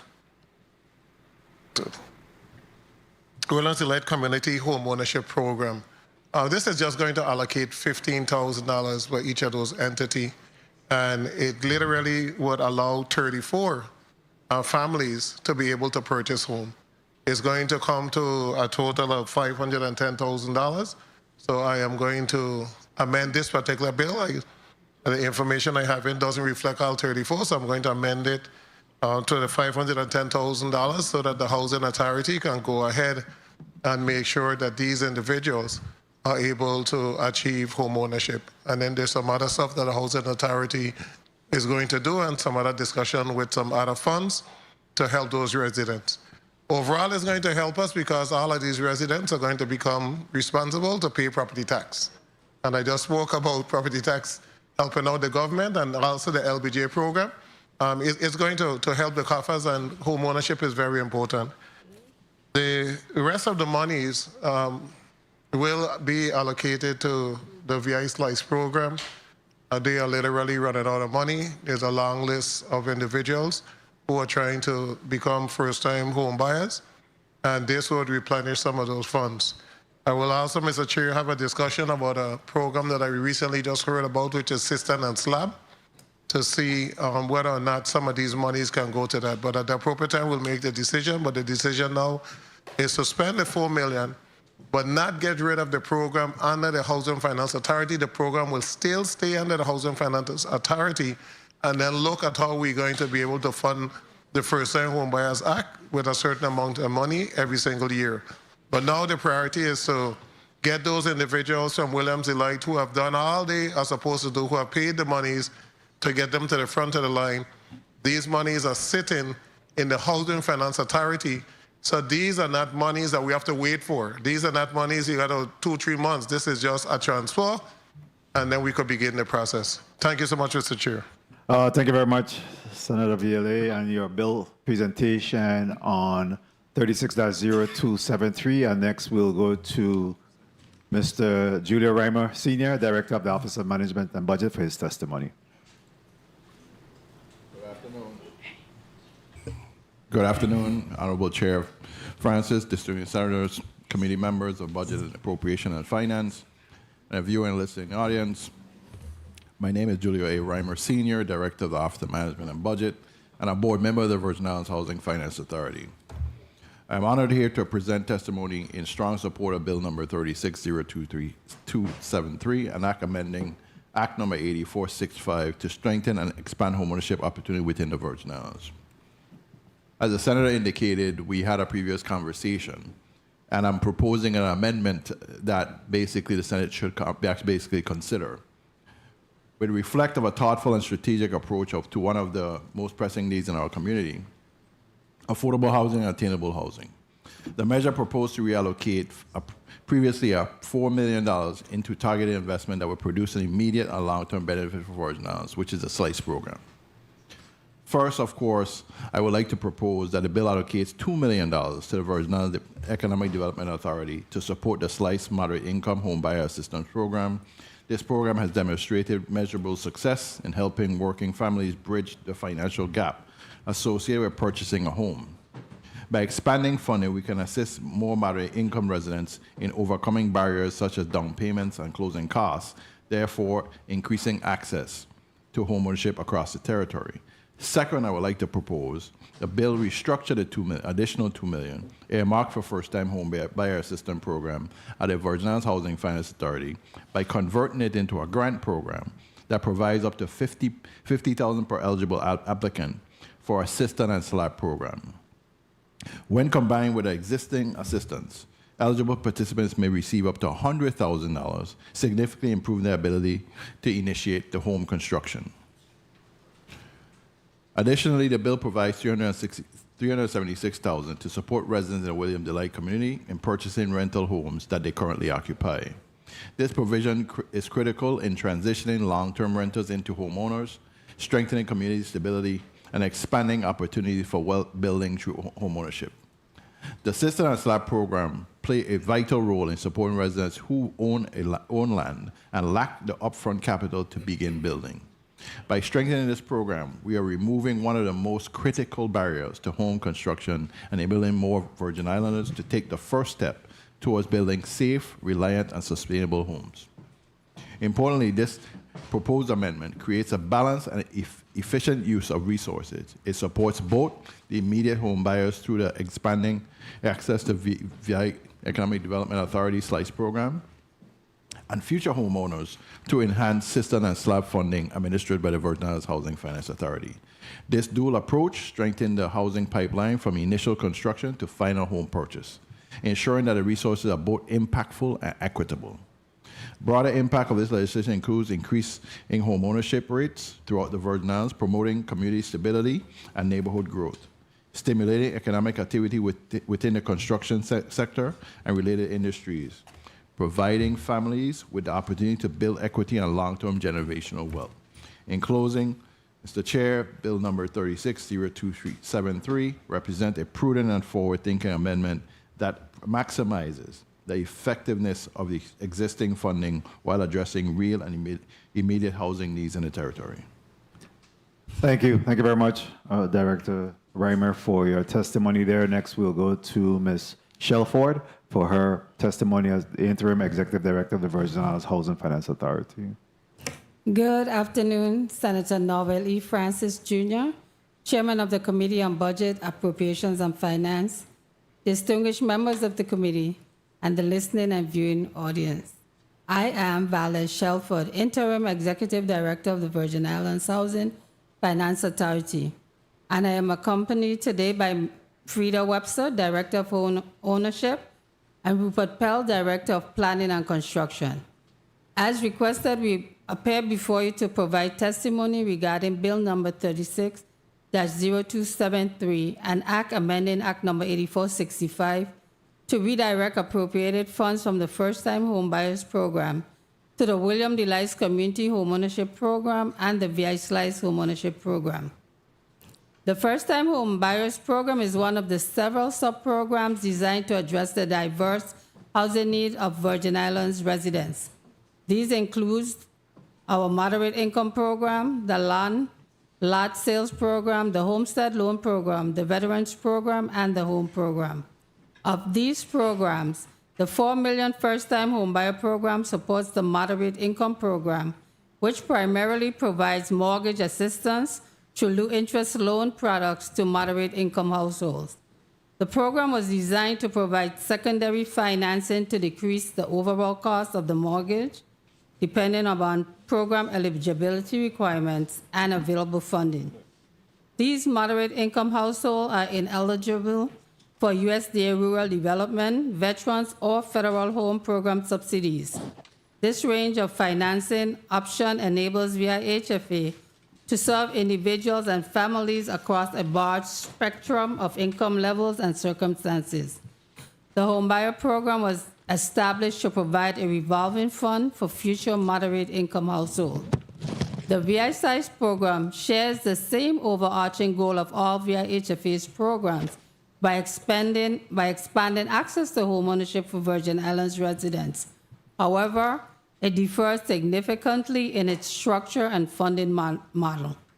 Unlike the First-Time Homebuyers Program, which primarily provides loans and mixed financing mechanisms, the VI Slice program operates exclusively as a 100% grant initiative structured as a secondary mortgage with no monthly repayments.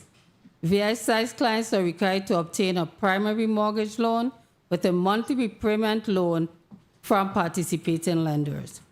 This distinction in financing presents one of the primary challenges associated with promoting participation in VIHFA First-Time Homebuyers Program. Prospective homebuyers are naturally drawn to the immediate financial benefits associated with grant-only assistance, making it more difficult to generate interest in programs that require loan repayment, even when those programs provide substantial long-term benefits and pathways to sustainable homeownership.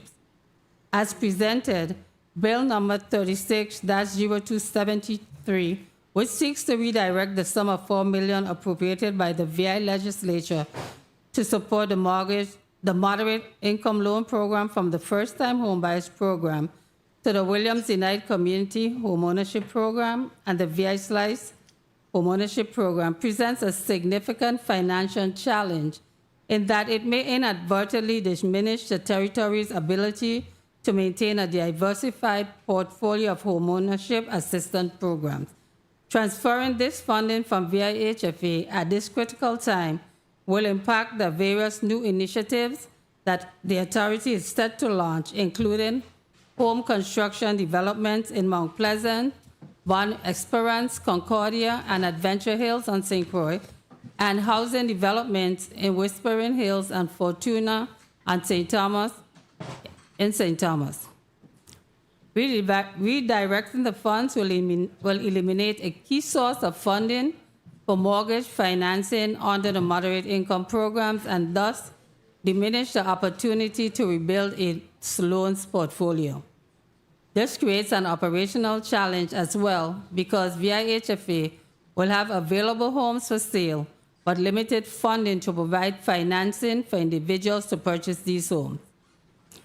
While the authority supports efforts to expand access to both homeownership initiatives, the First-Time Homebuyers Program serves a distinct and complementary role by providing financing, counseling, financial literacy education, and long-term home ownership preparation for aspiring homeowners. These services help ensure that individuals and families are not only able to purchase a home, but are also equipped to successfully sustain homeownership over time. Additionally, VIHFA and VIHA, Virgin Islands Housing Authority, are presently in discussion to provide funding for potential homebuyers in the Williams Delight Homeownership Conversion Initiative. VIHFA has identified home funds, which are federal funds allocated for low-income households to be used to provide buy-down assistance and gap financing to the residents of Williams Delight who are qualified for the homeownership conversion. Redirecting or reducing funding available to the First-Time Homebuyers Program could limit the availability of a key financing option, thereby narrowing the pathways through which Virgin Islanders residents can achieve homeownership. More importantly, it may reduce the territory's ability to offer a balanced continuum of housing assistance that accommodates the varying financial circumstances, need, and levels of readiness of prospective homebuyers. The authority has invested significant effort in promoting the program through informational sessions, community outreach events, pop-up engagements, social media campaigns, office consultation, and direct client interactions. Continued funding ensures that prospective homeowners receive not only financial assistance, but also the education, preparation, and guidance necessary to become successful and sustainable homeowners. The most recent online seminar on the First-Time Homebuyer Program was held in March 2026 and yielded over 130 attendees. Upcoming webinars in June will include information in the program as well. Challenges in the use of the funds include: 1, competition from EDA VI/Slice program and ODR Own a Lot Build a Home program, both of which are grant programs, and 2, a lack of affordable housing products for purchase, which also includes VIHFA developed units. Also, escalating construction costs, workforce shortage due to a large volume of disaster recovery products, delays in startup of federal disaster recovery funded home ownership developments due to federal requirements partnered with environmental reviews have all contributed to the issue. If funding remains with the authority, we are committed to exploring further enhancements to existing programs, structures, and financing models that further strengthen homeownership opportunities, including the relaunch of the cistern, slab, and septic program, which seeks to assist first-time homebuyers with the construction of their cistern, slab, and septic system as applicable. I ask this body to be mindful of the legislative decision that imperil the long-term viability of the territory's affordable housing programs. Channeling funds into grant program assists clients who receive the assistance now. However, there is no additional money once those funds are expended. In contrast, the $4 million was designed to revolve and provide ongoing source of funding. As such, taking away this funding equates to taking away funding for future affordable housing opportunities. The authority respectfully submits that maintaining a balanced approach that supports both grant-funded assistance programs and traditional homeownership financing programs remains critical to expanding housing opportunities, strengthening communities, and promoting sustainable homeownership throughout the territory. In closing, I would like to thank our employees at the Virgin Islands Housing Finance Authority for their hard work and dedication. I would especially like to thank the Homeownership Division for their commitment to our mission to provide homeownership opportunities to the people of the Virgin Islands. Senators, thank you for the opportunity to provide this testimony. We are available to answer questions you may have. Thank you very much, Ms. Shelford, for your testimony. Next, we'll go to Mr. Alexander, Executive Director of the VIHA, Virgin Islands Housing Authority. Thank you. Good afternoon, Honorable Senator Novell E. Francis, Jr., Chairman of the Committee on Budget, Appropriations and Finance, Vice Chair Marvin A. Blyton, and the distinguished members of this committee. Good afternoon as well to the other senators present and legislative staff, the citizens of the Virgin Islands, the dedicated employees of the Virgin Island Housing Authority, and all the members of the public listening today. My name is Dwayne Alexander, and I serve as the Executive Director of the Virgin Island Housing Authority. Joining me today is Ms. Lydia Pell, Chief Operating Officer, Ms. Cecile Tung Foy, Chief Financial Officer, Ms. Kayla Anthony, Director of Housing Choice Voucher Program, Ms. Chastity Jackson, Director of Asset Management, and Ms. Emanuela Cassius, Perez Cassius, Director of Resident Wellness and Empowerment. Thank you for the opportunity to appear before the committee to provide a testimony regarding Bill number 360273 and Act amending Act number 8465 to redirect funding previously appropriated for the first-time home buyers program to the Williams Delight Community Homeownership Program and the VI Slice Homeownership Program. On the outset, I would like to express the Virgin Island Housing Authority's appreciation to Senator Kurt A. Vallet, sponsor of this legislation, and Senator Angel L. Boquez Jr. for recognizing the importance of sustainable home ownership opportunities within the territory, particularly for working families seeking long-term housing stability and economic mobility. The Virgin Island Housing Authority strongly supports initiatives to expand access to safe, affordable, and attainable home ownership opportunities for the Virgin Islanders. Home ownership remains one of the most effective pathways for building generational wealth, stabilizing neighborhoods, strengthening communities, and improving long-term economic outcomes for families throughout the territory. The Williams Delight Community Homeownership Program represents a key component of the authority's broader housing strategies and long-term redevelopment efforts. The program was developed not only to increase access to housing opportunities, but also to create a sustainable pathway for residents and families to transition from rental dependency to asset ownership. As the committees may be aware, the Williams Delight community has historically represented one of the territory's major public housing communities. Through the Housing Authority's ongoing repositioning and redevelopment assets efforts, the Housing Authority has worked to transform the communities through rehabilitation, infrastructure improvements, and opportunities for residents, investment, and ownership. To date, the Housing Authority has made measurable progress underneath the Williams Delight Home Ownership Initiative. Multiple homes have already transitioned into private ownership.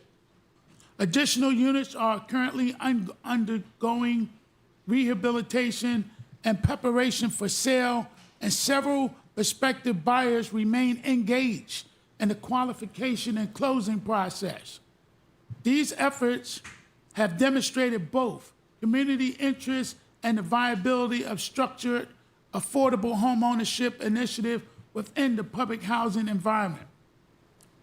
The proposed legislation would allocate the $510,000 to the Virgin Island Housing Authority for continued support of the Williams Delight Community Home Ownership Program.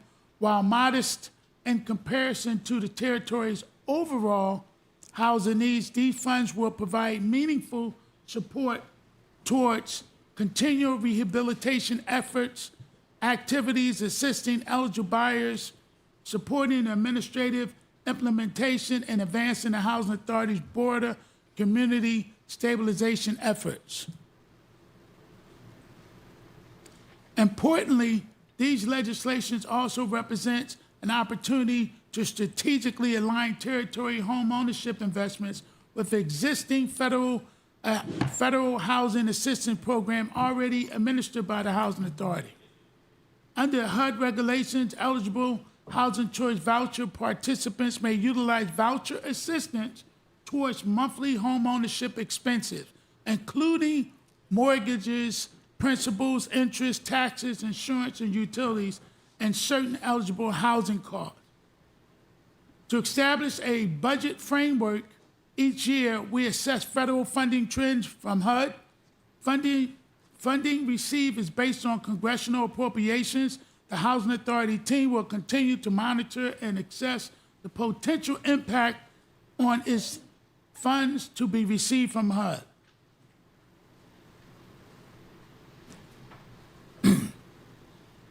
The President's proposed budget includes significant cuts aiming for more than 44% reduction in funding for HUD. These cuts will directly affect the Housing Authority annual funding from HUD. The proposed budget cuts to HUD's programs include rental assistance, homelessness assistance, and community development initiative.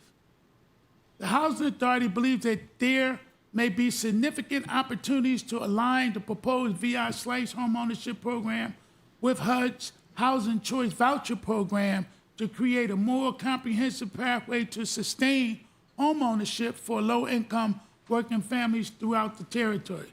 Such an approach could allow local appropriations to support down payment assistance, closing cost assistance, gap financing, or other home buyer readiness initiative, while federal housing choice voucher assistance supports ongoing monthly home ownership expenses for eligible families.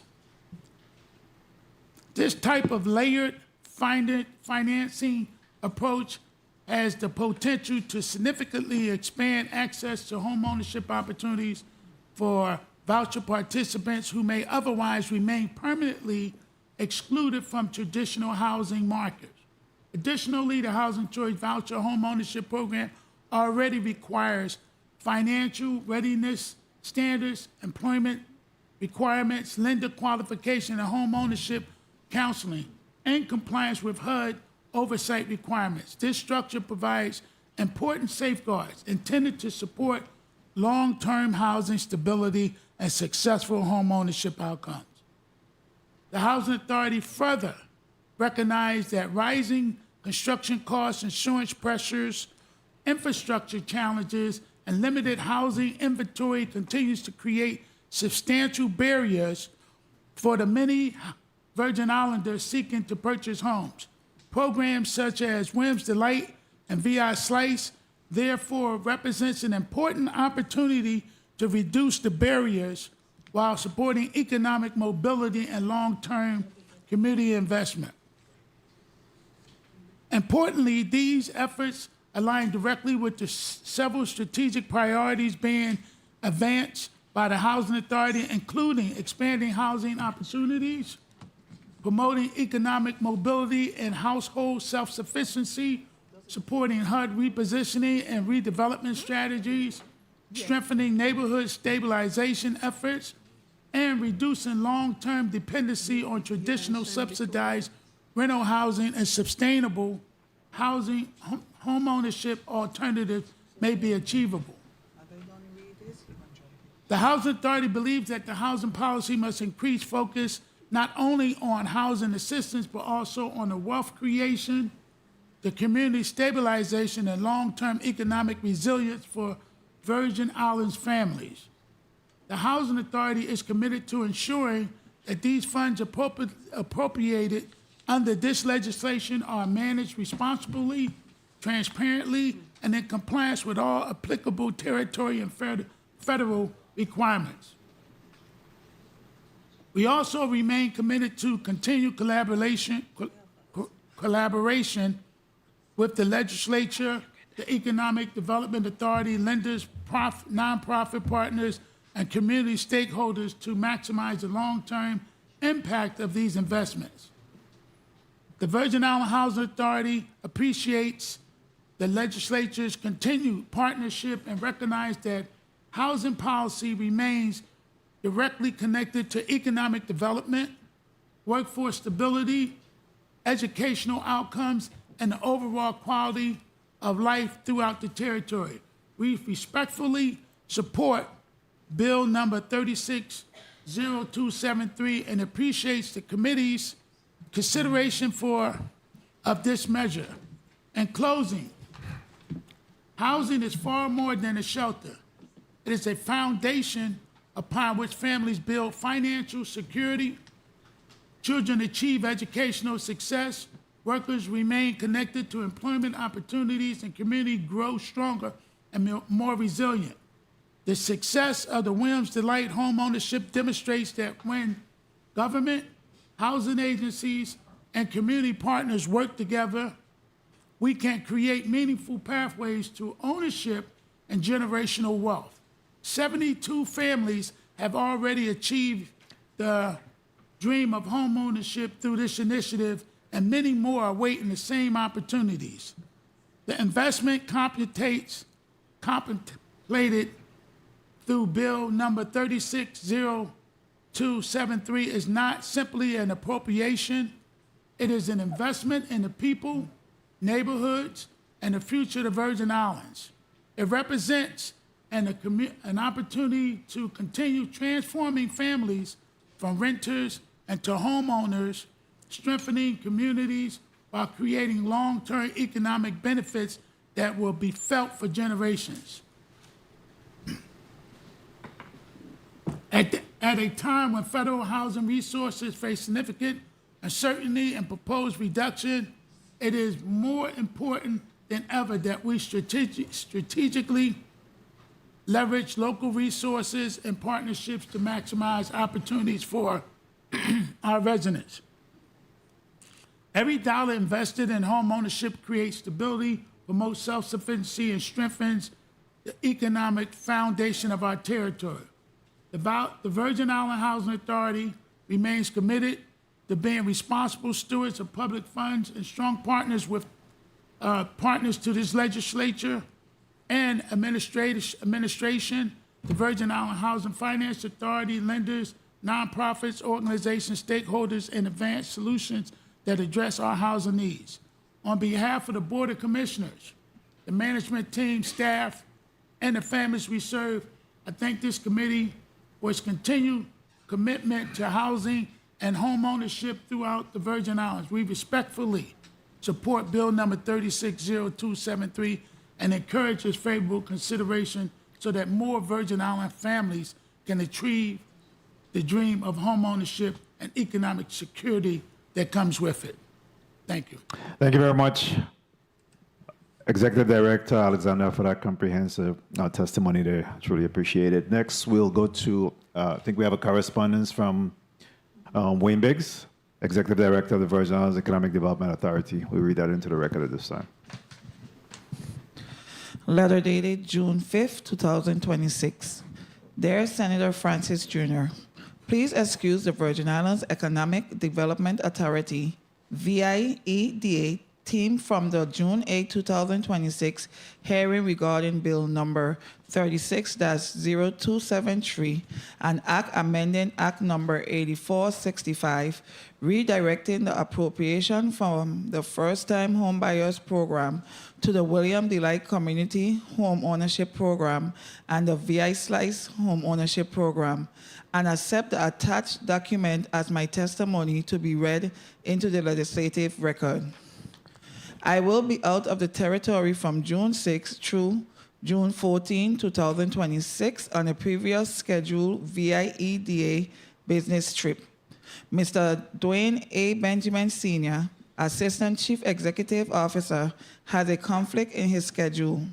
On June 8, he is required to attend a special Virgin Islands Economic Development Commission, VIEDC, Governor Board meeting to address a time-sensitive matter, the sale of Carabola Hotel. Ms. Monique Samuel, Managing Director, Economic Development Bank for the United States Virgin Islands, is currently out of the territory. Should you or any other senators have any questions relative to my written testimony, I would be happy to answer them in a written upon my return to the office. Thank you for your understanding, cooperation, and continued support. Respectfully, Wayne L. Biggs, Jr., Chief Executive Officer. This concludes the reading of Mr. Biggs' correspondence, Mr. Chair. Thank you. You could go ahead and proceed with the reading of his testimony at this time. Good day. Senator Novell E. Francis Jr., Chairman, committee members, senators of the 36th Legislature, the legislative staff, and the listening and viewing public. I apologize for the Virgin Islands Economic Development Authority, VIEDA, team not being there in person to answer questions directly for reasons explained in my cover letter.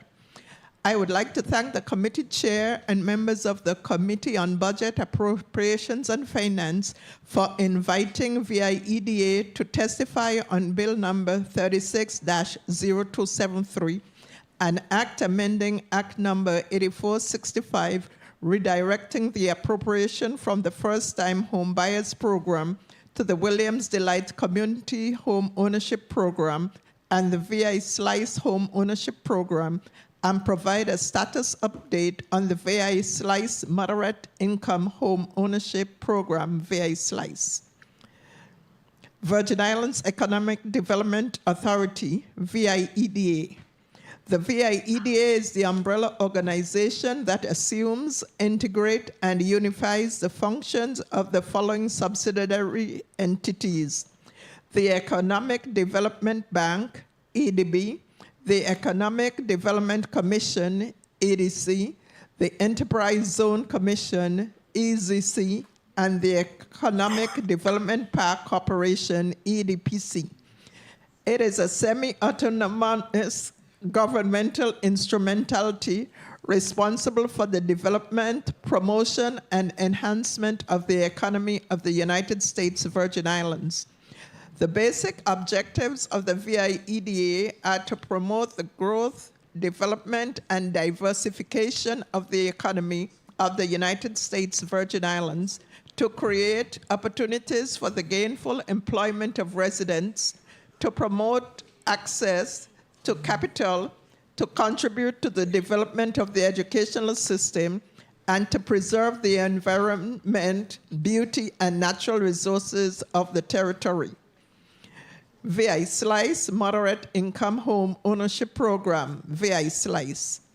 The VI EDA was charged by the Honorable Governor Albert Bryan Jr. with administering the VI Slice Moderate Income Home Ownership Program, known as VI Slice. The primary goal of VI Slice is to establish opportunities that may increase home ownership rates amongst moderate income households in the U.S. Virgin Islands by offering gap financing. The program supports long-term sustainability, resiliency, and economic viability across the territory by providing financial assistance to expand affordable home ownership opportunities to first-time home owners. VI Slice is a gap financing program funded through the American Rescue Plan Act, ARPA grant. To date, the aggregate total of the grant amount received is $10 million. It is administered by the Virgin Islands Economic Development Authority, USVI EDA, in partnership with the Office of Disaster Recovery, ODR, and the Office of the Governor, with participation from the territory's mortgage lending institutions. What is gap financing? Gap financing is supplemental funding to help applicants bridge the gap or shortfall between the overall project cost and the amount secured through a primary lender. Supported activities. VI Slice supports 3 activities at the levels indicated under each item. Levels can be combined as needed. However, the VI Slice maximum aggregate gap financing amount is $200,000. Home purchase without or with rehabilitation, if necessary, to make the house livable and bring up to current building codes. Limit $200,000. New construction, limit $200,000. And down payment at closing costs, assistance, limit $100,000. Eligibility. VI Slice eligibility requirements can be found online at the VI Slice website at www.vislice.com. It is important to note that if the primary participating lender's mortgage requirements are more liberal than VI Slice program financing requirements, the primary participating lender's mortgage requirements are utilized when evaluating the primary participating lender's VI Slice gap financing request. VI Slice status update. As of May 31st, 2026, 117 applications have been received requesting VI Slice gap financing of $12,521,149.49 for overall primary lender financing of $36,358,345. 87 applications have been approved, totaling $8,970,908.05 in VI Slice gap financing, with primary lender financing of $26,497,226.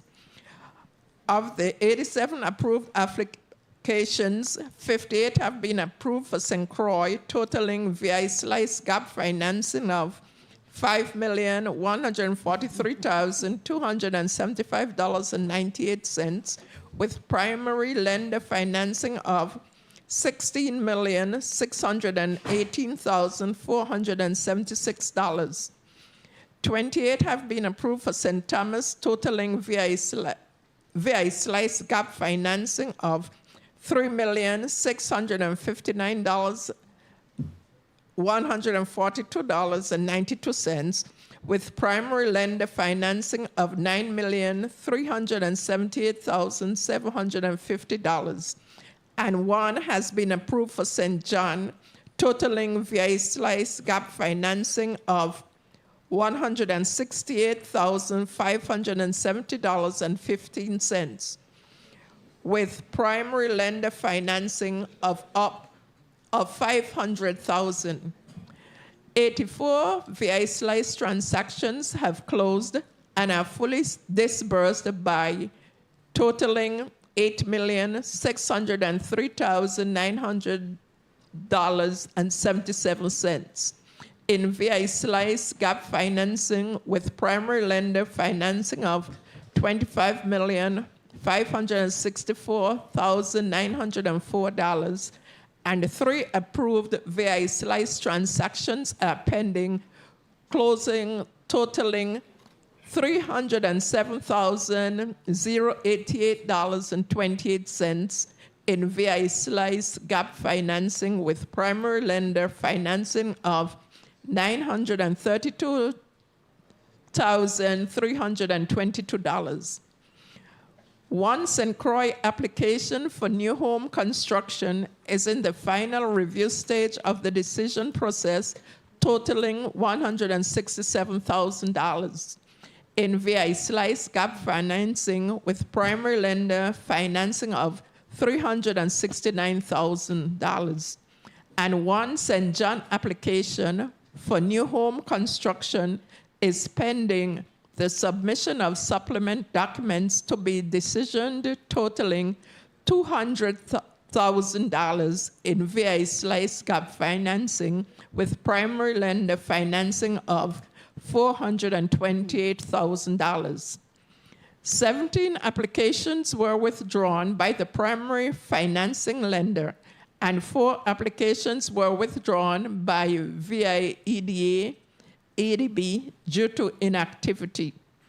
3 applications were declined by the primary financing lender, and 4 applications were declined by the VIDA and EDB due to eligibility. The VI Slice online application portal is currently closed due to the depletion of funding.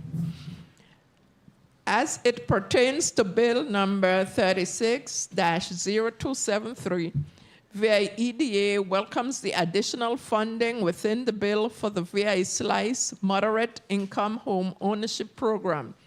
VI Slice has been administered effectively and efficiently by the VI EDA and EDB team. It is a successful and valued community program that assists Virgin Islands residents with bringing their dreams of home ownership to fruition.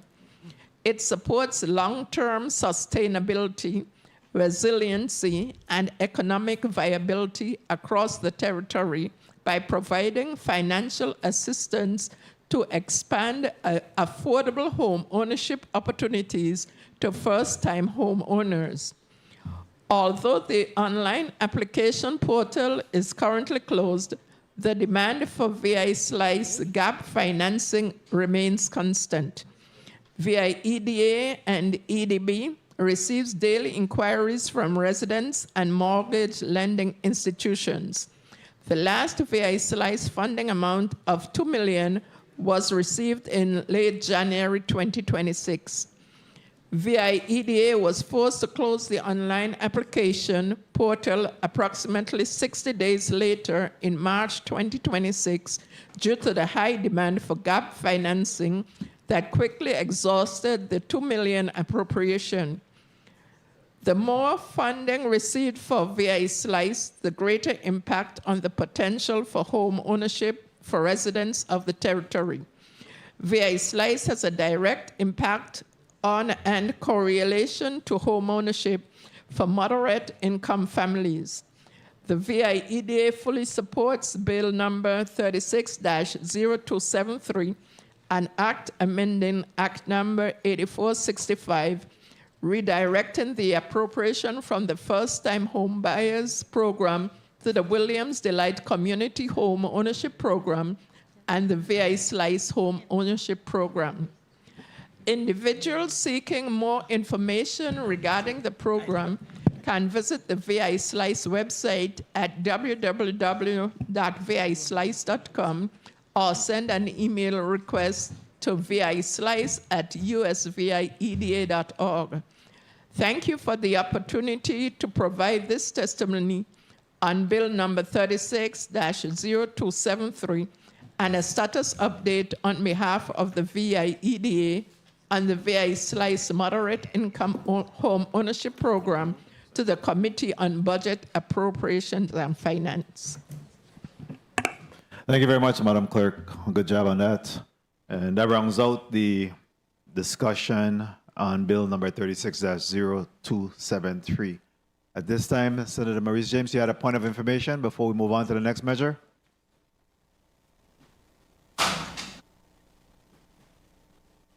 Please recognize Senator Maurice James. Good afternoon. Thank you, sir.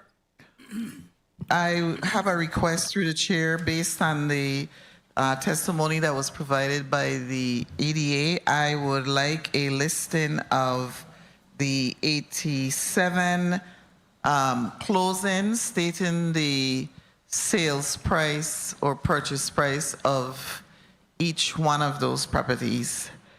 Because I think that is going to help us really analyze the program moving forward.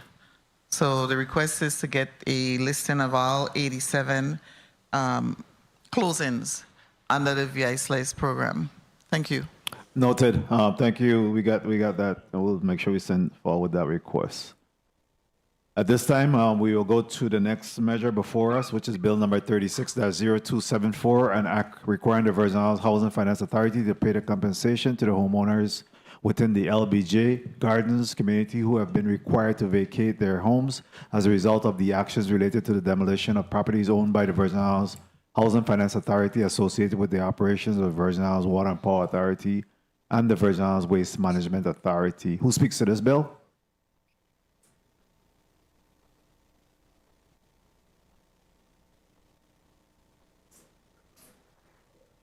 Senator Joseph, you are recognized for presentation on Bill number 36-0274. Colleagues, I rise to offer Bill number 36-0274, an act requiring the Virgin Islands Housing Finance Authority to pay compensation to the homeowners within the LBJ Gardens community who have been required to vacate their homes as a result of the action related to the demolitions of the properties owned by the Virgin Islands Housing Finance Authority and its associates, with the operations of the Virgin Islands Water and Power Authority and the Virgin Islands Waste Management Authority.